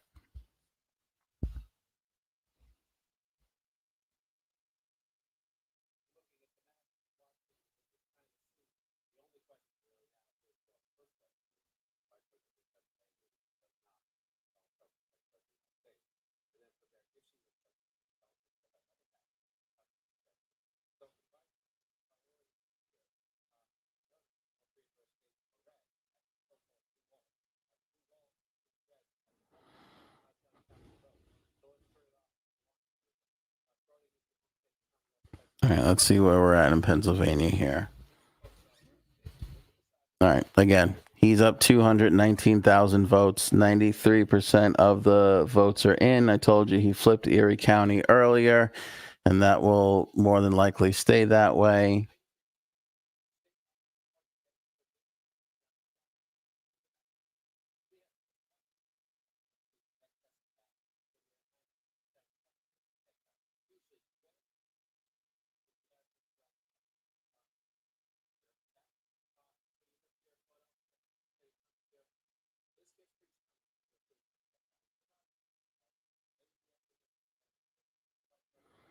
Yeah, 78% of Philadelphia County right now.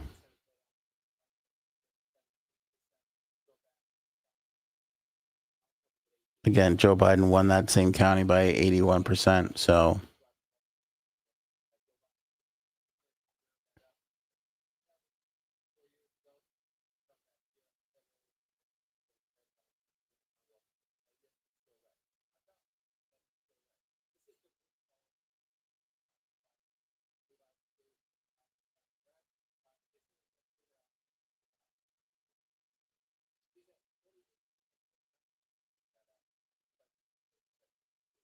he's winning in Bucks County by 4,000 votes. Trump lost Bucks County by almost 20,000 votes last time around. See, it's these areas where she just didn't carry it in Pennsylvania. Unbelievable.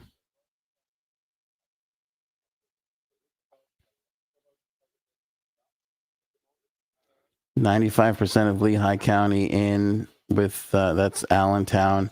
She's only up 5,000 votes. He won it by 14,000 votes. She's getting crushed in Pennsylvania because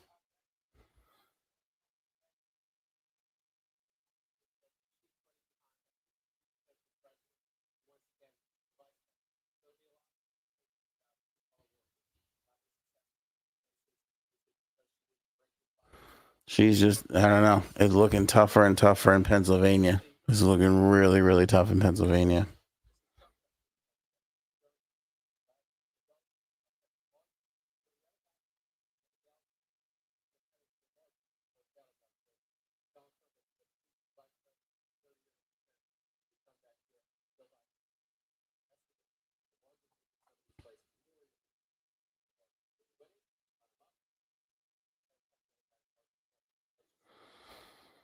Yeah. I mean, it seems like everywhere we're looking in Pennsylvania right now, not good. Not good. I don't know if she can beat out 219,000. I mean, there's still a lot more votes to count, but I don't know. Linderella says it has something to do with her vagina, I'm sure. I don't know. She didn't, it's like I said, it's hard to get that message out there.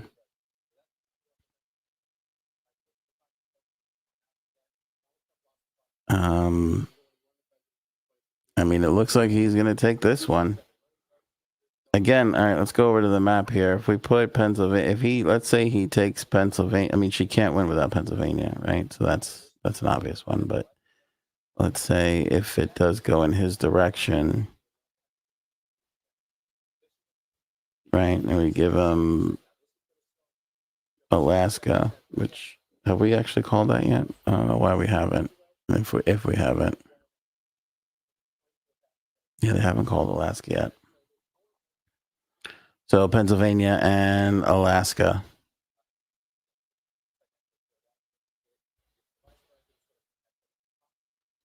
And then if he winds up winning Michigan or one of these other things, we talked about this the other night, it becomes one of those run-up situations, Again, you give him Michigan, you give him Arizona, it becomes the same thing that Biden had. You get to that 303, that almost 300 point, it starts to look like a huge landslide.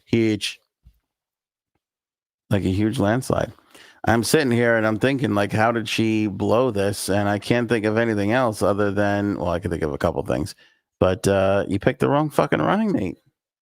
We were all there expecting Josh Shapiro to be announced. And now look, it might have cost you the whole fucking thing. Yeah, it just seems crazy. Like, she just couldn't get that message across ever. And I talked about this too, going into the last couple of days, right? He was controlling the ball. Every crazy fucking thing he said, she had to respond to.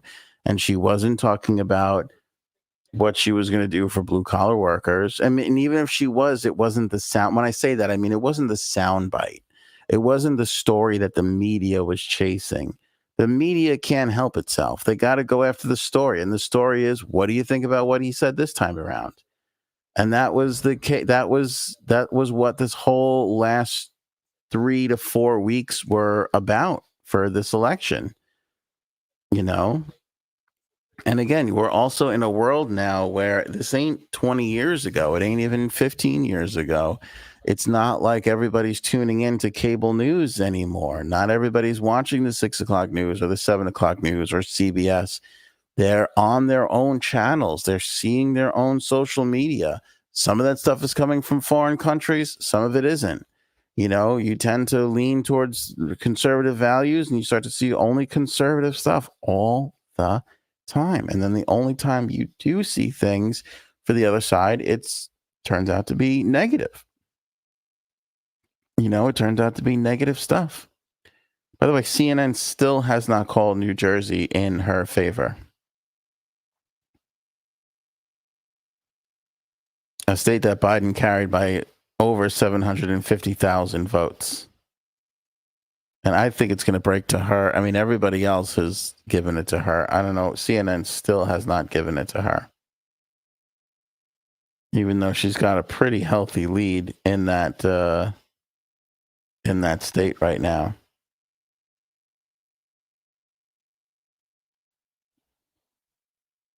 So this is why 88% of the precincts reporting he won it by 750,000. She's only up by 188,000.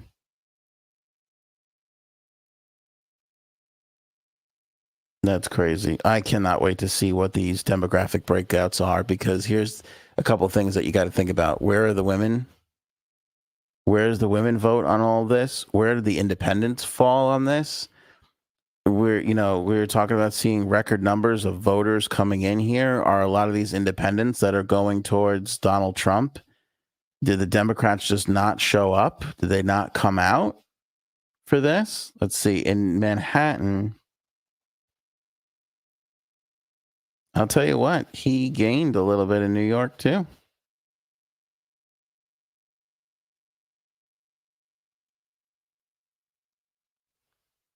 Well, she gained in the Bronx, and 6 of one, half a dozen in the other. I guess it doesn't make a difference. All right. They keep saying Donald Trump is going to jump on the stage soon. I don't believe it. I think he's waiting to declare a proper victory.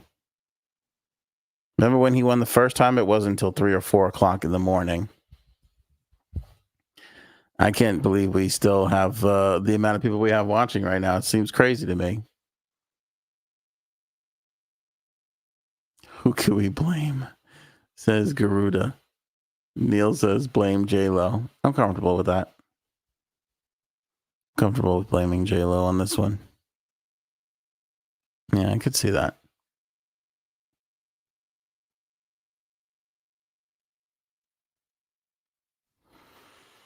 Fish is in. Looks like excited to celebrate a Trump victory there. Trump.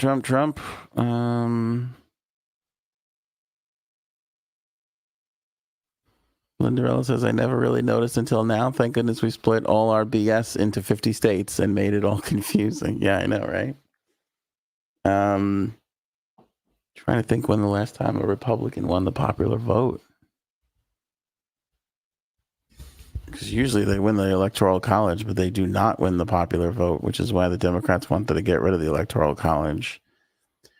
This time a Republican won the presidential popular vote. I'm going to guess it was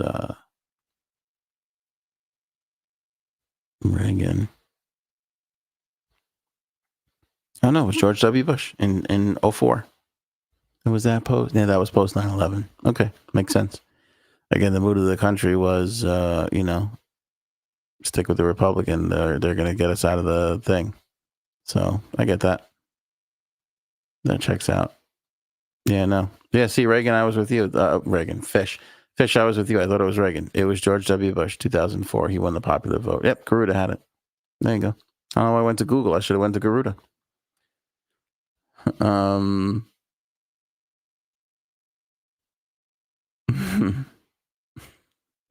Robin. All right, I think we're going to wrap it up because honestly, I can see him dragging this out for another hour to see if he gets one of these other states. I'm going to call it. This is an AOA projection call. Electile Dysfunction 2024. I don't see a way for Kamala to win this one. Still possible. You can still hold out hope if you want. But I think when we get back on the air at 8:30 Eastern time on Wednesday, we're going to be talking about a Donald Trump victory here and what 4 more years are going to look like. More so than that, I want to really talk about where she went wrong. This Josh Shapiro, Tim Walz choice. Everybody discussed the Puerto Rican vote in Pennsylvania. I knew that wasn't going to make a difference. I knew it's a comedian making a joke. And the Democrats were trying to manufacture that into a thing. And as we can see now, it meant nothing, right? Which is exactly what I said it was going to mean. We also have to look at these, like I said, the independent votes and where did that fall? I'm dying to know where the women vote came. We talked about that other little theory of there was going to be a lot of conservatives out there and the women were going to vote for Kamala and not tell their husbands. Well, just looking by this map, we can see even if that did happen, it didn't happen in a big enough way. Women make up 53% of our population right now. A lot of them came out and voted for Kamala. She wouldn't be in this situation right now. So I don't know if the female vote abandoned her, in this election. We'll have to wait and see. We talked about Trump gaining in minorities, both the Latino vote and the African-American male vote. He was scoring big there. Again, she was going to win those categories, but if he's chipping away in a major way, it could make the difference. And we're seeing that could be part of the difference in Philadelphia. With only 6% of the vote left to count in Pennsylvania, Trump's lead has dropped from 210,000 to 189,000. 69% of the vote counted in Michigan. He's got a 236,000 vote lead there. Only 10% of the vote left to count in Wisconsin. Trump is still leading by 123,000 votes. In Arizona, 53% of the vote is in. 16,000 vote lead for Donald Trump. These numbers can change, but if these numbers all stay exactly the same, is our map still up? If all these numbers stay, dude, if all of these numbers stay the same, let's play this out now because we're going to be generous to her and give her, let's fill this all the way out. We'll give her Maine like she's going to get. We'll give her New Hampshire like she's inevitably going to get. They're holding off New Hampshire because the Republican won the governor's seat. So that's why they got to wait to the last minute on that. Let's be really generous and give her Nevada.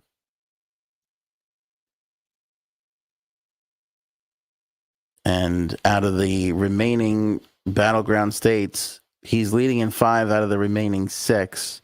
He won Georgia. So if he winds up taking let's say he runs it here and takes, let's say he keeps the lead in every state that he has the lead in right now at 1:30 in the morning Eastern Standard Time. We're looking at a massive landslide victory. I mean, this is essentially the 2020 map in reverse.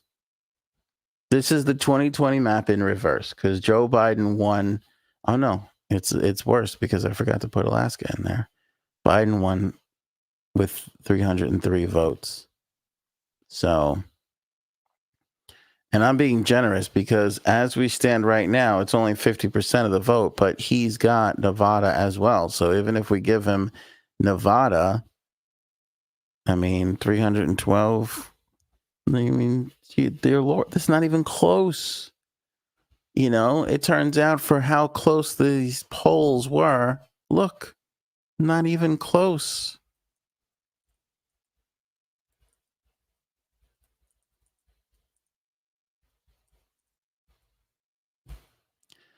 Let's see, the last president to get 312 electoral votes, if we can figure that out. Look at, there's an article out right now. Look at this, 4 days ago, why Trump beat Harris by 312 electoral votes. Jesus, Flagler Live?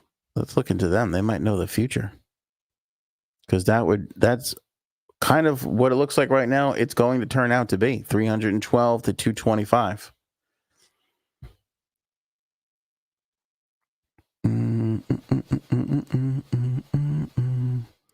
It doesn't say. Let's see. Presidential campaign. No, presidential election results by electoral vote. Let's see if we can get a list.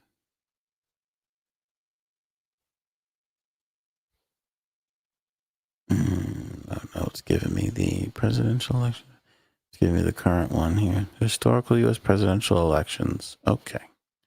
270 to win. Okay, let's see. Let's take a gander. Oh, no, this is going to be difficult, isn't it? Oh, we could see what the 1832 election was, if you guys are curious. No, we need, when did we get to 270? 1789? Oh, no, no, that can't be right. 1789 was the first election.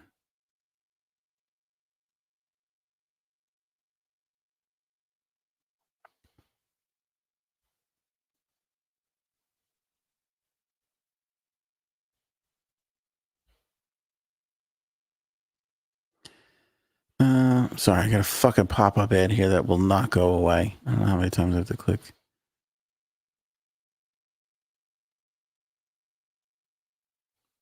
All right, let's go to tried and true Wikipedia. Where would we be without Wikipedia? You know, Wikipedia is one of those things. Those fuckers have been asking me to just donate $3 for 35 years, and I haven't done it yet. And I feel bad because I use this shit every day. Oh my God, do I use it every day? And it just makes me feel awful. I can't find $3 to donate. Do you know how much money I waste on a weekly basis that I can't throw $3 Wikipedia's direction to make them fucking feel? And I'll be the first asshole to be like, I can't believe Wikipedia shut down. Motherfucker. I would be so upset. Yet I've done nothing to help.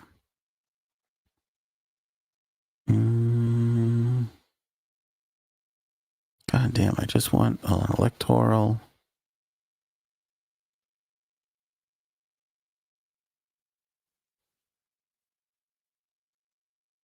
How hard is it to find this?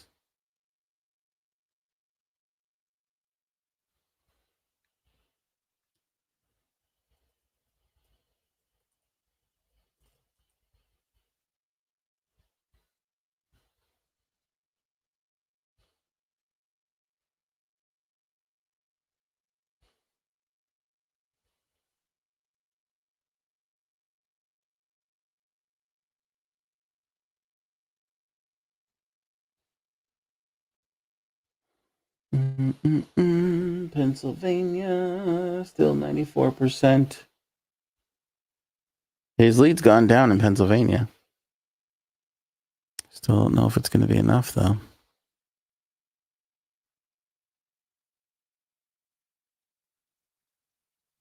Oh, okay, got it.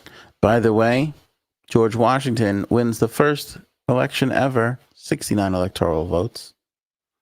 69. All right, let's go through here. We're in the 1800s. We got to scroll. 286, Ulysses S. Grant. Congrats to him. 214, 219, 233, 277, 271, 292. No, we need 300. Oh, okay. All right. Theodore Roosevelt won in 1904 with 336 electoral votes. And that's pretty good. Holy shit. Woodrow Wilson won with 435. I don't know if we're going to best that. Warren G. Harding at 404. Boy, we used to pick a president. Holy shit. Herbert Hoover won with 444. Damn, we used to pick presidents. Now we flip-flopper. Fuck that. Franklin Roosevelt won 472. 472 in his first election, 523 in his second, 449 in his third. 523 electoral votes. Franklin Roosevelt in his re-election went up against Alfred M. Landon, who won 8 electoral votes. I have to say part of that was his mom. Probably his mom was 6 of those electoral votes. His mom just calling people and guilting them. Please vote for my son. Don't make this so embarrassing. Okay, I don't know if we're going to do any better than 523. That's pretty epic. All right, let's go modern era, which I consider anything in the 60s and less. Kennedy won by 303. Johnson 486. That's pretty healthy. Nixon 520. Was that more than Roosevelt's? No, Roosevelt's was 523. Nixon won 520. Oh, McGovern was a fucking nightmare, though. Remember that? Reagan won 489. 525 was Reagan in his second term. Shit, that's more than Roosevelt. 525. Beat him by 2 electoral votes. HW won with 426. Clinton won 370, 379 the second time. W. Bush is 271. Yeah, see, then we start to get, that was the Al Gore. That was it. 2000, we started to get real tight. Bush beat Kerry 286 to 251. Obama won 365 to 173. Won the second time 332 to 206. Trump won 304 to 227. Biden won 306 to 232. So this is going to be the best showing for Donald Trump, who, again, by all accounts, was down and out midterms last year, remember? You know, so it was just nuts. Derry says, thanks, Ant. Massive effort tonight. Great commentary. Well, shit, I appreciate that. I couldn't have done it without you guys. Rhonda, thank you for that. Most of it was you guys, honestly, all up and down the board, you know. It's all rigged. I hope Kamala cries for 4 years about it. Wouldn't that be some shit if she comes out and be like, we won, everybody, we won. Fucking play that little card against him. That would be amazing. Passion Pixie says, I feel you could turn CNN around. They should be recruiting you. Well, bless your heart. I could turn CNN around in fucking 3 weeks. In 3 weeks, I would have CNN murdering all the other networks. I could turn that. I could do it in my sleep, Pixie. Thank you for saying that. I could fucking turn that network around instantly. There would be a lot of people out of work. Rhonda, I'm glad you found that interesting. I think me and you are the only ones. Yeah, I didn't know we topped 500 in some of the electoral votes. That was pretty interesting. And to the idea that Kennedy would have beaten Roosevelt, Reagan would have beaten Roosevelt, I'm stunned by that too, because Theodore was pretty big deal, pretty big president there, you know. So I would have thought that nobody would have came near that, but Reagan had a hell of a run, right? It was Reagan's time. You know, Reagan came in, he was the cool actor guy. He's coming off of Jimmy Carter and the gas shortage and all the shitty economics at the time. You know, the stage was set for Ronald Reagan for sure. Yeah, so 11:30, they said Trump was going to address the crowd soon, and it is almost 2 o'clock in the morning. So I'm pretty confident that you're not going to see him till at least 2:30, 3 o'clock.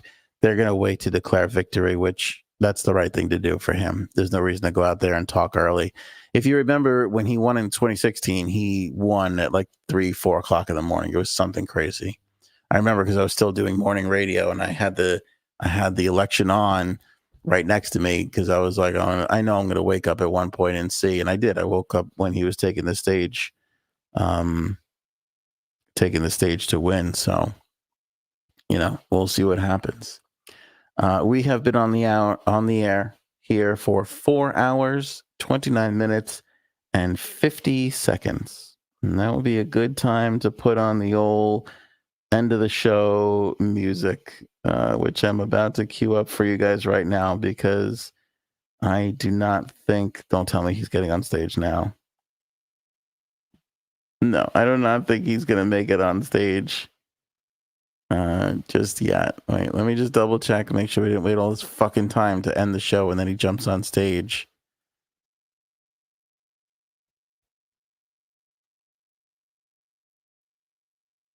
No, he's nowhere close. I'm telling you, it's not. He doesn't get on that stage till 3:00, till Pennsylvania's a bit more in the bag. Once Pennsylvania's in the bag, then you'll see Donald Trump pop out. We passed the 4.5 hour mark. I'm good. Historic show. Neil, true words, my friend. True words. It was a historic episode. You guys were great. Don't ever forget that.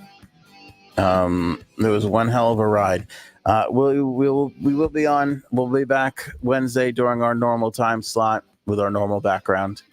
We'll do our normal show. I hope you enjoyed Electile Dysfunction 2024. That's the election. Congratulations to Donald Trump and the Republican Party. It looks like you're going to run away with this one if everything holds true for the remainder of the count of the votes. And if you're a Democrat, hopefully the rest of the uncounted votes are all for Kamala. We'll see. Full update tomorrow on everything that happened. Like I said, full breakdown on the women vote, the Latino vote, all those demographics we were wondering about. We'll have some more info on that, so we'll fill you in there. It was a blast. I had a good time. I'm glad I could be with you guys during these moments. And, we'll do it again 4 years from now. That's for sure. Bye. Show me potato salad. Maybe we should go now. Go ahead.